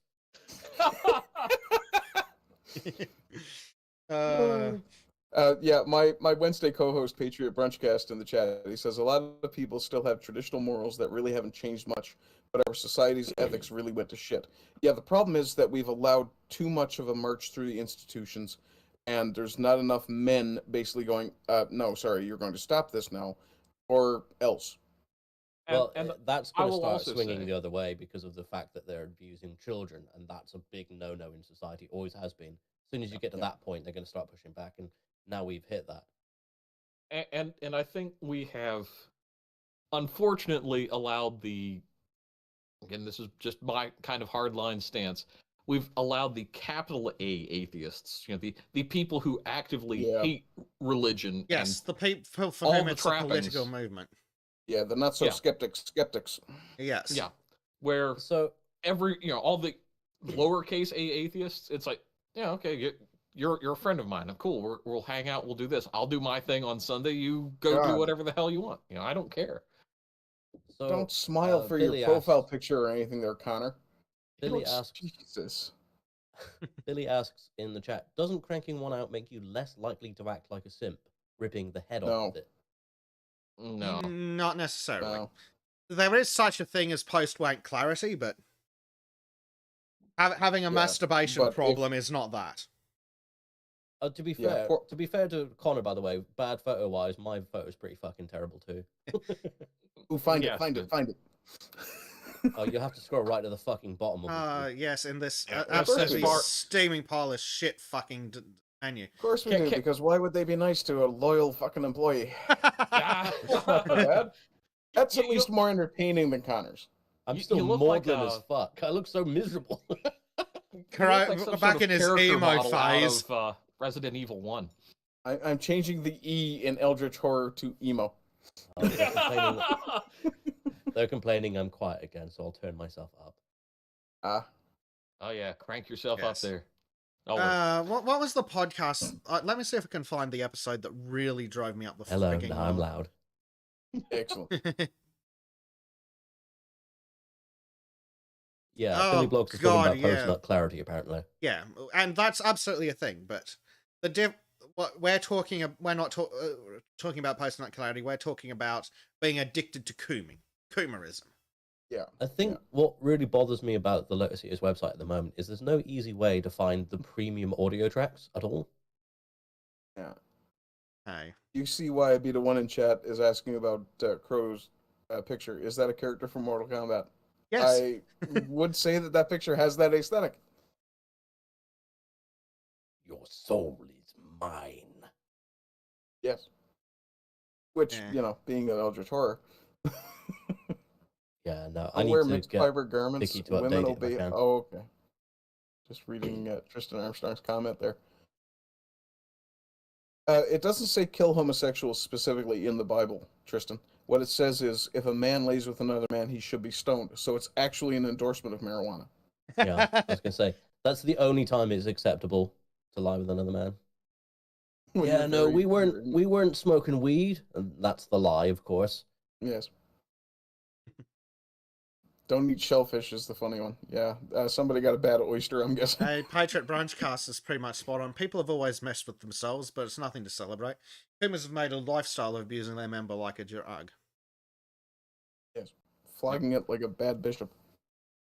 making the bald man cry professionally. Frankie Boyle made that joke on Mock the Week back when he was good at his Look, job. Which one was that? The way the endorsement of marijuana? yeah. The way you I know knew I you've heard got that a somewhere. problem is when you pay for porn. Or worse, pay for thoughts. Like, okay, maybe you've got some weird kink that's on one of those premium sites, but thou shalt not suffer a thought to live. Well, thou shalt not suffer a thought to profit. Yes. Oh, yes, that's far better. Never give them money Bro, for is that your face? Jesus Christ. What's he done now? Oh, you'll see. Me trying to resist cooming.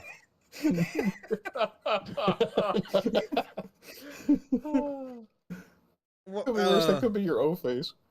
Billy's Well, like, I Well, it's suppose. both. Billy's like, pay for porn? I think that's a sure sign you have a problem. Yes, it is. But yeah, Yeah. So, it all could right. be worse. I could be RoboCop. Jesus. Look at the other gift professor. Well, Oh dear. since Crow wants to resist cooming, let's have a look at one of these, another of these books. That'll kill his erection. Yep. Oh god, this looks stupid. Our Missing Hearts by Celeste NG. Like, did Oh, they wait. forget This the is based on oh, that stupid damn Christmas song about giving my heart away and something special. I don't know. It's about murdering yourself with a heart transplant. Right, a dystopian novel set in a post-crisis of US of surveillance and book banning, where children are forcibly separated from their parents and people, particularly Asian Americans, are condemned for un-American activities. So, sorry, where are you living? that any of that's true? California, probably. True. So let's have a look at this abomination of a book. Are missing sharts. Oh God, we are 15-year-old boys, aren't we? It's I 12-year-old. don't deny it. Nope. No. Look, men stop maturing at 16. It's a known fact. Yes. Well, what's the point, honestly? Yeah, exactly. It just gets miserable. Well, when you're 16 years old, you're willing to fight for any reason, fuck all night, and stand up for what you believe in. Works for me. Exactly. Yes.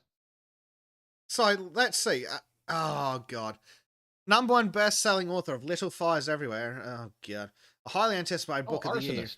A mother's unbreakable love in a world consumed by fear. 12-year-old Bird Gardner lives a quiet existence with his loving but broken father, a former linguist who now shelves books in the university library. Bird knows not to ask too many questions, stand out too much, or stray too far. For a decade, their lives have been governed by laws meant to preserve American culture in the wake of years of economic instability and violence. Yeah, like, is this what happens? Is this when the pendulum swings back to not get you woke fuckwits out of the way? This just sounds like fucking weird circle jerk material. It is.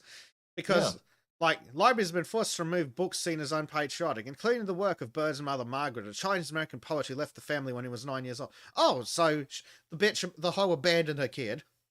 Fair enough. Bird has grown up disavowing his mother and her poems. He doesn't know her work or what happened to her, blah, blah, blah, blah, blah. When he sees a mysterious letter, he's pulled into a quest to find her. His journey will take him back to the many folk tales she put in. Blah. Oh, boring.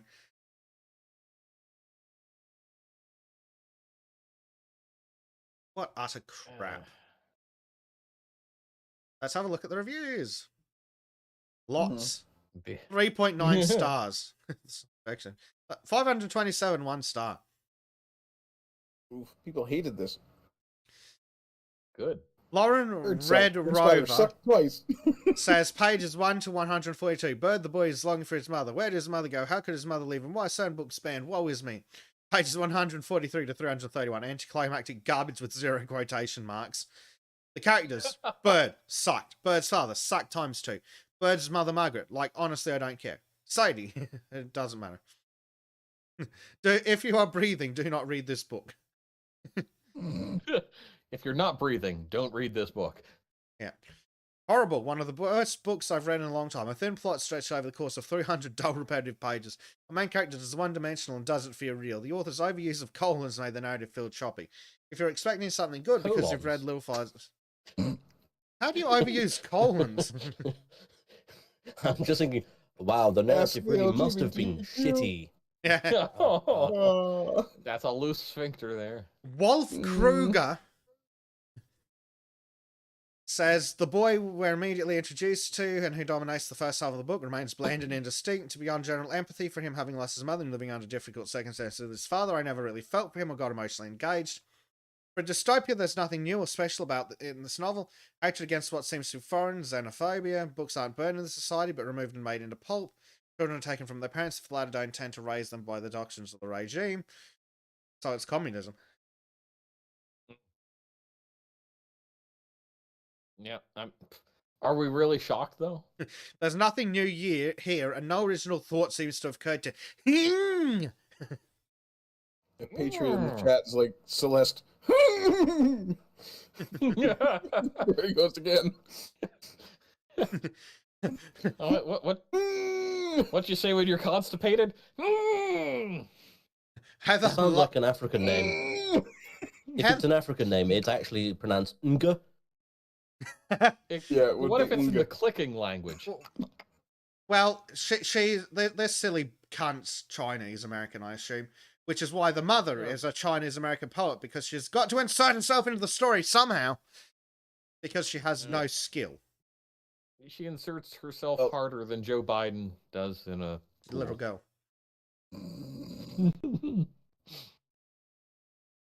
Do you suffer from sleepless nights? Are you in need of something to help you fall asleep at night? Well, if so, read this horrible, awfully slow book. I thought I was going to die of absolute boredom and even fell asleep almost every time I read it. I should have stopped reading, but decided to muscle through it. At the end, I couldn't take it any longer and skimmed the text. I had such high hopes for this book. Too much time was taken on backstory and not enough action. I'm absolutely confused on where all these great reviews came from, but to each their own. On to my next book. Hopefully it'll make up for this one. So in other words, This is are you this an is where I insomniac? believe You need- this is where I believe places like Goodreads actually have paid reviews. Yeah. Yeah. Yeah, because it does fit in the mold of oh, here, let's just throttle certain reviews from existence. let's review bomb this book that's part of our woke culture literature, and we need Yeah. to support our cultural artists. This one says the book's essentially 200 pages of info dumping. The narrator describes 20 years of futuristic American history that leads to the government becoming so anti-China that they take children away from protesters. Yeah, I'm failing to see the problem here. Wait, Yeah, take it doesn't children really away make from any sense to protesters? me either, lol. But even if, who'd do that, Trudeau? Mm. The entire novel is taken up by the backstory. And she says in summary, I think Our Missing Hearts is too reactionary and not very thoughtful. Wanted to tackle anti-Asian sentiment in the US, but was so heavy-handed and lacking in story that it just didn't work. What anti-Asian sentiment in the US? Oh, we're talking about the blacks, are we? Mm-hmm. No, there's there's anti-CCP sentiment, which is called being sane. I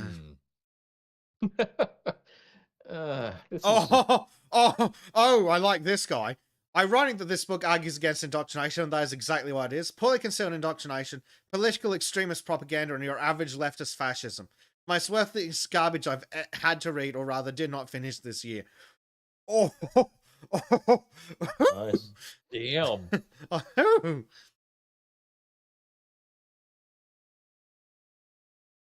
That was not just savage, that was brutal. Yeah. I just want to critique this criticism. This book is so bad, just awful. I don't even know where to begin. Yet you went on and fucking on and fucking on for a full paragraph. Yeah. What paragraph? I prefer the one below it. It's like, I actually didn't finish this book. I gave up on page 158. Yeah. So this previous one that Arnott was reading at, maybe don't even know where to begin. Maybe with the fact that horrific anti-Asian laws are only in the US, with this wealthy family whose dad's a professor at Harvard never once considers going to Canada or anywhere else. Maybe with the mum. Jesus Christ. Good point. Canada did have some pretty horrific anti-Asian laws at one point. Canada still has yeah, then they stopped being racist and started hating everybody. Yeah. Yeah, it's like the Chinese Exclusion Act of 1890 something. But, yeah. I like how I do a search for anti-Asian laws in Canada.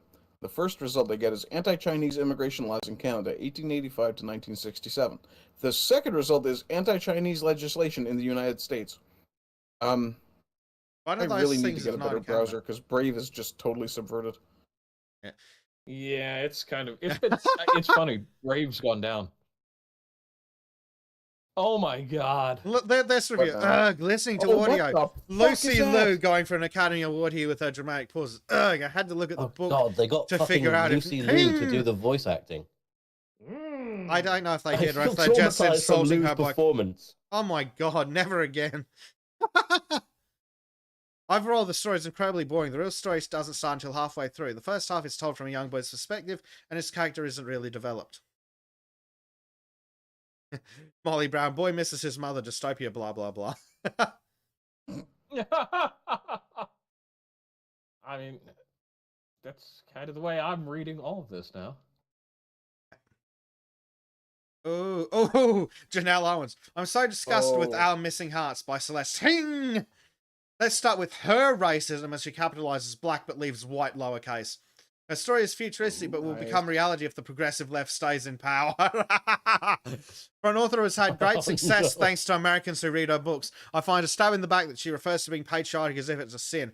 The story is sadistic in that those who are unpatriotic, express opinions other than American, have their children taken away from them and have to go into hiding. I think she's referring to the Chinese People's Republic more so than any American country. Her writing is basic, her narrative wanders around, giving the reader more than enough garbage to chew on. There is a surface level of emotion to this story, just as there apparently is to It is blatantly racist in how she uses capitalization as a weapon. Only the ignorant reader can miss that. She bloviates on and on to what point, only to find the mum, lose the mum, find the mum again. It reminds me of the story of the ring. Hing is a fiction author, not an educator. Her notes at the end of the novel are hideous as she tells the reader of all the atrocities the American government has inflicted on previous populations. She writes the crises, while blatantly she's referencing the pandemic we all enjoyed in 2020 and beyond, thanks to the progressive left and the country it originated from. Damn. You fuck, yeah. The platitudes this book drew from critics as a laughingstock is far from wisdom of 100 years lived. It was an attempt to say Americans are bigots and sorely prejudiced. I guess that would explain why everyone wants to migrate here. Or, had I been a bigot, I never would have read her book. If you had no stars to give, that would be my rating. It has forever made me want to boycott anything she ever writes again. Her sheer audacity at undermining the intelligence of the reader is a calamitous cruelty I choose to never inflict upon myself again. For those who have not read this book, I can only say I'm glad I checked it out from the library rather than spent my money on it. Nice. Damn. That is just. Oh wait, let's see what the comments say. I want to see if they're She like, responded to criticizing. herself first. What? Yeah. Oh, no, I don't wait, know. did She's she? probably. I think that's before she... Probably a real... No, goes okay, on. there's 1 month ago. And some stupid bint's like, you mean a book about the systemic marginalization of minorities made you as a white lady feel marginalized? Gasp the horror. No. Also, I know, she's white. Asians aren't marginalized. Pay attention. And she's like, hey, stupid bitch, thanks for the comment. You got it all wrong. Well, no, it wasn't the marginalization of things that are certain. It was the concept of find the mum, lose the mum, find the mum. Yeah.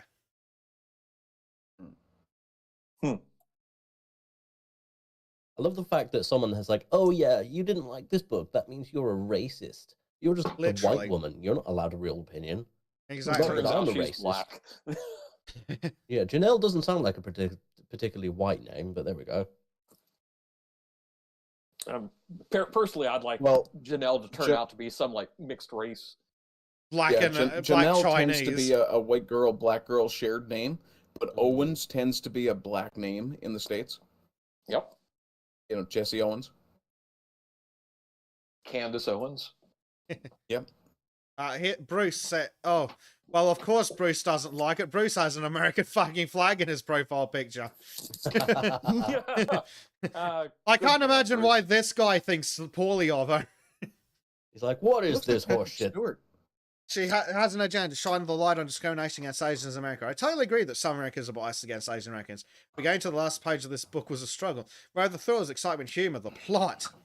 I was really expecting something on the level of Little Fireflies Everywhere, a 5-star book, but this one fell well short.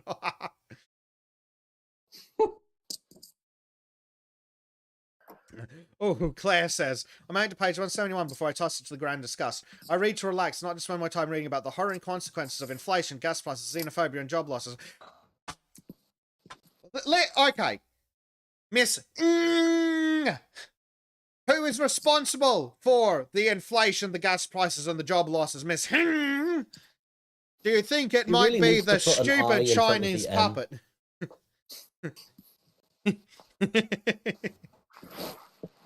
If she put an I in front of the N, then she could be Celesting.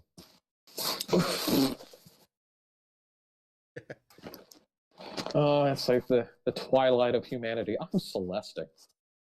Oh, my name is Celesting. I do not know how you're God. meant to pronounce ng. I think it's just. Yeah. You could turn it into a chainsaw and make it. That have 2 G's. Yeah. That's Yeah. fair. I mean, it does Oh, sound God. like a name of someone having a stroke. How about... Well, I mean, from the way this has been described by the reviewers, it basically was a stroke. Yeah. Tristan Armstrong has provided us a little bit of background about the name Janelle. The origin is Hebrew, and it is most popular in Liechtenstein. I like Liechtenstein. The Seven Moons of Mali Almeida by Shahan Karanokatikalad Tikamasal. Don't choke on that. At this point, it seems a good time to go have a cigarette. This book tells the magical story of a war photographer who is woken up dead, apparently in a celestial visa office, and the afterlife surrounded by ghouls. Okay, I changed my mind. Somebody wakes up dead, I'm interested. Yeah, but it's a reporter, so I'm suddenly more like, did somebody do the world a favor and take care of a Well, reporter? no, they're not a reporter, they're a war photographer. Far superior. Oh, I was thinking like journalist or Yeah, something like right. that. So, he's 7 moons to contact the man and woman he loves most. The novel, blah, blah, blah, blah, blah. Surreal vision of the Sri Lankan civil wars. The novel recalls the mordant wit and surrealism of Nikolai Gogol's Dead Souls or Mikhail Bulgakov's The Master and Marguerite. Oh my god. Okay, so it doesn't sound it doesn't sound horrific. It just sounds boring. Yeah.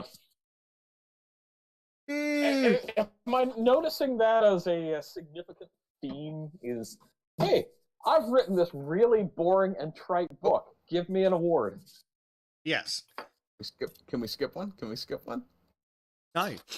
Damn. I'm going for my smoke and I'll be back for that. The one that Ardent really doesn't seem to want to have anything to do with is The Colony by Audrey McGee. The Colony contains multitudes on families, on women, on rural communities. Much of it just visible on the surface, with like the flicker. Oh my god, what idiot retard wrote that? And they don't actually tell us what the book's about anywhere in here. Audrey McGee, what so you know it's going to be a brilliant novel then. Oh yeah. In 1979, bored, as violence erupts all over Ireland, don't care, should have nuked the place. Two outsiders travel to a small island off the west coast in search for their own answers, despite what may cost the islanders. As an English painter travels to a small island off the west coast of Ireland, Mr. Lloyd takes the last leg by Carrick, though both if engines are available, and he doesn't much like the sea. He wants the authentic experience to be changed by this blah blah blah blah blah blah. He doesn't know that a Frenchman, fucking Frenchies, Jean-Pierre Masson, Mon Dieu! follows close behind. He's visited the island for many years, studying the language of those who make it their home. But the people who live on this rock, 3 miles long and half a mile wide, have their own views and always being recorded. Blah, blah, blah, blah, blah, blah. Over the summer, each of them, from great-grandmother doesn't matter to widowed who cares to 15-year-old boring, who is determined to avoid the life of a fisherman, will rest. What the fuck is this? Coma. What the fuck is this book even about? I think I've died of boredom. You were sending me off to sleep. I was like, Jesus, am I on a podcast or a fucking ASMR session trying to make me fucking go to bed? I mean, I'm going with falling asleep myself. Because, yeah, what the fuck was that all about? Ah, dear. Here's a review and a half. Could someone read this while I run the blue again? Crow, that's going to be on you. They want me to read the review. Okay, right. Sorry, I was typing. Pick a subject, any subject, and hide it beneath a ton of quirky style and lots of lists of words thrown randomly, red, blue, together, fried fish, meaningfully, or meaninglessly, perhaps. Don't forget to entirely omit the conventions of grammar and punctuation that have stood for that have stood generations of great and mortal writers in good stead. Fucking hell, Bleach, what's going on there? Oh God! Just what? Just a moment. I'm going to mute Bleach while he's causing the end of the world. For example, why not simply indent the start of the sentence every time anyone is cabbages, turnips speaking? And to ensure that your readers remember that your character is an artist, as well as randomly listing colors beige, fluorescent orange, pink polka dots, you could have a little quirky like having the character imagine himself ironically as a series of self-portraits. Self-portrait 1. Rolling eyes at what passes for literature these days? And there you go. Long listed for sure, almost a certainty for shortlisting, and it being the booker, quite probably the winner. Abandoned at 10%. God damn, that's vicious. God, that was hard to read. That was so difficult to read. Yeah, because I think that was the point. The Russian or Cyrillic person says, "Oh no, Bulgarian," according to Google. Half the book is written as a puppy hands poem. The other half is 2-word dialogues. I cannot.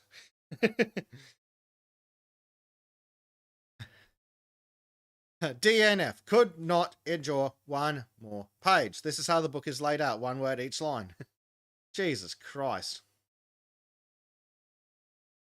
The Booker Prize, 1 star. They don't seem to want good literature. Yeah, I Callum, mean, that's I exactly get, what it sounds like. experiential writing to a certain extent, but wow. It has to actually be good. There's lots of experimental literature that ended up being good as a result. Yeah, although, me personally, I think O. Henry is overrated, but still, that's superior to whatever the hell this was supposed to be. Oh, God. The Last White Man by Mohsin Hamid. Hamid borrows the clever conceit from Kafka's Metamorphoses to imaginatively consider race of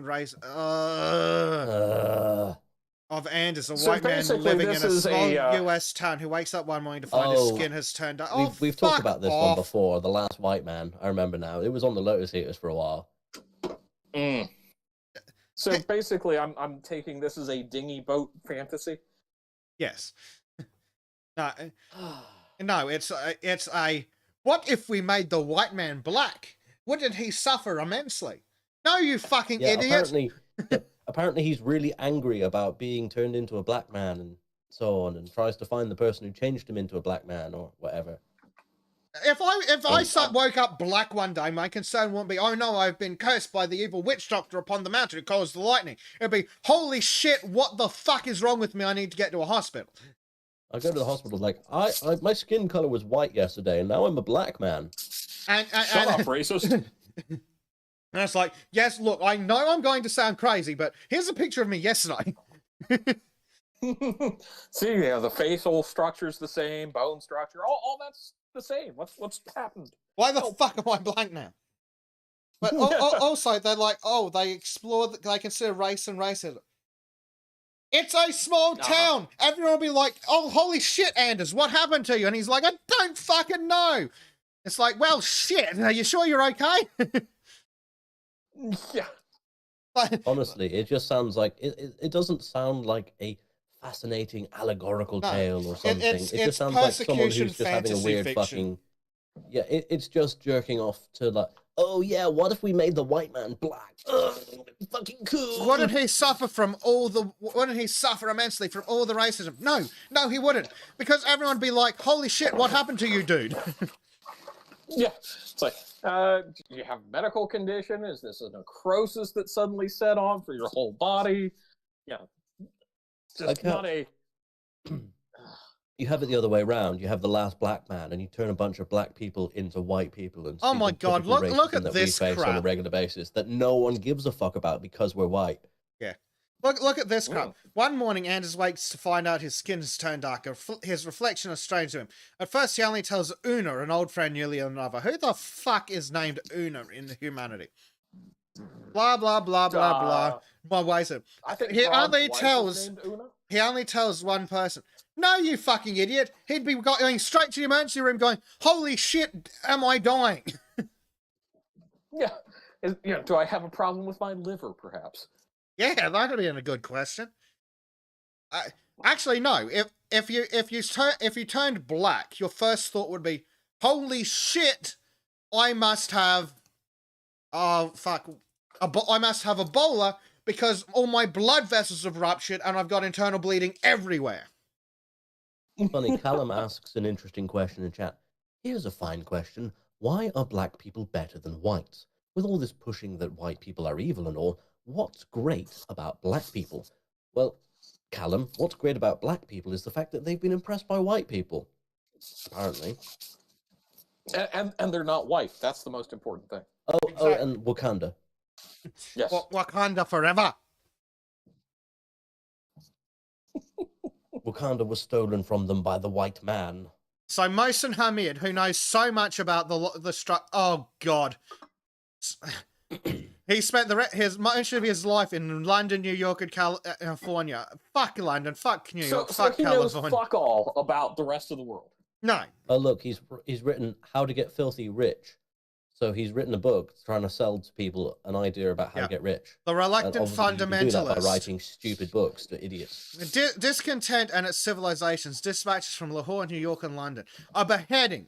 The Third Born. The Reluctant Fundamentalist. A textbook, even. So he's an idiot. Well, yeah. But what the fuck does a fucking useless Pakistani know about the struggles of African Americans in the Midwest? or white people in the Midwest. Yes. Really, let's be honest. What does he know of anything outside of maybe Rotherham? Well, California, Yes. but that's nothing like the rest of America. Well, true. Let's have a look Very, very true. at some of the reviews from people who were actually stupid enough to read.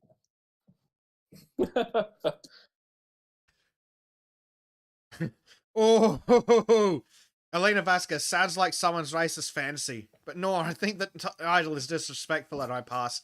16 comments. Some fuckwit says, so you didn't read it and gave it 1 star. Lol, snowflakes going snowflake. Yeah. Another retard says, it must be so tiresome to live your life as an imbecilic racist, Liam. My deepest concerns. Blah, blah, blah, blah, blah. Some loser, just read the book, get a life. Or they could not do that. Who the fuck are you cunts to tell them what to do? They're allowed to do whatever they fucking like. That's why it's a fucking public review, you fucking wanker. Yep. Someone who isn't a retard. Like somebody's a little on the defensive. Yep. Some people who aren't complete and utter fuckwits said, you're correct. Racist trash and long-winded display to say I hate white people. Yes. Someone else said, honestly, I usually don't mind the provocative titles or taglines, but all I could think of in this case was the kind of outrage there'd be if the race in the title was anything other than white. A lot of angry liberals here. Yep. Is there any other kind? Well, there are the ones that are Seems too... like people are starting to notice something. Yep.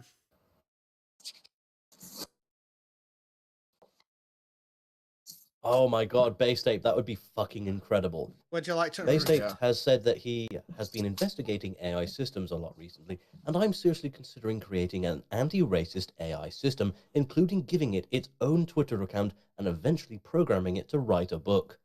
Do it. Oh, Have that fun would be subverting hilarious. NPCs from the inside. yes. Yes. Start a crowdfund. Yeah, Start a crowdfund. I will donate. I'll donate money, yeah. Yeah, Yeah, look at It's a good cause. look at some of these, like, what racist garbage. Sure, this is what hate against a certain race looks like. You think this is acceptable? And then the left... then a retard's like, we saw this retard in the previous comments. I did not enjoy this book. The only good thing about it is how much it's pissing off the white racists.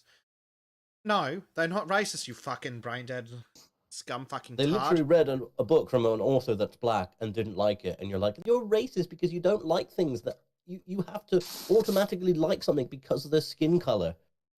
Like, don't you think that's called racial profiling, racial bias? Yep. Racism. Someone else says, the most disgusting racist book out there. Why does a brown man get to write a book wishing white people were gone? But God forbid a white man write a book wishing all brown people were gone.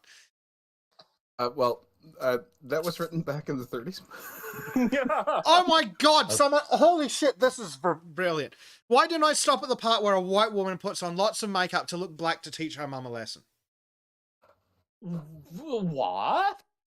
Oh, I'm going to be in blackface to teach you a lesson, Mom. Sorry, Trudy. No.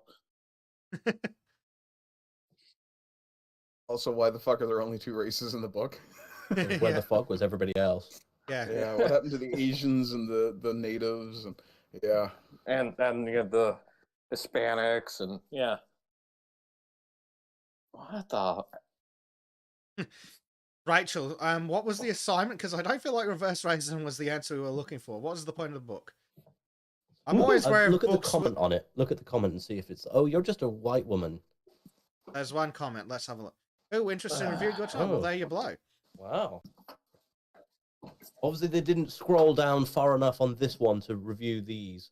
They've only probably reviewed the most Yeah, because they're recent stupid. comments. Oh dear. Let's move on from that one. Well, I will have to jump in here and say that it is time for me to go about my Christmas cheer. So I would like to wish everyone here and in chat a very Merry Christmas. Merry Christmas. And Merry Christmas and a dirty ho ho ho. And since I probably won't yes, see you hopefully. next week, Happy New Year to you as well. As Same to Santa you, said Crow. when he drove down the street in New York, ho, ho, ho. No, that was Ho, when he was in DC. crackhead, dead guy. Definitely in DC. Happy Christmas, my friend. All right. Catch you all later, and Bleach out. Thank you for Ho, ho, joining us. ho, But goodbye, fentanyl. Bleach. Okay, so Bleach is off. Just a reminder that this we will be streaming on New Year's as well. However, we will not be running a standard Sultan style programming. We will be having a drinking, gaming, comedy, fun, good time stream. I wish someone had told me about this before I made plans. Otherwise, I would have joined you guys. You were told I about believe we this made in fucking plan sometime October. in October. I wish someone had reminded me after October.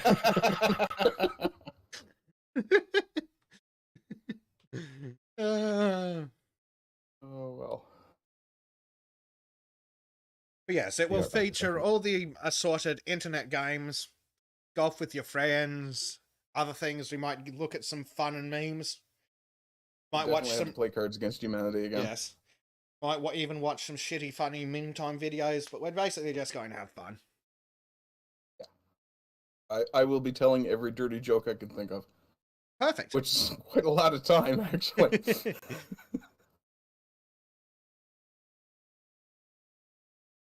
Oh, An God. hour-long episode of Nuts Watch? No, we're not doing that to anybody on New Year's, man. That's the next week. Yeah, we have to catch up. That's next year's Halloween special.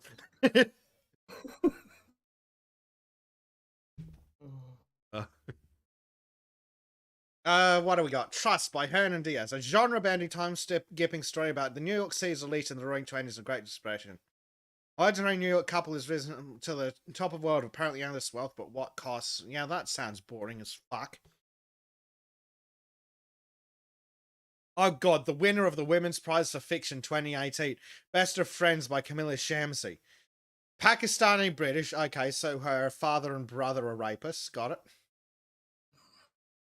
And her uncles. Don't forget her uncle.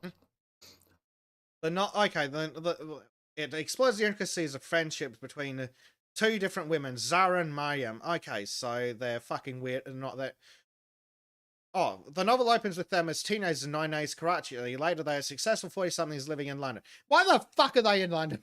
Go fucking home. Just so stupid. Well, they had to go to London so they could be oppressed into success, apparently. Pretty much. Like, what's the conflict here? Like, what are you telling us that this... Like, what is the fucking plot? Can you please explain to me how this has a fucking story?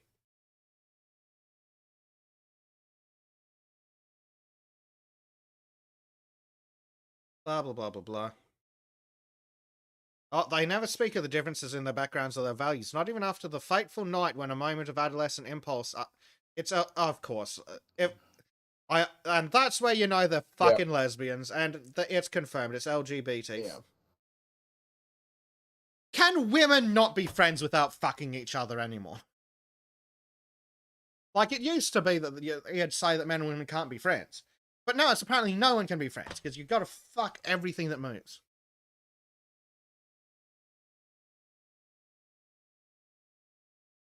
It's just pathetic.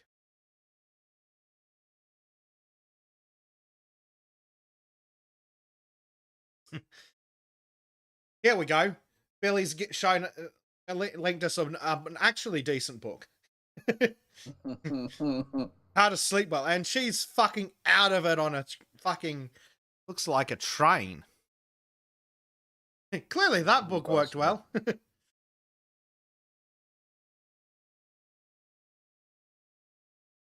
Where were we?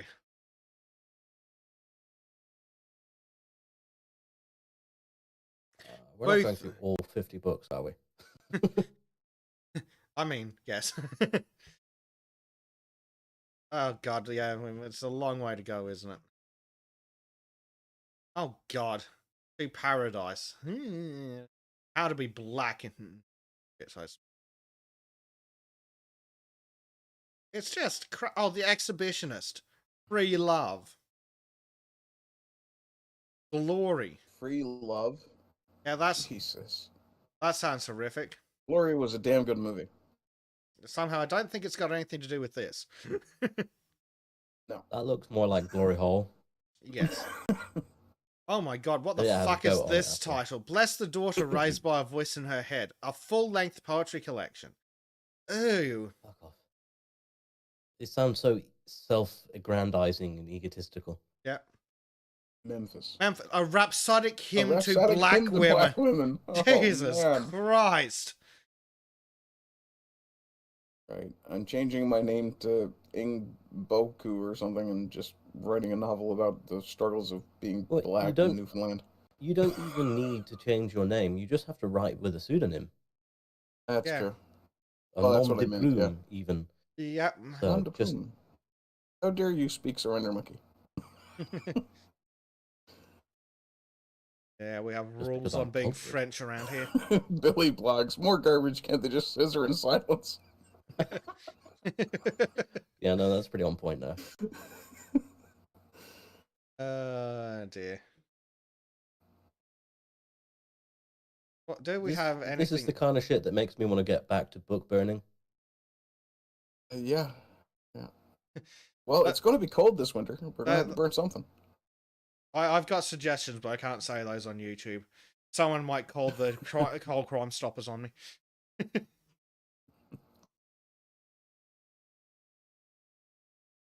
Dear. You do make a good point about it being a cold winter potentially, or the energy Yeah. crisis. We could probably solve the energy crisis by burning all these bloody shit books. Yeah. I'm pretty sure we could take every copy of everything from Oprah's book club and run a few steam turbines for a few years. Yeah. God. So much blackpilling crap. We don't just... Sadly, there's not even much in the way of fun shit. In the friggin' service. Are we willing to take a chance on the weirdest children's books ever? Yes, we are. A book called Booth, about John Wilkes Booth, I assume. It sounds far stupider. That might actually be interesting. Right, what do we got? Alan Gardner, The Owl Service. Oh my god, it's so long and boring. Yeah, don't care. Pretty picture. Oh, what's this? That looks like the scene from The Wicker Man, or something Trim does on the weekends. This is Trim's ideal woman. It's some stupid cult movie, I think. Oh, yeah. I was thinking it was The Wicker Man first, but I don't think it is. Look, and I figured out what we can do if we run our books. Here, there's this thing called witch burning. Yes. Oh, so you start burning the authors, right? Yes.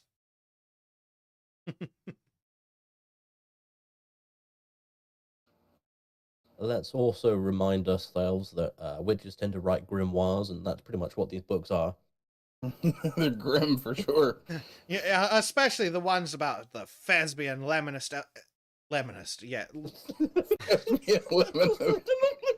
I'm not entirely sure. I'm not sure if that was supposed to be Leninist or lesbian or feminist. There we go. A lemonist is a lesbian, Leninist, feminist. Oh, that was glorious. A thespian lemonist. Okay. It sounded like lemonist, like you were talking about lemon parties. Oh, yeah. God. John A wants to know what the difference is. Lesbianist. And a feminist. And a I hate Leninist. this fucking propaganda, though. The Soviet novel, Too Dangerous to Read. Oh, it's probably some yeah. fucking communist bollocks, and they're like, oh, it's too Well, dangerous. fuck it. Let's have a look at that one. Because it's actually spot on. Life and Fate. Really? Like their work. Vasily Grossman's Life and Fate? How is that? Like, are they, what, next? Are they going to accuse All Quiet on the Western Front of being pro-German propaganda? I'm lost at this point. I don't know how that could possibly be. Yeah, well, like, what's the fucking problem?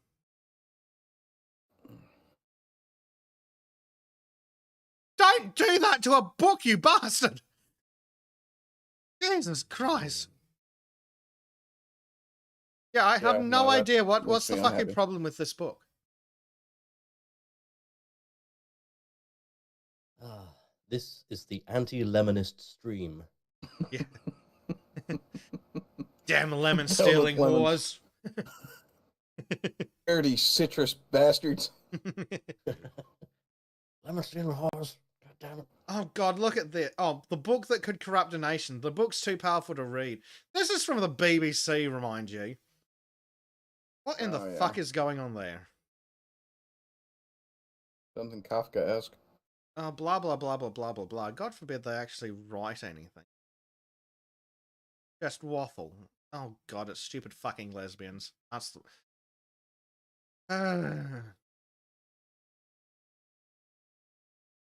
Yeah, this is just crap. Utter crap. Meanwhile.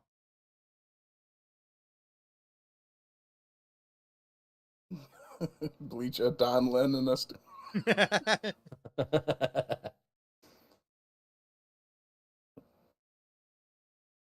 I'm a citrophobe.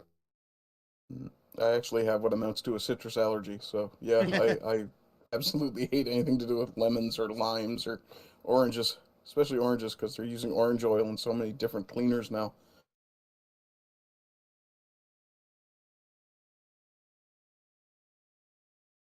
Yeah, there's not a huge amount of stuff going into the absolute.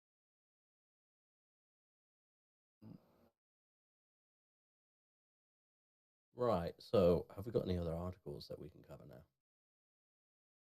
now? That's what I'm looking for. Oh, I'm sure I could find us something with a quick internet search with the words Trudeau and it. I was trying to avoid See what non-swatch. comes up. I have a Facebook group that's called Justin Trudeau is an Idiot. Oh, we I'm sure they'll get a visit from the show. Yeah, here's just a picture. Don't forget that last week's episode of the Sultans of Shadilay is now only available on Rumble. Speaking of, kindly subscribe to Sultans of Shadilay and myself on Rumble. Susan ate the podcast. That whore. Yes. Oh, She's done here's a good one. Here's a good one. New study. Insects probably feel pain. Whoopsie. How's that going for you, you bastard insect farming cunts? I think they'll find a way to justify it. Oh, but their pain is much less complicated than the pain of a big, complicated animal like a cow. Yes, I'm sure they will. I do like mantids. Not sure why. I just find them interesting.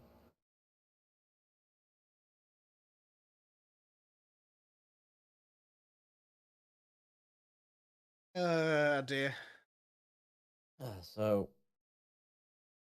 how much pain and how do you ethically kill insects without causing them pain? Or too much pain? Sledgehammer.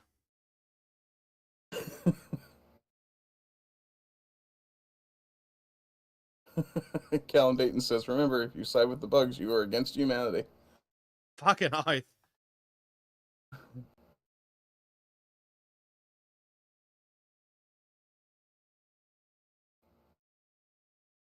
Well, there was a paper or study or something released, I don't know, however long ago, that suggested that certain plants may be capable of feeling pain. And I don't care, they're plants. They don't have brains, so it doesn't matter if they feel pain. They don't experience pain in the sense that No. we understand pain. They They're meant to respond to experience- stimuli, a traumatic stimuli. stimuli, basically.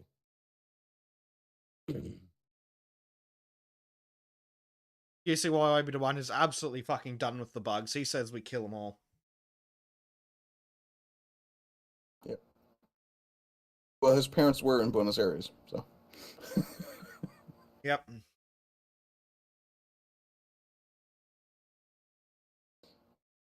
Yeah, speaking of that, my first stream back, which will be New Year's Day, I'm going to cover the knob that I covered or tried to cover on my last stream that kind of crashed and The knob you burned. covered. And I finally found the humanity fuck yeah threads that I was looking for. Ah, All yes. the ones that make us terrifying to aliens. Yeah, those are pretty Yeah, fun. I remember them. Sadly, so many of them decide that they want to be little wokey cunts. Who tell us about how awesome their lesbians are. No, they're not. There's nothing good about lesbians. Gay guys, on the other hand, have the added Lesbian bonus of bugs? not being competition.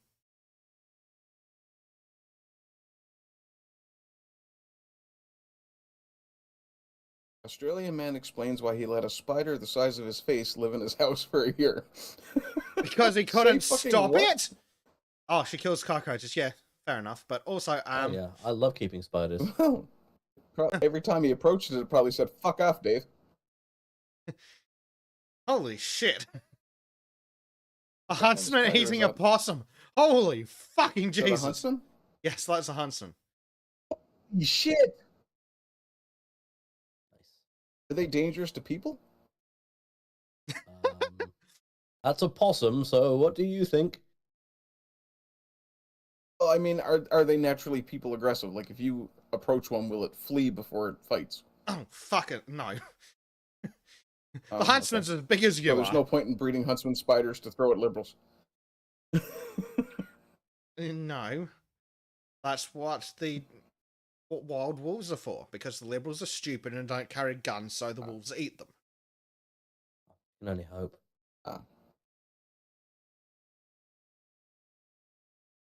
Jesus Christ, that's a fucking horrific spider.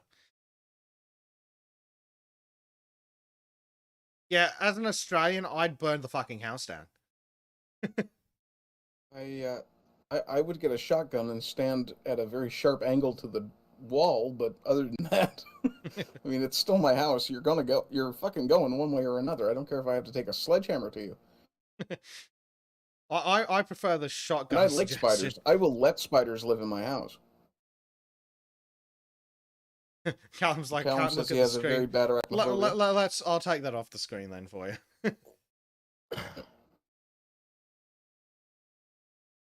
Yeah, the constant scrolling probably wasn't making it any better because it's, look, no spider, spider, no spider, spider, no spider. Yes. Fucking John A says spiders' rights are effectively squatters' rights. Yeah. Yeah, but this time the squatter is the one that's harmed.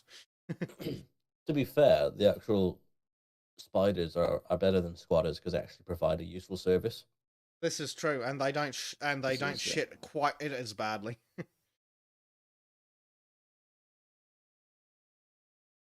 Callum says he can handle scorpions, but not spiders. Understandable.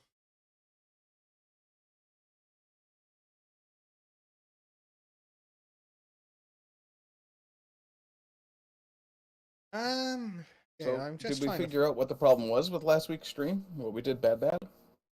Oh, it never actually showed me a section that I had an issue with, but they did us for the violent extremist or criminal organizations policy. So I'm going to guess that it was the part where I asked them to demonstrate how the crazy conspiracy theorist was wrong.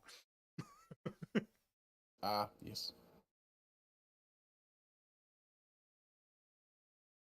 Either that or they're calling us a violent extremist or criminal organization. Well, surprisingly, we've only been hit once. We've only got a community guidelines warning, and that's almost expired. That was from October when I think it was something about the coup, which I'm sure was completely accurate from state-sponsored media. YouTube, you bunch of cunts.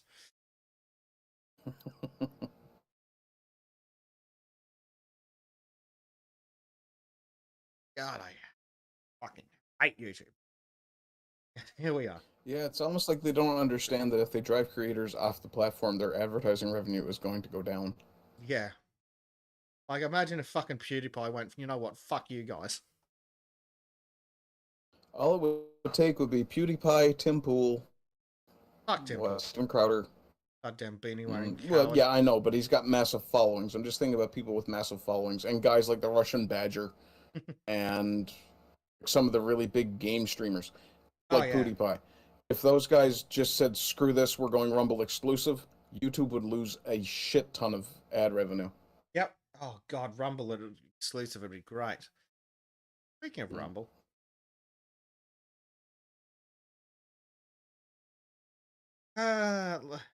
we are actually monetized on Rumble. Callum is apparently Sometimes. making reverse vomiting. I Fair don't want to know enough. how that works. Yeah, it doesn't bear thinking about, does it? No. I mean, I know how to say Bertha, but I can't imagine trying to say Arthur. Yes, we're currently at 15 subscribers on Rumble. Another 85. Oh, I see. He's talking about the Russian Badger. He's not a fan, I guess. Ah, fair. I like Badger. He's Canadian. Yep. I think he lives in the States, but he's Canadian born. Yeah. Bleach has it right. Reverse vomiting is really just diarrhea.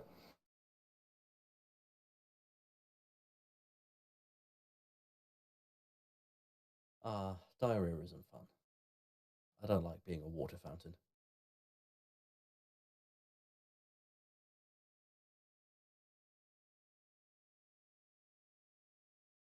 Ah, dear. I don't even know if I have a Rumble account, actually.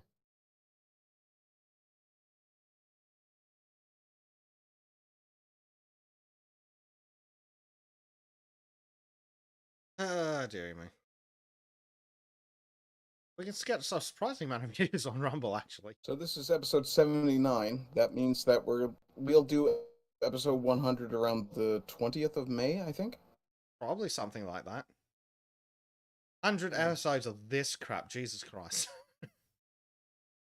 For our 100th episode, we should do nothing but non-swatch reviews. Just blackpill the hell out of everybody. Yeah.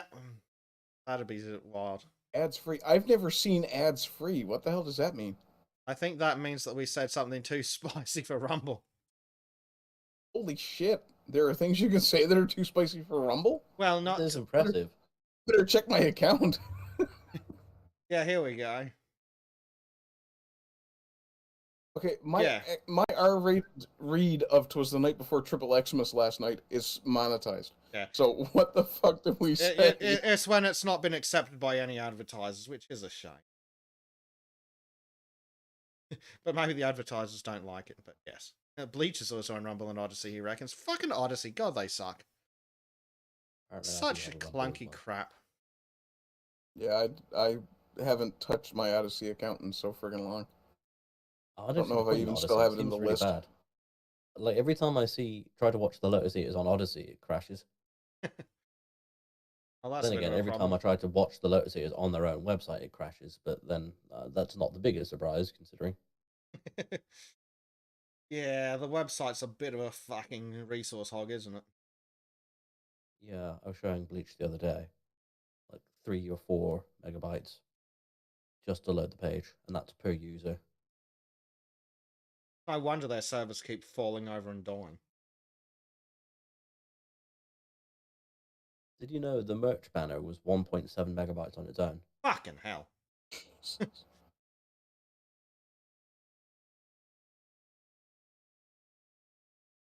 And I looked at my website, my entire homepage with all the images on it is only like 280 kilobytes in size. I'm pretty sure the Sultans website, which is a steaming piece of shit built on WordPress, Yeah. it is better. Well, I can actually check that. Let's see, sultansofshadilay.com. And what does PageSpeed Insights have to say? Oh, geez, I. Do you not like it that it's not www dot, you fucking read? Yeah, they do have a bit of a weird thing. Any redirects kind of screw them up usually. Monkey's like WordPress vomit. Well, Monkey. I mean, performance-wise, my own Okay, business it's website, crap on mobile, but who cares? It's only mobile. mobile tends to be crap because I have really, really, really high expectations. Meanwhile, a score of 93 for the desktop site. So Mine that's is not bad. 99%. Yes. Yours is also smaller. Well, I don't have Content videos. wise, and- yeah. Well, we don't have Yeah. videos on the homepage anyway. Yeah, there's pictures. Still, I'd love to see But yeah, like, Base crap. Ape rebuild us. Yeah, that'd be nice. Monkey! Yeah, I'm waiting for him to start his own web design company so I can pay him to do lots of work. I mean, I've honestly been tempted to go into it and just rebuild it myself, but it's like, lazy. Yeah. Because the hardest part of it is the dynamic shit. Like, I just waiting somewhere to just pull the articles from. Like, if it was just a matter of static web pages, I'd build it in a fucking afternoon. It's not that fucking hard to build a static website when you start doing dynamic shit, like wanting content management systems.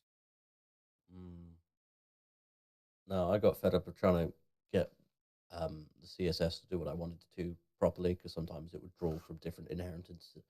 Oh, No, it it's a ended pain up in the ass when it pissing does. me off.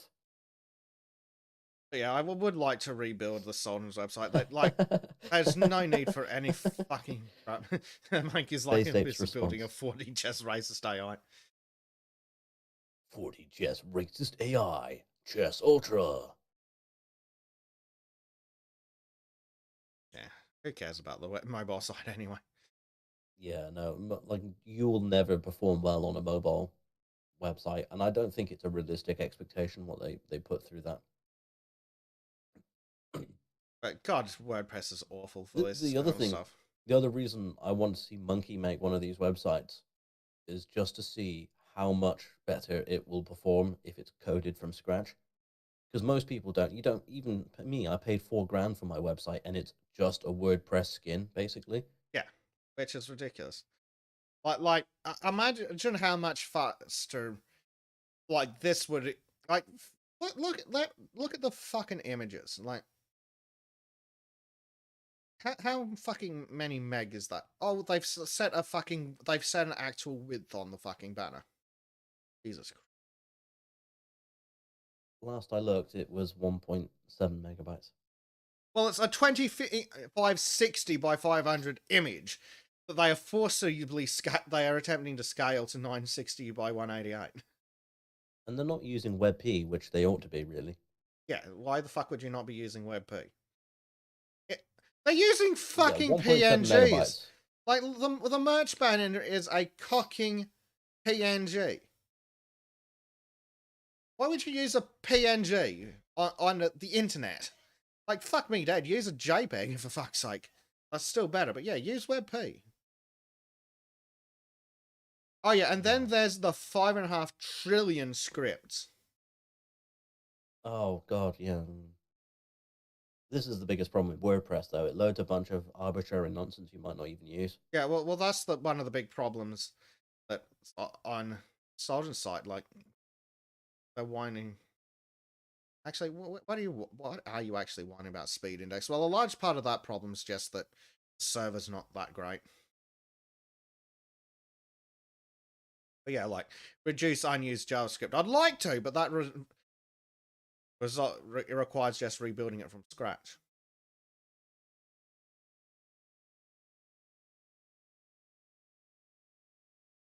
But Yeah. I do wish Lotus Eaters had a much more organized navigation because I can't find fucking anything on there. yeah, There's like, actually a lot of repetition of navigation as well on there. like, how do you even find the podcast on the main fucking page? Is that a good question?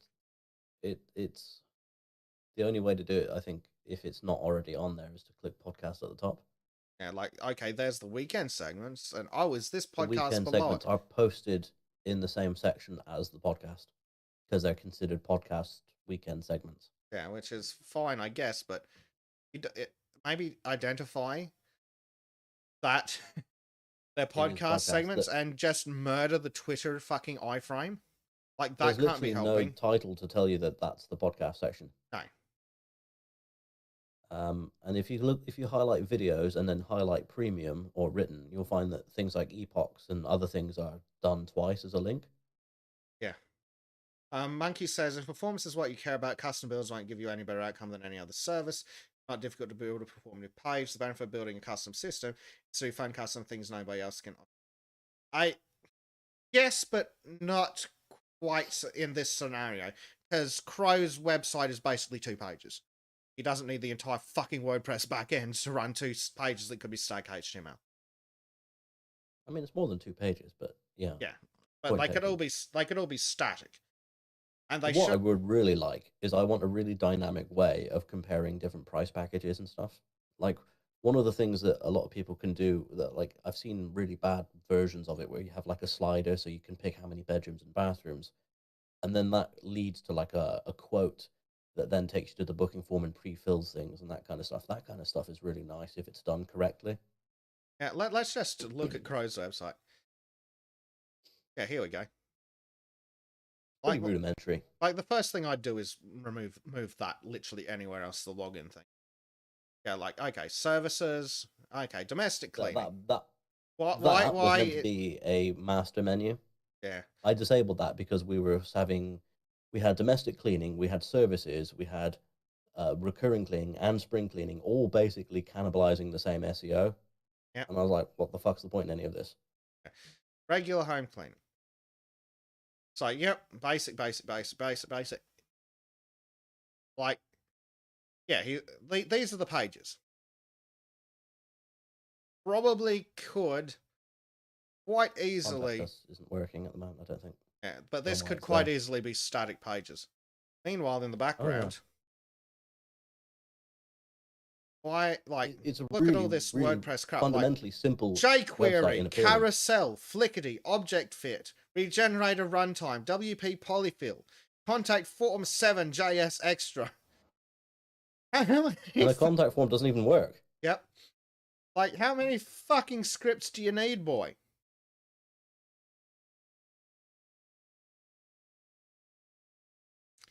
Header image and a big fuck off div. Oh dear, we're putting the party to sleep here.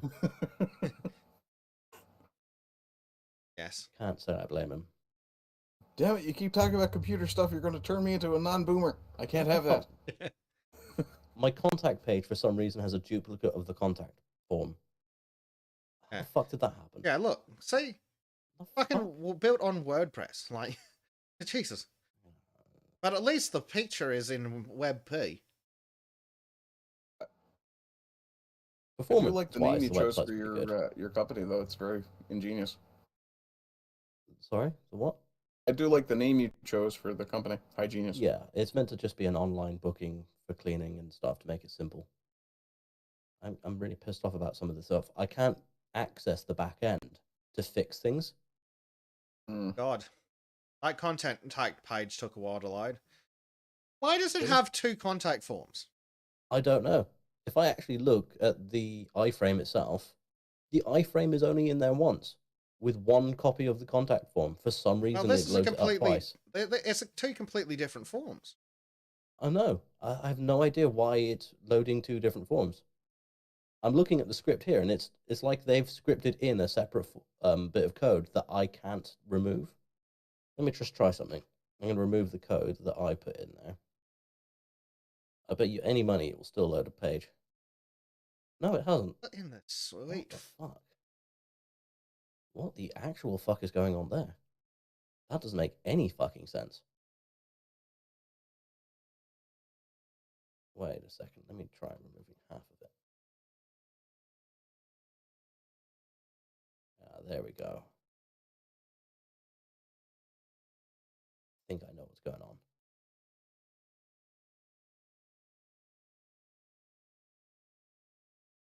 Oh, that's still doing Either something way, weird on my Crow end. needs to go troubleshoot his contact page.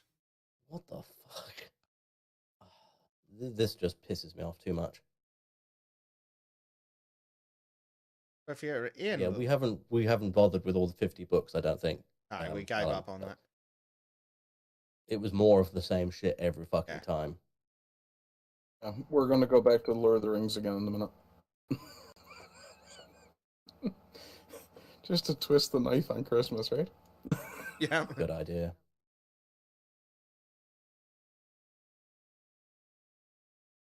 So, Yeah. speaking of Christmas, did you get anything good from Santa this year? No.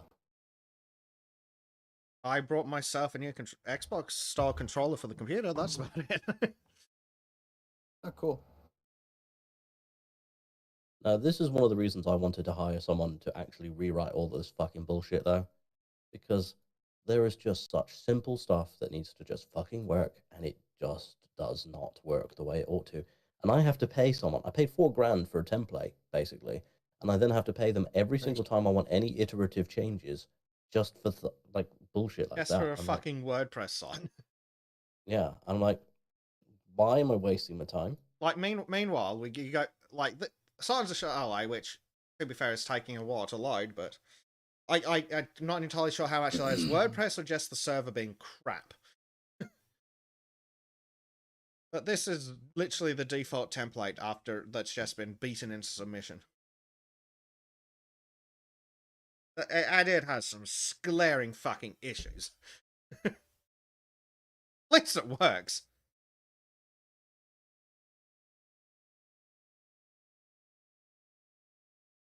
But yeah.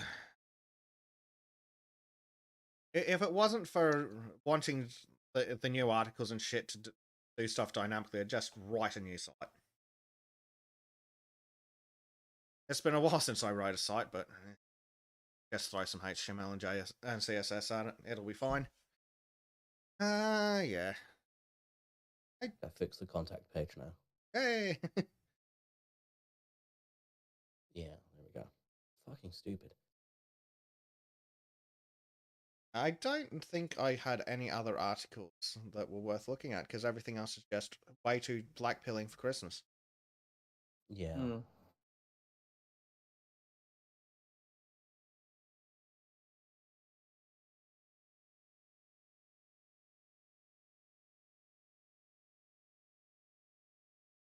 It's beginning to look a lot like Snormus. Indeed.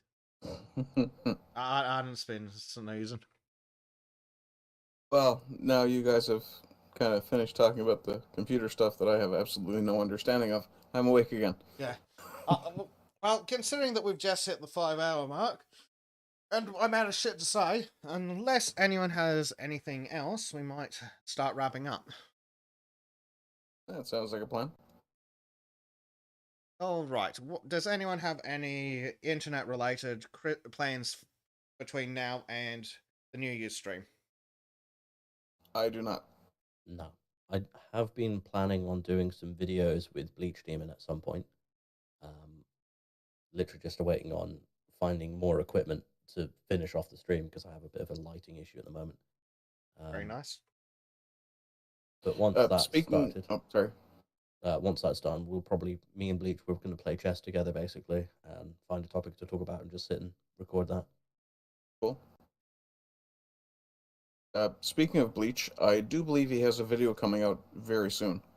Well, he hasn't. He had one come out earlier, and he's got one that's coming out soon. But I think he needs to decide whether he wants it to be a preview or if he's just going to leave those links there for people to randomly click on later. Okay, he's dropping a video tomorrow, he says. Yes. And they want to hear a Christmas carol. It's the book's too long. I can sing a very shortened version of Jingle Bells that will not get us copyright struck. Go for it. Jingle bells, jingle bells. Wait, no. Jingle bells, Batman smells. No, I've completely forgotten that one from when I was a child. Never mind. Batmobile lost the wheel and Joker ran away. Got away, yeah. There we go. Close enough. Oh, and apparently Callum and Maureen are fighting in chat over whether or not they actually get to hear a Christmas carol. Well, you heard something that was butchered more or less. Yeah, Jingle Bells is actually copyrighted. Well, I don't think are the lyrics still in copyright, or is it the assorted performances? Because I can't imagine the lyrics are still copyrighted. Well, let me think here. What have we got? What is the oldest Christmas hymn? Because remember, under copyright, you've got the original lyrics, and then you've got each recording. Oh, okay. So if the lyrics are 100 years old, that's fine. We could record as many videos as we want. But if someone else did a recording of it, we couldn't reuse that because they'd have the copyright to that performance. Well, we could sing "I'll Come, All Ye Faithful," which would be absolutely hilarious for two atheists and pro the El Torah. You're right. Well, I was thinking of God rest ye merry gentlemen, but there we go. I like that one as well. God rest ye merry gentlemen, let nothing you dismay. Unfortunately, with the lag, I'm providing echo as opposed to harmony. We'd have to do it all in person, I think, to do it properly. Yeah. We three gangs of Sultan are. Oh, God. Hold on. Grandma got ran over by a reindeer. I particularly saw like, mommies kissing Santa Claus. I particularly like God rest ye merry gentlemen when Patrick Stewart sang it. He did such a good job of that. I'd love to hear that, yeah. Well, I'm if gonna have you to go find fuckers that. actually in, want some music, here's some Christmas Carol. copyright-free shit, because the US military has been doing shit again. We're gonna get hit again. No! Sweetly singing o'er the plains, and the mountains in reply, echoing their joyous strains.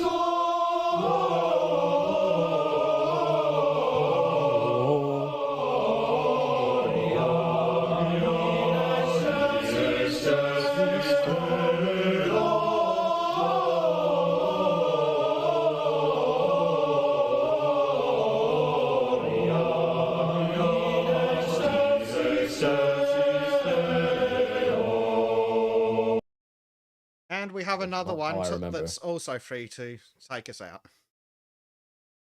But before we play that one, we will finish off the shilling, and then that one will take us out for the day.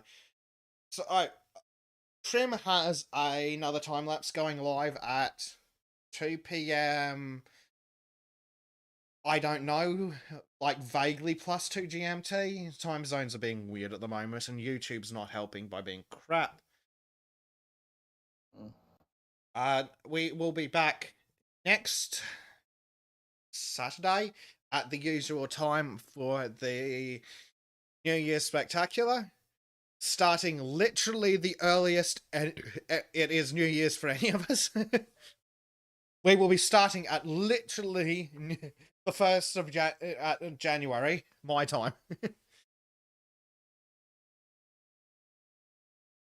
Other than that, yeah. It's been indeed, as you see, YB1 says, it's been a pleasure serving with everyone. And It's been nice. we shall I regroup. hope everybody has. Yeah, you guys will regroup. I won't be here next week, unfortunately. Boo, yes. I'm being sociable. I may appear in chat, I don't know. But Merry Christmas to everybody. I hope you all have a very, very, very happy Christmas. And then hopefully next year will be full of joy. No more bullshit. We can but pray. It's about all we can do, other than scream into the void. Merry Christmas and Shadilay, everybody.